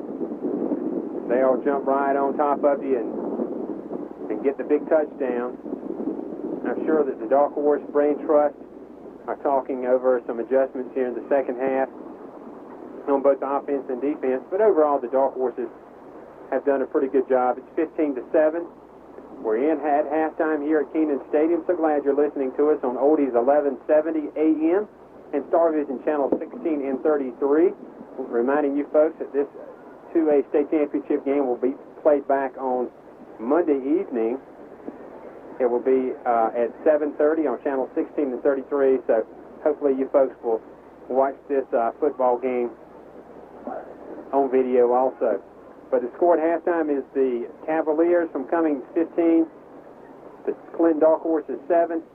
What we're going to do, folks, right now is get our breath and take a 3-minute timeout. We'll be right back.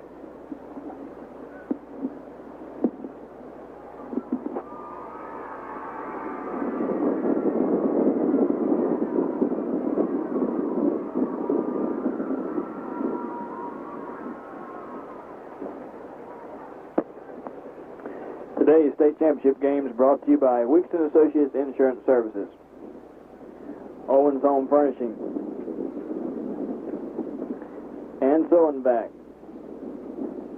Interstar, Star Telephone, Norwood Ford, Sessoms Jewelry, Piggly Wiggly, Williamson Gas, S&S Auto Sales, Clinton Drug, Andy Hugo's, Go Automotive, Sampson Blade and Oil, and Sampson Building Supply. Well, Ron, I've somewhat recharged my batteries. One thing I had to do is I had to get warm. let me tell you, folks, the wind is swirling here at Keene Stadium. Cold front came through last night. I gave this a few stats a few moments ago, right quick.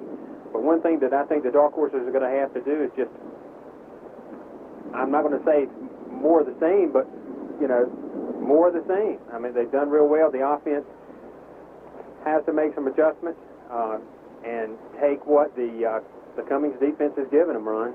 That's right. The Cummings defense, they played a pretty good half when you can hold this Clinton offense to 7 points. A few minor adjustments on the offensive side of the football for the Clinton Dark Horses, but I think we're in pretty good shape, Jerry. Kind of resembles the Graham game that we played not too many weeks ago, and Graham kind of did the same thing in the first half. So it's going to be real interesting to see how this Clinton Dark Horse offensive side of the football can react here in the second half. I remember against Shelby, Ron, here at the state championship, Clinton was behind, I think, at halftime. They came roaring back in the third quarter with some key plays on defense, which really sparked the offense. You know, they're keying on Herbert Dixon out there. They're really around him every time he's got the ball. They're trying to distribute the ball to Ricky Warren and to Reed Butler, but the pass worked pretty well for the Clinton offense in the first half. You never know; they might come out play action and on 1st and 10 or 2nd and 5 or something like that. So it's going to be interesting to see how the Clinton offense reacts to the Burlington Cummings defense, which, you know, all the press has been mostly about the Cummings offense, but this Cummings defense has been really impressive. They've prepared themselves well, but so has the Clinton Dark Horse defense. They have really gotten to Drew Williamson. I thought that the young man was out during their last drive, but I thought he was going to come out of the football game. In fact, they called the timeout for him just to get him composed, and here he comes on the next play after the timeout, runs the football. He was holding his right arm. It's going to be interesting to see how he reacts here in the second half. Dark Horses need to keep more pressure on him and maybe really rattle him in the second half. Hopefully they'll do that, Ron. Yeah, I think the defense played a really good half of football, Jerry. If you look at this offense of the Burlington Cummings and how they spread everybody out, and you know, Clinton's just not used to playing somebody like that. So I thought they done a good job in the first half. They really did. Dark Horse offense has to wake up a little bit. I'm sure hopefully they'll come around. This is the State 2A Championship.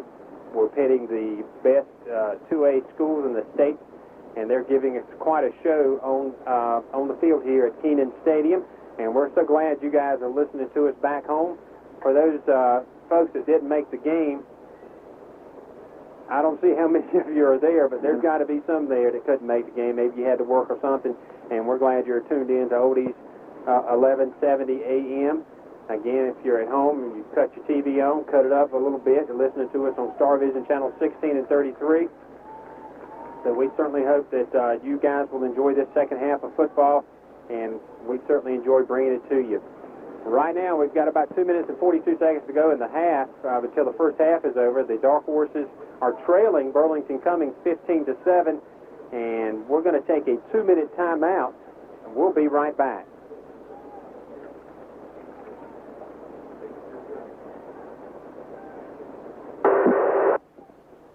Today's football game brought to you by Interstar Communications and Sew & Vac, Owens Home Furnishings, Weeks & Associates. Also brought to you by Sessum's Jewelry, Piggly Wiggly, and Williamson LP Gas Company. Now, the Dark Horses coming back on the field. I'm sure Herbert Dixon might have had something to say at halftime. Senior out there wants to win the state championship, as all the Dark Horses do, not just Herbert. And let's see if they can step it up a notch here in the second half. Hopefully the coaches have made some adjustments to put the Dark Horses on the board. Burlington Cummings coming on the field now. And I think, is Burlington going to get the ball first? They certainly are. So the defense is going to be Defense for the Clinton Dark Horse is going to be tested to start the second half. They can stop the Cummings offense with a 3 and out, get the ball back, drive it down the field for a score. The Burlington Cummings team coming in at 14-1. Dark Horses, of course, 14-0. The scoring plays for the Dark Horses, they got on the board first with 3:28 to go in the first quarter. Herbert Dixon, a 3-yard run. The point after try by Trent Williamson was good. Cummings got on the board with no time remaining in the first quarter. A 21-yard pass from Williamson to Manning, and the point after try was good. And then Burlington got on the scoreboard in the second quarter. Now on the pass play and the point after try, the snap from center was low. Drew Williamson took it to the left side. He was the holder and got the 2-point conversion. And the score is 15-7. Again, a good crowd here from the Clinton area to cheer their Dark Horses on, Ron. What do you think that they have to do here in the second half? Well, I was just thinking back to the first half, Jerry. Burlington Cummings converted on some big third down plays in the first half. They had some third and longs that they converted on. And, let's get this defense to just keep doing the same thing that they've done in the first half and put some pressure on the quarterback and try to get him to make some mistakes. And then offensively, hopefully, the Clinton Dark Horses can get it in the hands of Herbert Dixon and Ricky and Reed and put some points on this scoreboard. I guess the Graham Ball Club, which is in the same area of Burlington, Dark Horses kicked off the ball to start that second half of that game, and things turned around in a hurry. I wonder if Burlington's thinking about the Graham third quarter. Hopefully we can duplicate that against this football team. Fixing to start the second half of play. Dark Horses are going to kick off. And if you're watching your TV set, it's going to be from left to right. There's the kick. It's going to be taken at the 12-yard line, to the 15, to the 25, to the 28-yard line. Good return by Mike Hinton for the Cavaliers. So the Cummings Cavaliers taking over. They're going to finally spot the ball at the Cummings 30-yard line. Corey Higman on the tackle. 1st and 10 for the Cavaliers. Drew Williamson at quarterback out of the shotgun. 2 split out wide right, 1 wide left. Man in motion, quarterback, back to pass, the ball is thrown, and a good individual effort and a takedown at the 32-yard line after the catch. Good defensive play, Ron. Yeah, Jamar Hicks, Jerry, done a good job of wrapping him up and making sure he brought him down. Gain of 2 yards on the play for the Cavaliers, 2nd down and 8. Burlington has it at their own 33-yard line. Again, just starting the second half of play. 1 man split out, 2 split out wide left, 2 wide right out of the shotgun. Quarterback back to pass, throws the ball. It's going to be caught left side to the 42-yard line and a 1st down catch by Ivridge Harris up to the 42-yard line, and it's going to be 1st and 10 for the Cavaliers at that point. Yeah, it was tackled by Corey Hickman for the Dark Horses. So 1st down for the Cavaliers at their own 41.5-yard line, just starting the second half of play. Cavaliers leading 15-7. Out of the shotgun, Williamson. He's going to roll out to his right. Got some pressure. Ball is going to be incomplete. It bobbled. Good coverage, though, by the Dark Horse defense. Yeah, Jamar Hicks got a hand in there when the receiver caught it, Jerry, and knocked it out. So good job by Jamar. Stephon Marcy was in the area when the quarterback was throwing the football. And he just about got to the quarterback before he threw it. It's going to be incomplete, 2nd and 10 for the Cavaliers at the 41.5-yard line, their own 41.5-yard line. They got 3 split out to the right, 1 split out to the left. Quarterback rolls out to the right. The ball is going to be caught right side and knocked down. Fumble on the play, and it goes out of bounds. But they say he was hit and knocked down. That was Brian Manning. He hit at a...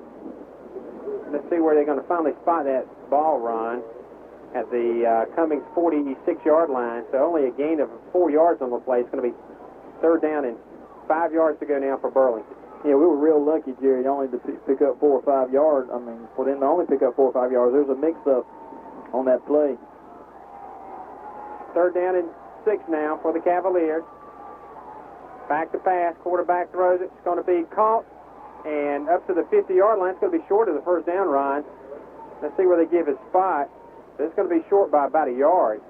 It's going to be fourth down for the Cavaliers and a yard to go. Are they going to go for it? Or are they going to punt the ball? It's going to be fourth and about a yard. Cavaliers at the 50-yard line. So let's see what they're going to do here.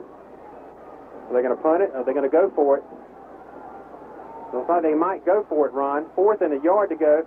Burlington has it just inside the Dark Horse 50-yard line.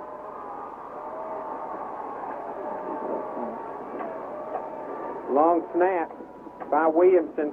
Play clock down to 9, 8. Play going to try to draw the Dark Horses offside. 4, 3, 2, 1, 0. They tried to draw the Dark Horses offside. Did not work. So it's going to be a delay of game, 5-yard penalty, and good coaching there. Good job by the Dark Horse defense. A good start here in the second half by the defense. See if we can get this offense on the field and then put on the 8 or 9 minute drive. That would be nice, wouldn't it? So the punter for Burlington standing at his own 33-yard line. He had a problem with the snap earlier getting to him. He's going to be punting into the wind, standing at his own 32-yard line. 2 players back deep for the Dark Horses. There's the punt, and it's almost blocked. And where did it go? Terrible punt. It's taking a Dark Horse bounce. Ron, that was a 7-yard punt by Burlington Cummings. So the Dark Horses are going to get great field position for their initial drive here in the second half. And the player for Burlington that was trying to down the ball couldn't catch up with it. It was rolling so far back. So the Dark Horses with it, first and 10. Excellent field position at their own 48-yard line. 8:55 remaining third quarter. Dark Horses trailing 15-7. Double splits left and right. Split backfield for Clinton. Handoff. And Herbert Dixon gets the football.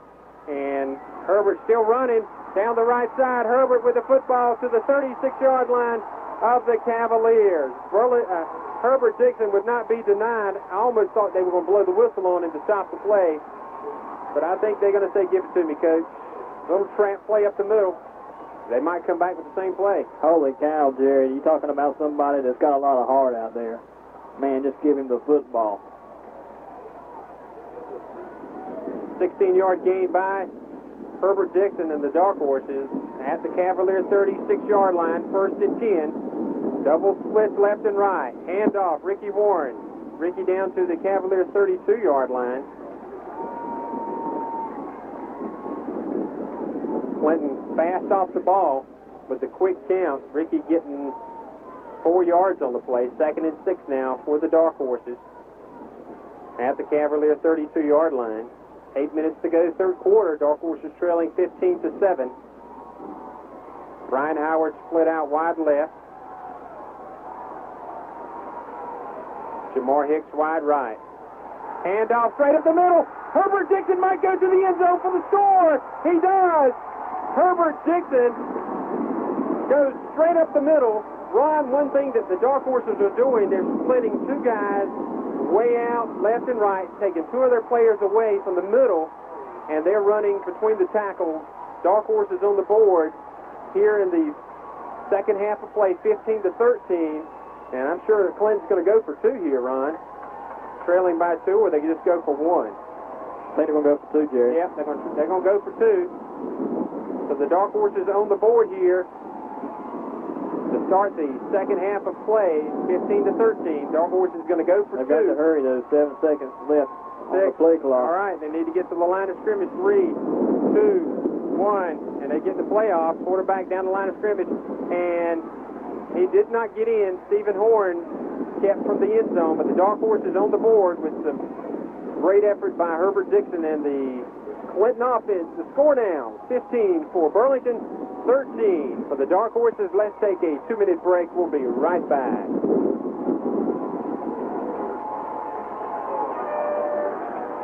Today's State 2A Championship game from Keenan Stadium in Chapel Hill is brought to you by the Marcel Company, Star Vision, Clinton Appliance, Samson Community College, Briggs & Sons, Matthews Drugs, Samson Building Supply.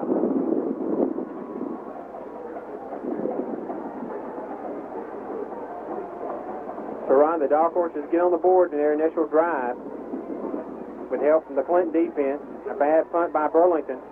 Herbert Dixon and the rest of the team barrels in. 2-point conversion kicking off. He's going to be kicking off with a stiff wind at his back. Let's see if he can get it to the end zone.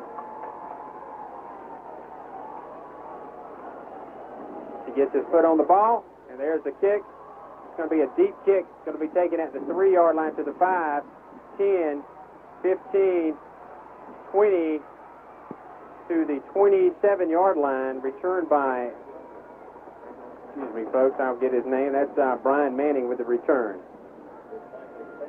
Michael Sampson's on the tackle.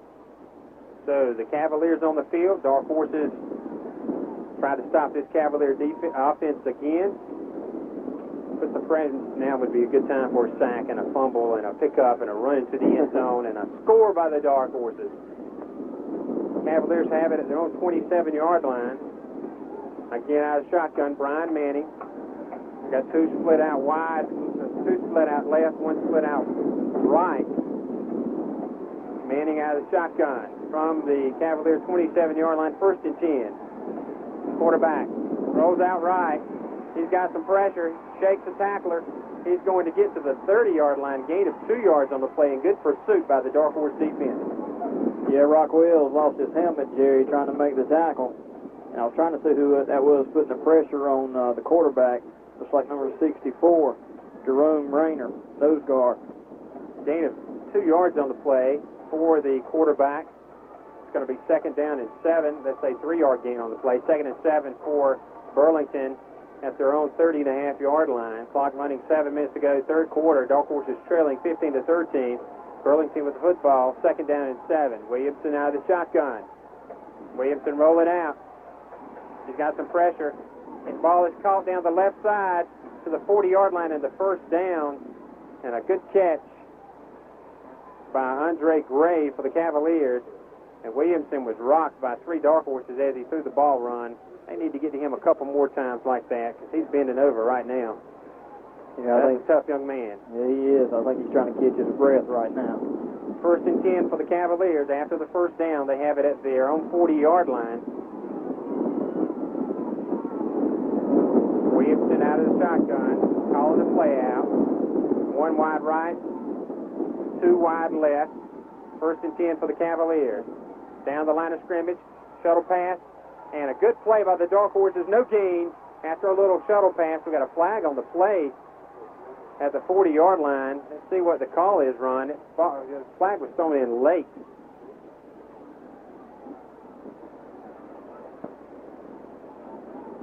Face mask against Clinton. 5 yards. 5-yard penalty. There was no gain on the play, but they're going to say a face mask of, you say 5, Ron? Yeah, there are 2 types. It's going to be 1st and they're going to mark it off. They got to mark the penalty off, don't they? We've got 6 minutes, 23 seconds to go in the 3rd quarter. 15 for the Cavaliers, 13 for the Dark Horses. 5-yard penalty against Clint's going to take the ball up to the Cavalier 46-yard line, where it's going to be 1st and 5 now for the Cavaliers at their own 46-yard line. Williamson looking to the sideline for the play. Now under center. 1st and 5. Man in motion. Handoff left side. there's a hole out of bounds, and looks like a first down.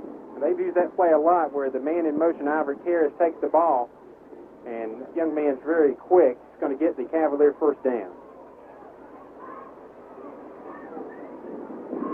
The ball is going to be placed at the Dark Horse 46-yard line. We're to be 1st and 10 for Burlington. And the Dark Horses could certainly use a sack here. Something to stop this Burlington team on this drive here to get the ball back, try to gain some momentum on the offense again. They did in their drive. Quarterback rolls out to the right, got some pressure. He's going to keep the ball spin, get hit, and get knocked down to the 50-yard line, and a sack on the play of about a 3-yard loss. Yeah, Herbert Dixon and Stephon Morrissey. Stephon's been all over the quarterback all day. Good job by those two guys. They're going to say that quarterback lost about 2 yards on the play. 2nd down, 12 yards to go. Time for the Dark Horses to crank it up here. Time for a turnover on Burlington Cummings, and hopefully it's coming right now. 2nd down, 12 to go now for the Cavaliers at the Dark Horse 49-yard line. Williamson again out of the shotgun. 2 right, 1 left. Quarterback back to pass, throws the ball. It's going to be over the head of the receiver. Incomplete pass, ball intended for Michael Inflow. Good coverage by the Dark Horses, but that was an uncatchable ball. Throwing footballs out over here on our side of the field. I think we're a little too high up to grab one. Might be the wind, Ron. I can make it up here. 3rd down for the Cavaliers, 12 yards to go. They have it at the Dark Horse 49-yard line. Here's another big 3rd and long play, Jerry, that we're talking about. See if the Dark Horses can stop them here.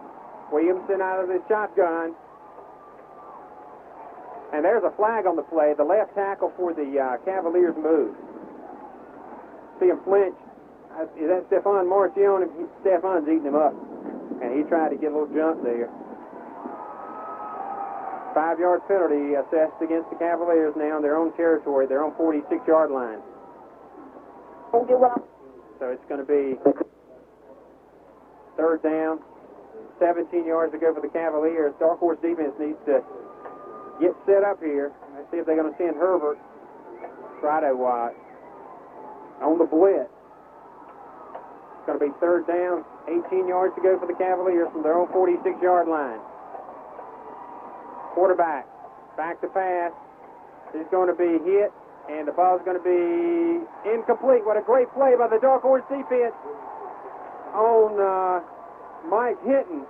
Yeah, number 16, Michael Sampson was on the coverage. Good job by Michael, and number 20, Jamar Hicks. Drew Williamson coming off the field kind of slow. I was looking at Drew, and wasn't looking at it looks like he got hit when he was throwing the ball again. This wind is in the punter's face, Jerry. The wind is in the punter's face, and it's blowing very hard. He's standing at his own 34-yard line. He had a 7-yard punt before. Let's see if the Dark Horses come after it. They are. Low driving punt. Ricky Warren's going to bobble it, pick it up. Ricky's going to get it to the 24-yard line where he'll be tackled at that point.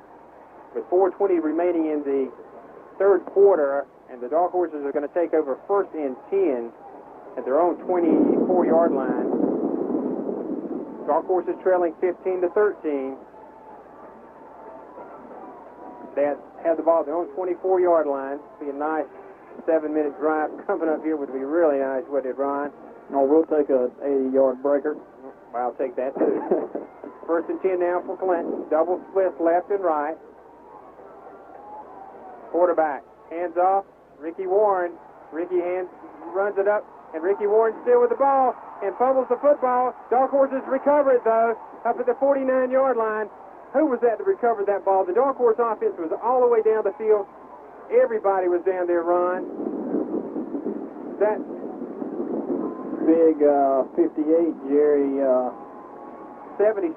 Eric Leger. Eric Leger was there, and they were following Ricky Warren down the field. He fumbled the ball, and Somebody picked Ricky up and carried him for about 6 yards. I didn't say that. Dog horses, they have it at their own 49-yard line, 1st and 10. Again, they're splitting double left and right. Split backfield for Clinton, 1st and 10. Handoff, Ricky Warren. Ricky's going to get knocked down for maybe a yard gain at the 50-yard line. You see the scheme the Dark Horses are running, Ron. They're trying to take 2 of the players out of that box. And what we mean by that, if you're just joining us, they're playing as many players between the tackles are Burlington Cummings to try to stop the run. Gain of a yard on the play. 2nd down and 9 for the Dark Horses at the 50-yard line. 15-13. Burlington leading. Dark Horses with the football. Stand off. Right side. That is Herbert Dixon is going to be stood up at the 48-yard line of the Cummings Cavaliers for maybe a yard gain on the play. That was 2nd down, wasn't it, Ron? It wasn't 3rd down. Yeah, this should be 3rd down. They just moved. Okay. 2 minutes and 50 seconds remaining in the 3rd quarter. Dark Horses with the football at the Cummings 49-yard line. 3rd down and 8 yards to go for Clinton. Dark Horses trailing 15-13. Be nice for a Brian Howard pass here. He split out wide left. One Dark Horse split out wide right. 3rd down and 8 for the Dark Horses. Pass over the middle. Caught by Howard. 1st and 10 for Clinton. Pinpoint passing by Stephen Horn, Jerry. He got rocked just as soon as he let the ball go, but good job by Stephen. Brian Howard with the catch and keeps the drive alive. 1st and 10 for the Dark Horses at the Cummings 40-yard line. We're approaching the end of here is the 3rd quarter. We got 2 minutes to go here in the 3rd quarter. Dark Horses with the football. Brian Howard split out wide left. Tilley split out wide right. Handoff. Herbert Dixon is going to be smothered after maybe a gain of a yard. And again, Ron, I think if you want to throw it to Brian Howard on the left, I think you might have another reception because, again, they're playing the run now. What they've done is the Cavaliers have adjusted to bringing everybody up. A gain of a yard on the play for the Dark Horses. They have it now at the Cavalier 39-yard line. They had the wind at their back here with 1:32 to go. 2nd down, 9 yards to go for Clinton at the Cavalier 39-yard line. Hand off to Ricky Warren. Ricky is going to keep the football. He's going to get to the 30-yard line. But did they say he was down? Yeah, they stopped the play. Okay, they stopped the play, and Ricky Warren had a close to a Dark Horse 1st down at the 30. Same thing that happened to Herbert a while ago, but this time they blew the whistle. No gain on the play. It's going to be 3rd down and 8 yards to go now for Clinton at the Cavalier 39-yard line. I'm sure this will be 2 down territory if they don't get it here, Ron.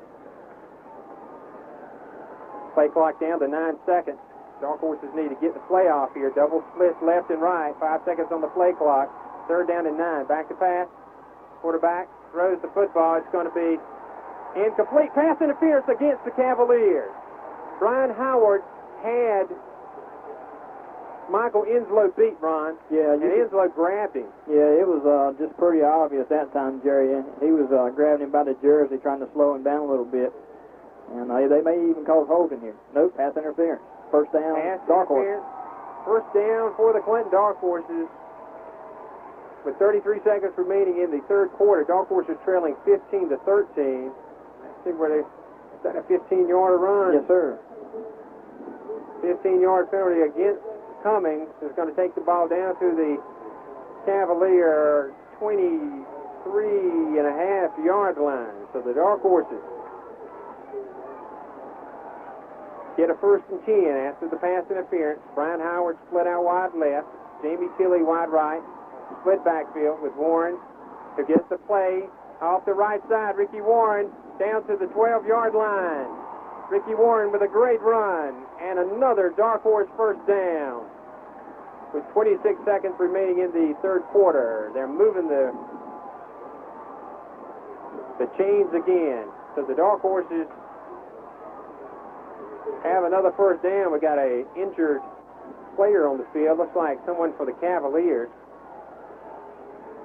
And I'm not sure if he's going to get up, Ron. He looks like he's pretty hurt. They got a whole team out there, and that's why the Cavaliers might have called a timeout. So with 26 seconds remaining in the third quarter, the Dark Horses trailing 15-13. Let's take a 1-minute or 2-minute timeout. We'll be right back.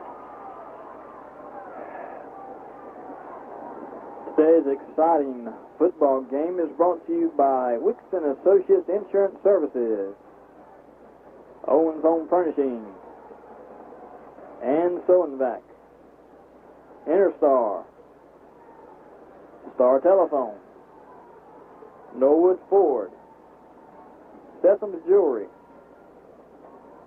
Piggly Wiggly. Your hangout, isn't it, Jerry? Quee. It's Piggly Wiggly for me. Williamson Gas, S&S Auto Service, Clinton Drug Company, Andy Hugo's,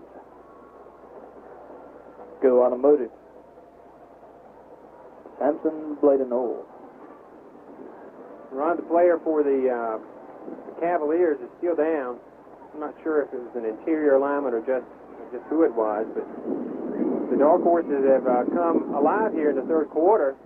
They have scored and missed a 2-point conversion. They have the ball here at the Cummings 11-yard line. If I sound funny, folks, it's because I am about to freeze. I was thinking about not bringing a coat, and I'm glad I did. In fact, I got a bigger coat in the car, but I just couldn't go down there and get it.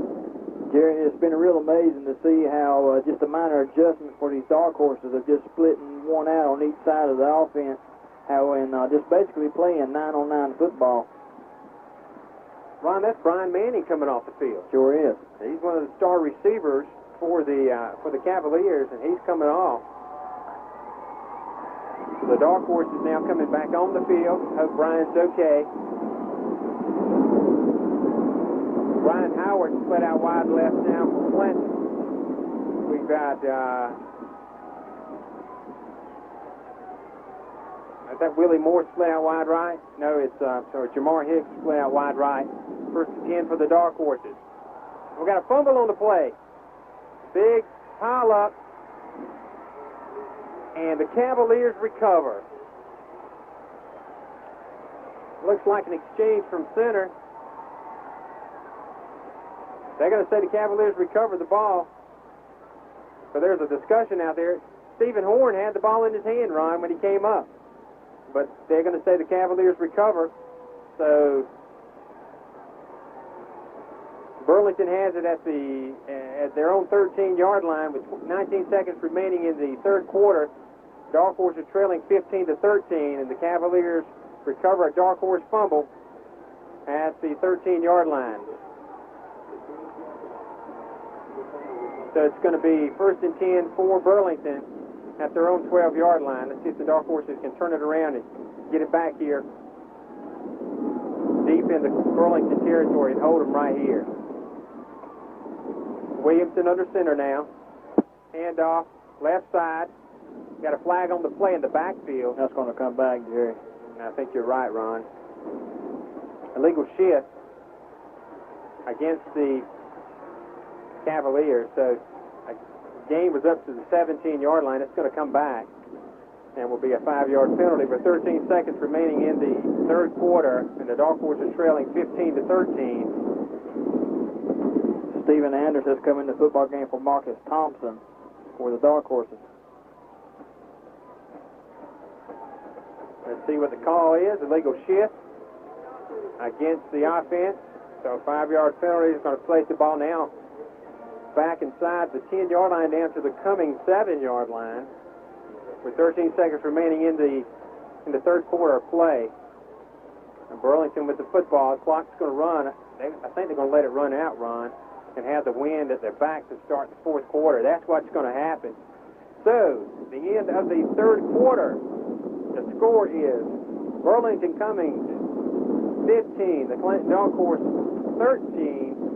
Don't you go away. Let's take a 2-minute break. We'll be right back.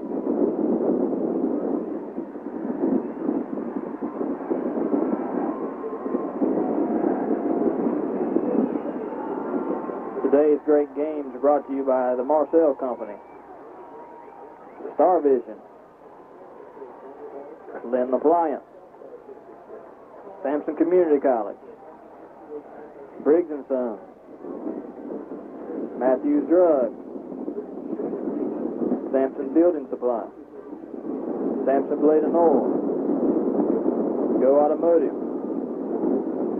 Andy Hugo's, Clinton Drug, S&S Auto Service, Williamson Gas, Piggly Wiggly, Satham's Jewelry, Norwood Ford, Star Telephone. Ron, has come down to this. We're in the fourth quarter here at the Keenan Stadium. Burlington Cummings leading the Dark Horses 15-13. And the Dark Horses clearly on the third quarter of play. Hopefully they can continue this in the fourth quarter, and hold Cummings deep in their own territory and get the ball back. Burlington has it at their own 7-yard line. It's going to be 1st and 15 for the Cavaliers. It'd be nice to get a little interception here or a turnover. I'd even take a safety. Drew Williamson under center. It's going to be 1st and 15 for the Cavaliers at their own 7-yard line. Quarterback rolls out to the right. Ball's thrown. It's going to be caught at the 10-yard line. And a great tackle after the catch. Mike Hinton caught the football. Jamar Higgs was on the tackle. The gain is up to the Cavalier 11-yard line. 2nd down and 12 yards to go for Burlington Cummings at their 10-yard line. Just starting the fourth quarter of play. Burlington with the football. 2nd down and 12 at their own 11-yard line. Quarterback out of the shotgun on 2nd and 12. Down the line of scrimmage, and Drew Williamson with the football. It's going to get knocked out of bounds at about the 15-yard line. Herbert Dixon slowed him up, Ron. Stephon Morrissey, Jerome Rayner was on the tackle. And runs Williamson out of bounds at the 15-yard line. It's going to be 3rd down. And about 7 yards to go now for the Cavaliers. They're at their own 15-yard line. If the Dark Horses can hold Burlington here. Let's go defense. 3rd down and 8 yards to go for Cummings at their own 15-yard line. The crowd yelling defense, defense. 3 seconds left on the play clock, and Burlington Cummings is going to have to call a timeout. They're going to have to burn a timeout here. And how important would that be? We don't know until the end of the ball game. But a timeout on the field. Burlington leading Clinton 15-13. Let's take a 1-minute break. We'll be right back. Today's exciting State 2A Championship brought to you by these fine sponsors. Sessoms Jewelry being one. Go visit Gary Wayne and his fine staff. The Marcel Company. ATVs for you. Star Vision, Clinton Appliance and Furniture Company, and Sampson Community College. Ron, I'm not sure if the Cavaliers used the timeout during the injury. I saw the guys come out and get the water and everything. I'm not sure if that's a let's see, can we tell from here? Let's cross the way. They got two timeouts remaining. Clinton has 3. So the Cavaliers call a timeout. 3rd down and 7 for Burlington. They have it at their own 15-yard line. Drew Williamson, and they got a penalty on the play. And it's going to be against the Cavaliers. The right end, Ivory Harris, moved well before the ball was snapped.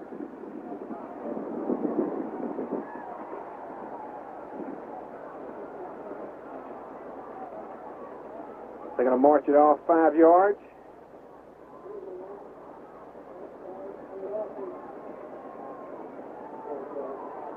So it's going to be back now to just inside the Cavalier 10-yard line. 3rd down, 12 yards to go for Burlington Cummings. Quarterback out of the shotgun, standing back inside the 5-yard line. Rolls out to his right. He's going to throw the ball. It's going to be over the head of the intended receiver.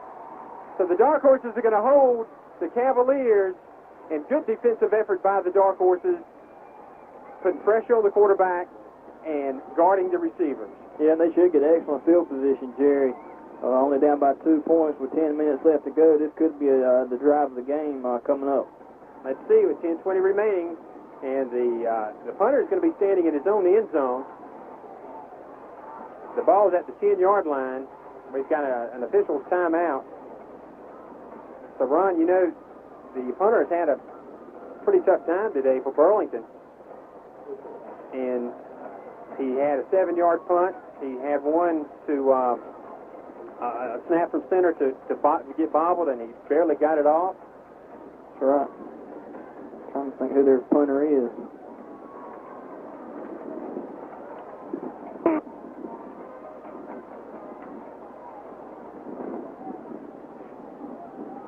We had an official's timeout.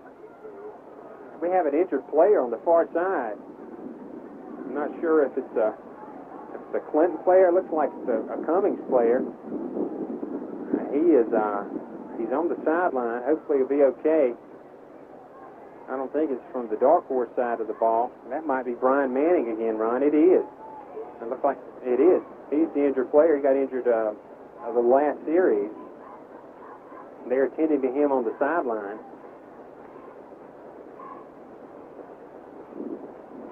While they're attending to Brian, we just got the third quarter statistics. It's hard to say when it's this cold. Your lips are frozen. It's hard to... Well, let's see. The water boy's coming on the field. Now he's coming off. So they got me confused. Now they're going to punt the football. The punter's standing in his end zone. Players for the Dark Horses are back at the 37-yard line of Cummings. I don't think this is the true punter, Jerry. I don't think it is either, Ron. There's the punt, and the Dark Horses just need to stay away from the ball. And it's going to take a Cavalier bounce, but still the Dark Horses are going to get good field position at the Cavalier 37-yard line. So, with 10 minutes and 7 seconds remaining in the fourth quarter, Dark Horses are going to get it back, Ron, in excellent field position. Burlington Cummings leading the Dark Horses 15-13. We can't say enough about the Clinton Dark Horse defense this second half, Jerry. They have just completely shut down this high-powered offense of the Cummings team. Dark Horses had a good drive before, came up short with a fumble at the 12-yard line. Now they have good field position at the Cummings 37-yard line, 1st and 10. Handoff by Dixon. Dixon's not going to get anything on the play. No gain for Herbert. He was just stopped and rocked and no gain. Yeah, there's a host of Cavaliers on the play. The Dark Horses will have the wind in their face here in the fourth quarter. No gain, 2nd down and 10 yards to go for Clinton at the Cavalier 37-yard line. Brian Howard split out to the left. Jamar Hicks split out to the right. Split backfield for the Dark Horses. Handoff. Left side, Ricky Warren to the 35-yard line. Ricky's going to get about 3 yards on the play. He was 1 player away from breaking it, Ron. He really was. So the Dark Horse is now facing a 3rd down and about 7 to go. They have it at the Cavaliers' 35-yard line. Jamar Hicks wide right. Brian Howard wide left. Stephen Horn under center. We got a reverse pass. Caught at the 10-yard line. Caught and in for the touchdown. Jamar Hicks with a touchdown reception. Brian Howard on a reverse pass touchdown. Dark Horses on the scoreboard. And one thing I loved about that, Ron, is that Brian Howard threw that ball in the wind, but better than that, Jamar Hicks came back for the ball. So it is 19-15 with 8:49 remaining in the football game. The Dark Horses probably are going to go for 2 here. They are. Jamar Hicks wide right, Brian Howard wide left. Stephen Horn under center, split backfield. Handoff. Herbert Dixon. Herbert's going to barrel in. He's got it. 2-point conversion is good. So the Dark Horse is now leading 21-15 with 8:49 remaining in the football game. Let's take a 2-minute break. Don't you go away. We'll be right back.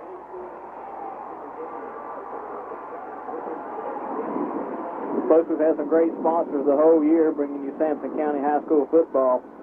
Let me bring you some of them now. The Weeks and Associates Insurance Services, Owens Home Furnishing, and Sodenback, Interstar, Star Telephone, Norwood Ford, Sesame Jewelry, Piggly Wiggly, Williamson Gas, S&S Auto Service, Clinton Drugs, Andy Hugo's, Go Automotive, Sampson Bladen, Sampson Building Supply. Sound like Carolina, doesn't it? I know you're a Carolina fan, Ron. Dark Horse is leading 21-15, 8:49 to go in the game. Rockwell's the kickoff. Let's see if Rock can get a low driving kick here.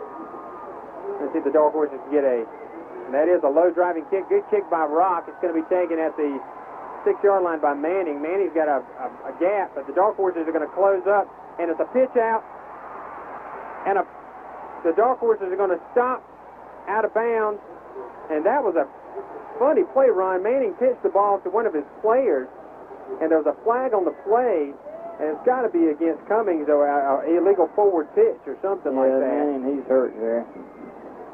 But that man showed some guts. He's been hurt twice, dragged off the field twice, and a clipping against Burlington Cummings. So we'll take that with 8:36 to go in the ball game. Dark Horses leading this game 21-15. Glad you're listening to us on Odie's 1170. Star Vision Channel 16 and 33, folks. I'm trying to calm down. You know, I was cold, but now I think the cold has gone away. Let's see if the Dark Horses can hold Burlington deep in their own territory. Ron, that's a big penalty. The ball's going to be placed inside the Cummings 8-yard line, and I hope they can get to Drew Williamson here, rock him a little bit, get an interception for a touchdown. Certainly love to have that. With 8 minutes, 36 seconds to go in the football game, Dark Horses leading 21-15. And Burlington Cummings with a football, 1st and 10 at their own 8-yard line. Dark Horse defense called upon again. Let's see if they can continue what they've done here in the second half. Quarterback back to pass. He's going to be hit and knocked down at the 2-yard line. So a sack on Drew Williamson. Is he off? I thought he was on the ground, but he's not. He got up. So the ball's all the way back to the Cavalier 2-yard line. I'm trying to pick up who that sack was by, and I'm not completely 100% sure, but I think Jerome Rayner and Stephon Morrissey were in the mix. It'd be nice to get a safety here, Ron. That would be 2 more points for Clinton. It's going to be 2nd down, 17 now for the Cavaliers. Cavaliers have it at their own 2-yard line. Out of the shotgun, man in motion. And we've got a flag on the play. Time has run out. A delay a game against Burlington, that's going to be half the distance to the goal line. So it's going to go back to the 1-yard line. The Dark Horse defense, though, they better watch out. They've got to play a good defensive scheme here, because this is a Cavalier team that can strike and strike quick. We got 7:51 to go in the football game. And what the Dark Horses need to do is containment. Exactly right, Ron. You can't let the Cavaliers have the big play. Brian Manning is in, split out wide right. Out of the shotgun now. 2nd down and 18 to go. Quarterback back to pass. He's got the receiver, and it's going to be a toss down the right sideline to the 40-yard line, and a great catch by Michael Inslow. So the Cavaliers get out of their own shadow, their own goal line with 7:28 remaining in the ball game. And they're going to get a 1st and 10 at their own 41-yard line. A good pass and a good throw by the Cavaliers. And the Dark Horses, let's see, they are got one man split out wide left. Dark Horses need to stop them here. Cavaliers at their own 41, 1st and 10. Out of the shotgun, Got plenty of time. And Williamson's going to take the ball down the left sideline, gets to the 49-yard line. And Ron, I tell you what, looked like a big hold on the play there.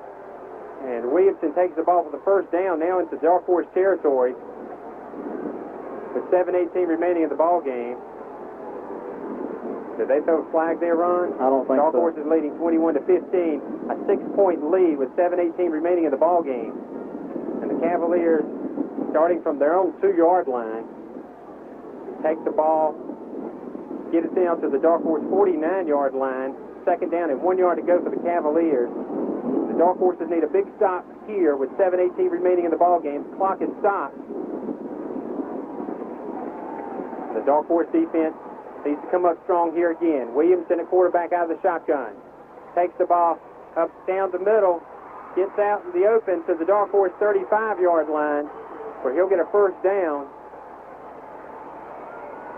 You know, it might be good for the, let's see, the Dark Horse maybe called timeout here because looks like they got the defense a little rattled here. Rockwells is coming off the field for Clinton. Coming in now is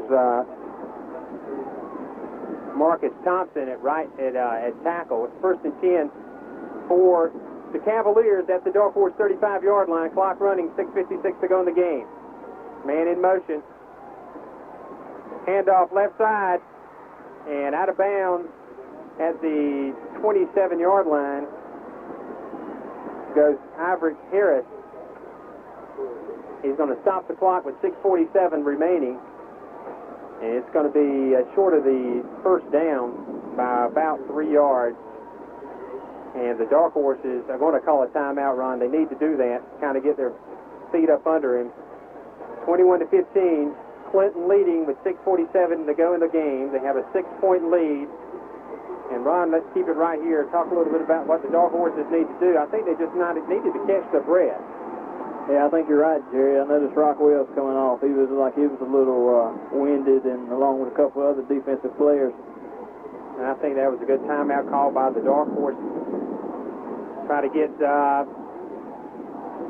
some enthusiasm back into the Dark Horse defense. They had the Cavaliers back at their own 1-yard line, actually, and the Cavaliers now have taken it down to the Dark Horse 28-yard line. We have 6 minutes and 47 seconds remaining in the fourth quarter. Dark Horse is leading 21-15 over the Cavaliers, and the Dark Horse defense, boy, it would be nice if they could get a fumble or a sack or just something here to slow this Cavalier offense down. Now we're back to action here. Cavaliers have 3 split out wide right. Williamson out of the shotgun. He's going to take the football. Herbert Jason's going to knock the quarterback down at the 30-yard line for a loss on the play. It was 2nd down and 3. Now it's going to be 3rd down and about, what is it, Ron? 5, a little over 5 yards to go. So the Cavaliers still have to get a first down. It's 3rd and 5 for the Cavaliers to have it at the Dark Horse 30-yard line. Williamson calling the play. 1 man split out wide left, 2 wide right. Williamson under center this time. Man in motion. Williamson keeps it, pitches it out to the right. Dark Horses down the left sideline. 10, 5, touchdown for the Cavaliers, or did he get out of bounds? Touchdown for the Cavaliers, Ron. Down the left sideline. That was Mike Hinton with the carry, and the score is tied with 6 minutes to go in the game. 21-21, the point after try coming up. One thing we've got on our side, Ron, is that we still have 6 minutes to go in the football game. That's right. Man, we certainly need all we can get. So the point after try coming up for the Cavaliers. Oliveras with the point after. Drew Williamson is the holder. There's the snap. Spot kick is up. It's good. So the Cavaliers on top, 22-21. With 6 minutes to go in the game, let's take a 2-minute break. We'll be right back.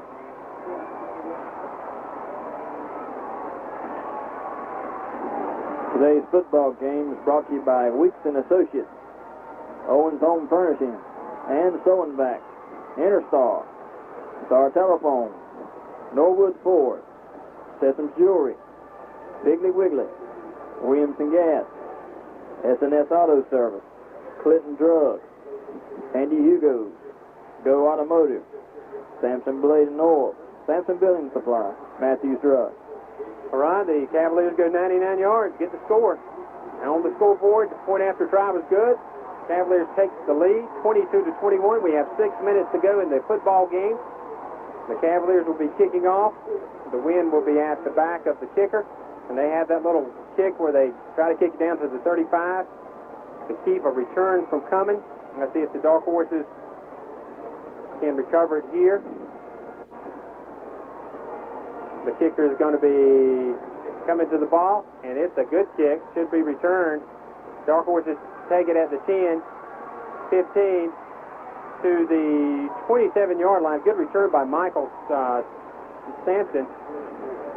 Willie Moore, excuse me, with the return. So the Dark Horses are going to have pretty good field position at the 27-yard line. Ron, it would be nice to have about a 6-minute drive right here. Actually, we got 5 minutes, 55 seconds remaining in the game. Dark Horses are trailing by 1 point. Jamar Hicks split out wide right. Howard split out left. 1st and 10, pitch out right side. Ricky Warren with the carry, and no gain for Ricky off the right side. It's going to be 2nd down and 10 yards to go. In fact, they're going to give Ricky 1 yard on the play. 2nd and 10. Stephen Horn coming on the field now with the play. Clock is at 5 minutes, 34 seconds to go in the game. Dark Horses trailing 22-21. They have it 2nd and 9 at their own 29-yard line. Jamar Hicks, right. Howard, left. Under center, quarterback, hands off. And Herbert Dixon's going to barely get back to the line of scrimmage. No gain, in fact, a yard lost on the play, so it's going to be 3rd and 10 now for the Dark Horses. And a big play, big-time play, going to need to come up with somebody here. The Dark Horses are trailing by 1 point. Looks like the Dark Horse was hurt, but he's coming back to the huddle now. Stephen Horn coming on the field. 3rd down and 10 now for Clinton. This is what it's all about. 4:47 to go in the 4th quarter. Dark Horses trailing 22-21. Jamar Hicks wide right. Brian Howard wide left. Under center, Stephen Horn back to pass. Throws the football. It's going to be caught by Howard at the 50-yard line, and a 1st and 10 for Clinton.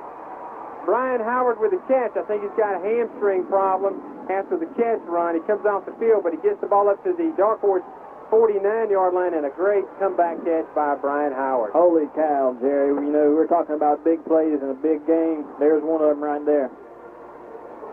Coming on for the Dark Horses now, Greg Coxum in the place of Brian Howard. Hope Brian's okay. I think he has got either a cramp or he's hurt. Dark Horses keep it alive at their own 49-yard line. 1st and 10 for Clinton with 4 minutes, 14 seconds to go in the game. Handoff, left side up to the 50-yard line. A little no gain, maybe a yard for Ricky Warren. 2nd down and 9 now for Clinton with 4 minutes to go in the football game. And Clinton trailing by 1, 22-21. 3:49 to go in the game. Dark Horses have 2 timeouts remaining. Ricky Warren split out wide right. In fact, we got 3 split out wide right now for the Dark Horses. On 2nd down and 10. Down the line of scrimmage, quarterback goes, pitches out. Dixon hit the backfield for a loss to the 42-yard line. Ronnie and Herbert Dixon was just smothered that time.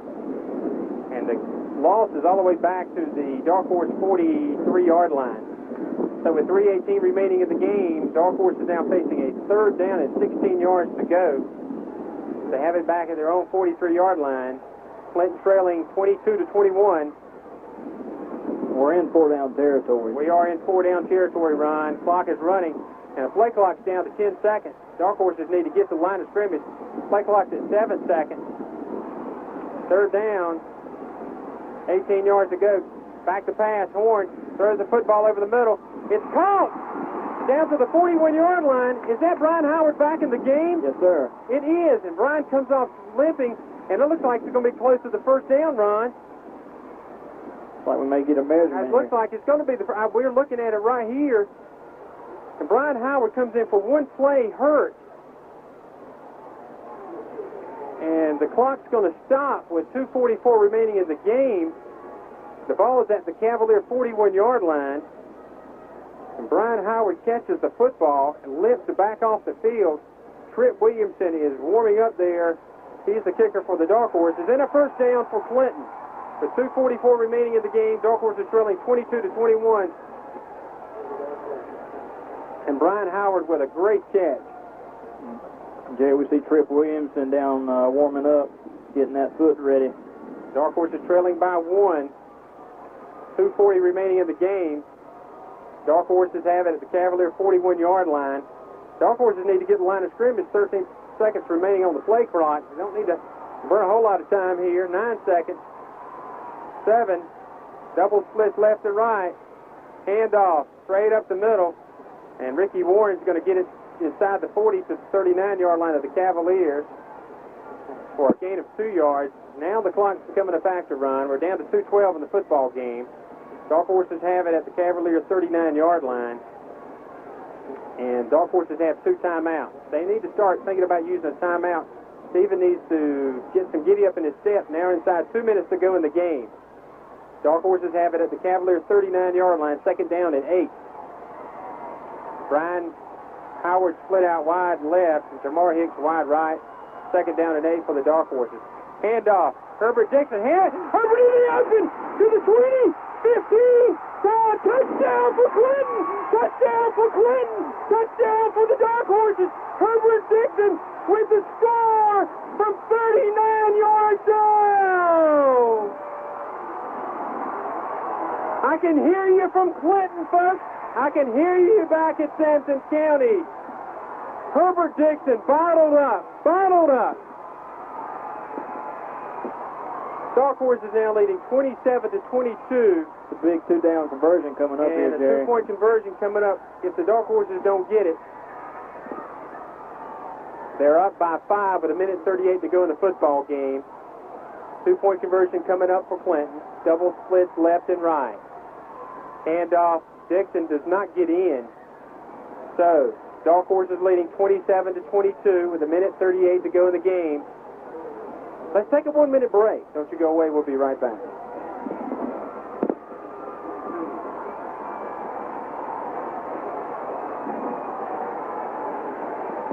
Folks, this exciting 2A state championship game is brought to you by Weeks & Associates, Owens Home Furnishings, and Sewing Back, Interstar, Star Telephone, Norwood Ford, Sessoms Jewelry, Piggly Wiggly, Williamson Gas, S&S Auto Service, and Clinton Drugs. Ron, it's time for the gut check, heart check to come out for the Clinton Dark Horses here with 1:38 to go in the game. Dark Horses leading 27-22. Burlington has 2 timeouts remaining in the football game. This is the team that can score and score quick. I like the way Coach Lewis tried to milk all the clock he could out there. Rockwell's now going to kick off for the Dark Horses with the wind in his face. Not a whole lot of breeze out there. Now the breeze comes up. I just said that. I think we can get a low driving kick for Clinton. There's the whistle. There's the kick, and it's going to be taken at about the 12-yard line and up to the 28-yard line goes Brian Manning. So Cummings coming out on the field quickly to have it 1st and 10 at the 30-yard line. Brian Manning getting up, and I think the Dark Horses might call a timeout, Ron. They do. That's a very good call by Coach Lewis because Burlington wanted to come out quick, run a play quick, but he said, no, let's not do that. We're going to hold everything here. With 1:32 remaining in the game, Dark Horses leading 27-22. They have a 5-point lead, so they got to keep them out of the end zone. Burlington with 2 timeouts remaining in the football game, and I think that what do? You play back to try to keep the big play from happening and play contained, or do you go after the quarterback? This is the time when the coaches make the big bucks, Ron. That's right, Jerry. tell you, this game has lived up to everything that it was hyped up to be, folks. And it's been a great football game between two great programs. The trailer. And Burlington Cummings has the football with 1:32 remaining. And the Dark Horses are playing that nickel defense. A dime defense. They got everybody back. But they can't give the Cummings offense offense a whole lot of room. Let's see if we can get on the quarterback here. Drew Williamson is out of the shotgun. They got two split out wide left with one. Okay, Dark Horses have enough over there. Two wide right. 1st and 10 for Cummings at their own 30-yard line. Man in motion. Quarterback back to pass. Ball is thrown. It's going to be incomplete. What a great play by the Dark Horses. The young man had the ball in his hand, Ron. Yes, sir. And the play of the game, Willie Moore. The play of the game by Willie Moore on Michael Enslow. Michael had the ball in his hands, and Willie Moore just grabbed his arm. He couldn't get it. So it's 2nd and 10, 1:25 remaining in the game for the 2A state championship. Again, they got two split out wide left. Willie Moore needs to get over there.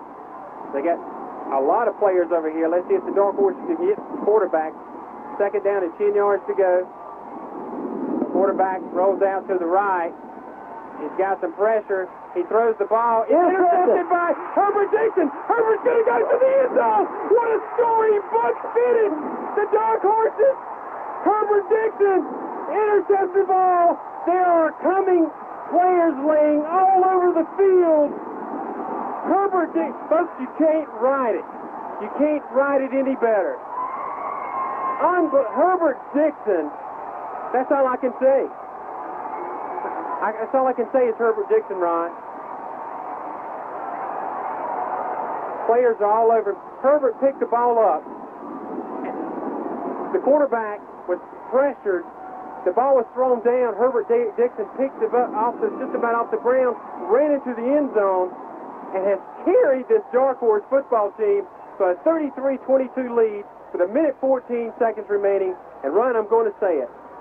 The Clinton Dark Horses are going to be the state 2A champions. I hope my mom and dad are listening. Everybody back at the service station. My mom in her house there. Mom, I think we're going to carry it home again. My wife Melanie, my son Adam. It's been worth it. It has been worth it.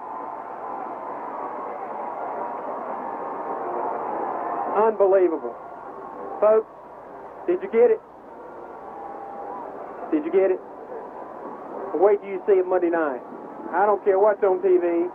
I don't care if Allie McBeal's on or whatever. You better be watching this game Monday night at 7:30. Jerry, that's the most ups I have ever seen you get. God, I believe me and you were jumping about 6 foot off of this floor. Holy cow. All I can say was Herbert Dixon. He picked it. How he came right. He was going one way toward the end zone. Everybody else was going the other way. And Herbert just, hey, I'm in the end zone, guys. Got a touchdown here. There can't be another game that's going to top this one, Ron. Dark Horse is leading 33-22. The Burlington Cummings fans are streaming off the field. Have to go out. Point after try coming up. Trib Williamson is going to kick it. Did it go through? It did. So now the Dark Horses are leading 34-22.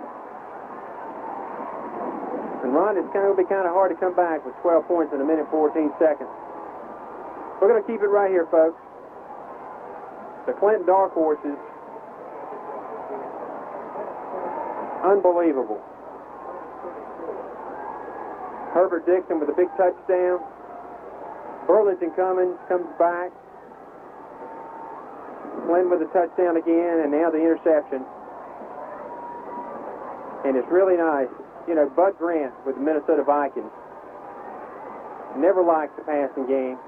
He says there are 3 things that can happen to a pass, and 2 of them are bad. That's right. And that's what has happened. The Dark Horses leading 34-22. Rockwell is going to kick off. Dark Horse fight song. Fans are up on their feet. Rock is kicking it off. It's a low driving kick. going to be picked up. No, not picked up yet. It is at the 20-yard line. And a pitch out to the right side. And Manning's going to take it and get knocked down at about the 31. Another pitch. And that was a forward pitch down to the 45-yard line to the 50. But Ron, it looked like it was a forward pitch. Yeah, we got a flag. The ball was pitched forward. It's going to come back, Jerry. You know, I don't have to go down and get any stats. Nothing like that. And you know, Pat Dixon and his wife Joyce is up here at the football game. And I'm sure they're having a great time. They've been treated as dark horse football. It is an illegal forward pass back from the 30-yard line. If you're just joining us, folks, there's 56 seconds remaining in the State 2A Championship. I'm Jerry Herring, Ron Davis. Along with Rocky doing our video, Miss Pam back at the station. We have had a great year of football, Jerry. Dark Horses will finish 15-0.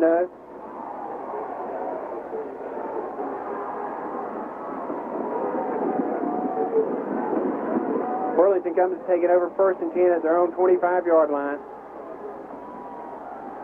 I don't think they need to rush anybody, Ron. 56 seconds remaining. Dark Horses leading 34-22. And what a second half by the Dark Horses. And just a simple thing on the offense, Jerry, that caused this great second half. You're right. Drew Williamson back to pass. Let's sack him. Let's sack him. Let's sack him. We're going to sack him back at the 20-yard line. Rock Wells, along with, who is that, number 82, Darrell Steele. Get on back to Burlington. Loss of 5 yards on the play. Second down and 15 yards to go. For the Cavaliers, let's see if Drew Williamson wants some more. He might just want the clock to run out, Ron. 27 seconds remaining in the ball game. I think you're right, Jerry. They're not in no hurry. Because the play clock and the... Well, they're going to go one more time. Williamson back to pass. Let's get him again. We get him one more time. He pitches the ball forward. That's a fumble. No, it's not. An illegal. Is it a forward pass? And guess who's on the tackle, Ron? Herbert Dixon. Herbert Dixon. Along with Stephon Morrissey. Well, good thing about it, there's 9 seconds remaining, and Burlington's going to have to call, going to have to run one more play. Bad blood out there. I think you need to bring Herbert on off. He wants to enjoy the last play. He wants to be out there. He's a senior. Ball's at the 20-yard line. It's going to be 3rd down, 15 yards to go. It'd be nice to get another interception here, wouldn't it, Ron? Drew Williamson out of shotgun. This might be the last time I say this. He's back to pass. He's got some pressure. Gets out of it. Ball is thrown. It's going to be caught. 2 seconds remaining in the game. Was that ball caught, Ron? I think it was incomplete. Okay. Jim. So it's going to be 4th down and 15 yards to go. And you know what? I think Burlington Cummings is going to have to punt the ball, Ron. They're at the 20-yard line. You think they're just going to run it out? Yeah, they'll just run it out. The Dark Horses are going to be the state 2A champions. They're going to win this game 34-22. And let's milk this for all we got here. Williamson, I think, is probably just going to go down on one knee.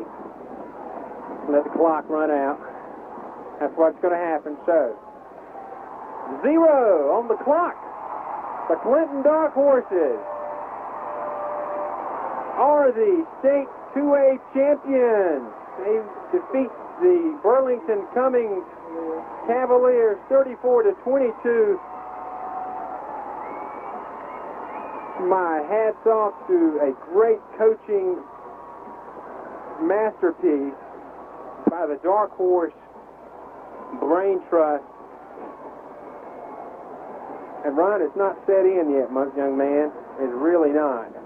But the Clinton Dark Horses are the state 2A champions. Because they had to work hard for this one, young man. They really did, Jerry. This is definitely the best team we've played all year. Burlington Cummings with their passing attack, averaging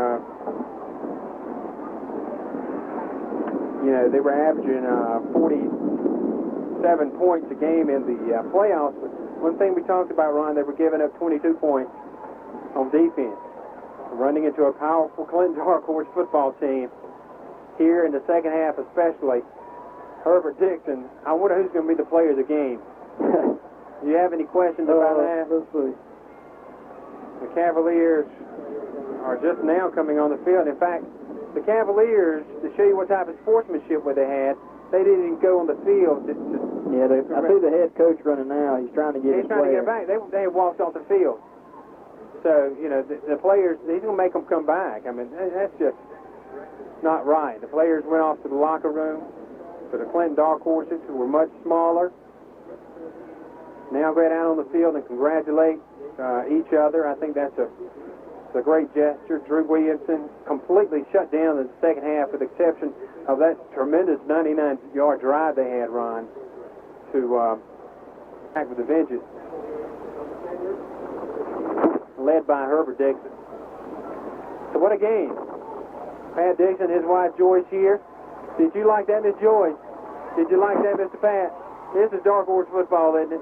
I can't, it's not set in yet. Yeah, I tell you what, the fans too will be able to see this at home again because we're going to have it on video. Yeah, we told them that they better not watch anything on Monday night but this. Yeah, we're going to have some tapes available. We'll let you know when that's coming out. Ron, this has been a great season, hasn't it?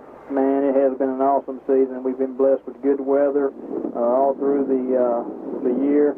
And coming up to Keenan Stadium, we have been treated like royalty up here. Yourself and myself had the opportunity to come up Monday and get treated to a ribeye steak and baked potato. That was good. That was excellent. And then today they had barbecue sandwiches and hot dogs and just all kind of other stuff. I'm so excited I haven't even eaten. I haven't either. Let's see what we've got. The defensive player, Matt Crisp, is the defensive player of the game for Burlington. Cummings done a good job. I look like most of the Cummings players are out there.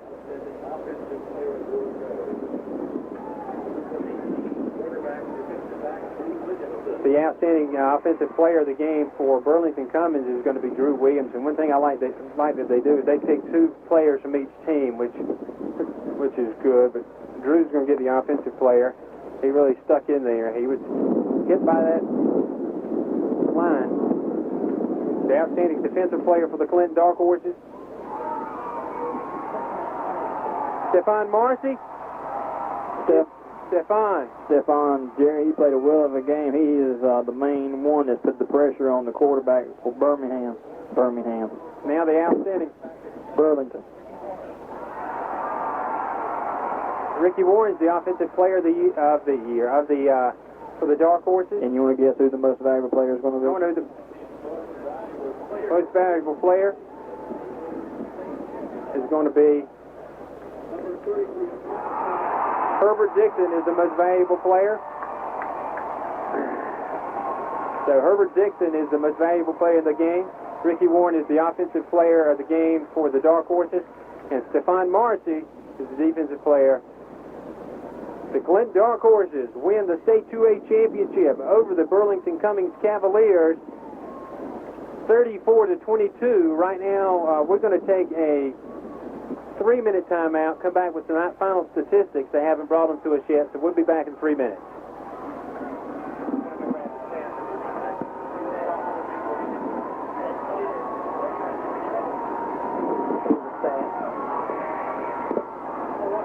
Today's 2A state championship game, we've had some great sponsors all year long.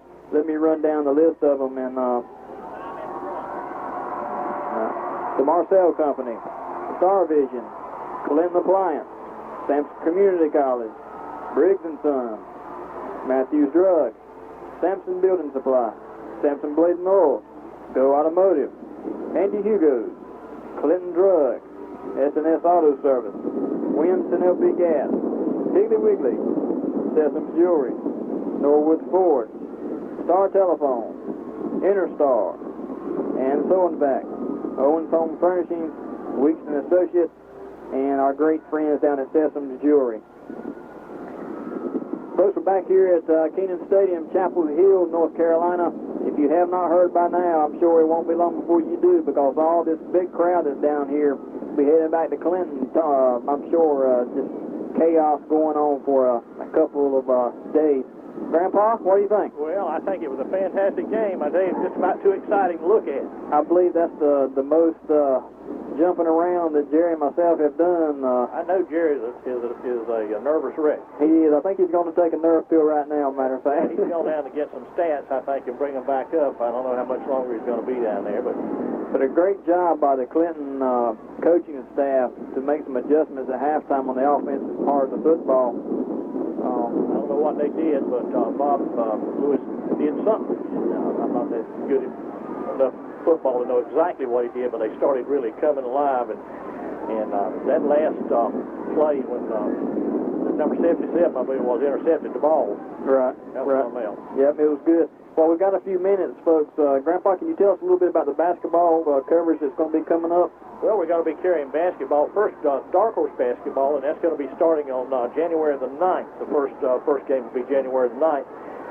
And we'll be carrying most of all of the home games and some of the away games, but mostly the home games. And of course, that'll be broadcast on the live on the night of the game, and then we're going to play that back the following night. Now, if it happens to fall on a Friday night, we'll play it back on Monday night on the video and audio on channel 16 and channel 33. So look for that. And one thing about the basketball team is the varsity basketball squad has not been able to practice because all their starters and all their second teams are playing football. That's right. And they're saying that the basketball team is going to be just about as good as what the football team is. Boy, and so they're going to have a super team then. They're going to have a real good team led by Herbert Dixon, number 33. Boy, he's played a really good game today. He surely has. And I tell you what, somebody said that the Burlington Cummings group passed about 90% of the time. Right. I think they passed about 99% of the time. That's right. They sure did. They really did. They sure did.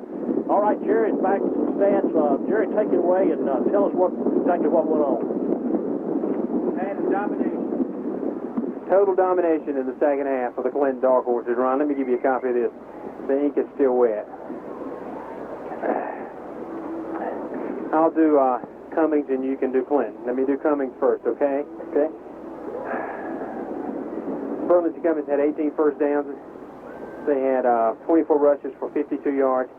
Passing, quarterback passed for, he was 21 for 39, 2 interceptions, 242 yards.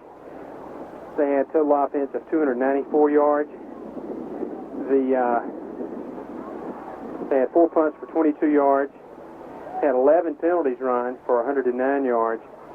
The leading rusher was Andre Gray, 5 rushes, 39 yards. Drew Williamson was sacked for a total of four times. He had minus 11 yards. The leading receiver was Mike Henn, 5 catches for 60 yards.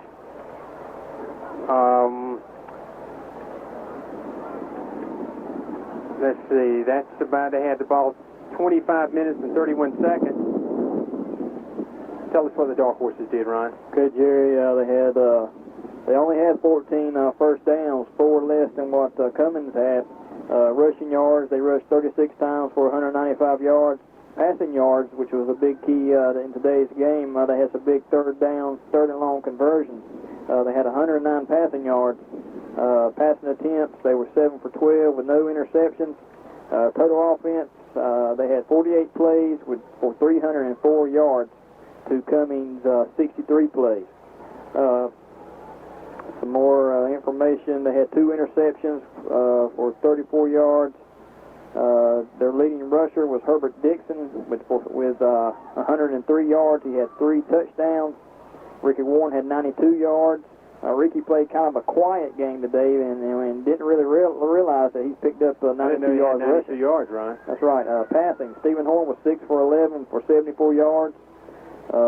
Brian Howard, of course, the little reverse fake, and had 1 for 1 for 35 yards.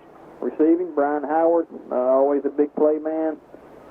He had 3 catches for 47 yards. Jamar Hicks had 1 catch for 35. Rock Wells had 1 for 21. Ricky Warren had 1 for 10. Rock Wells punting. Listen to this, folks. He had 5 punts for a 35-yard average, and I think that's about everything. Scoring plays real quick. Herbert Dixon had a 3-yard run. Herbert Dixon had a 32-yard run.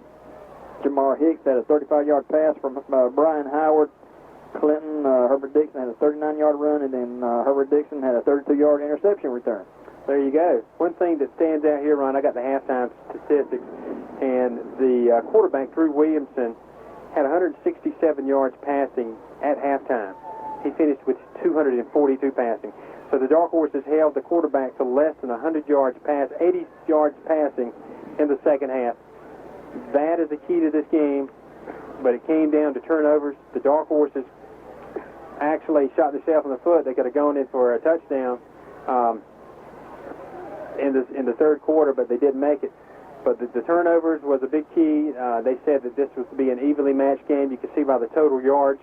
The total yards were just a separation of 10 yards.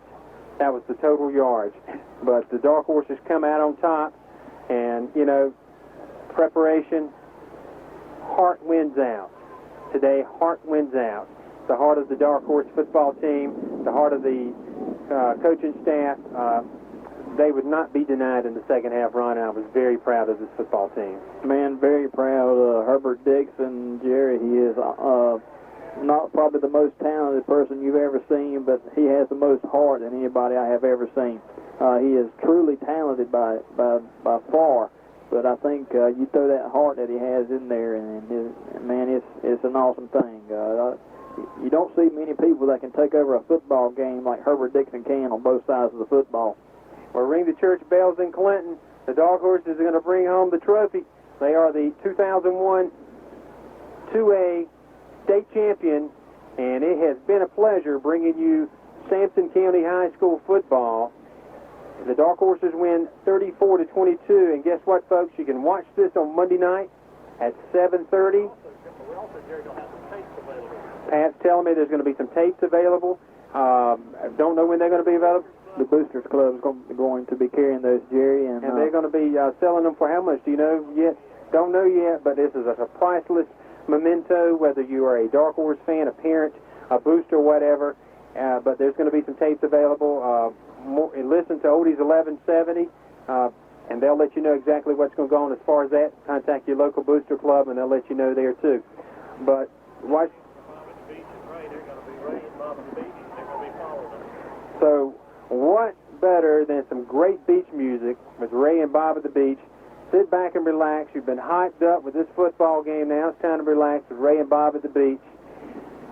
Final score. Wait a minute. For Rocky, Pam at the station. Jerry, it's been a pleasure. This is Jerry Herring. Final score. State 2A champion, Clinton Dark Horses 34, Burlington Cummings 22. Good afternoon, everybody.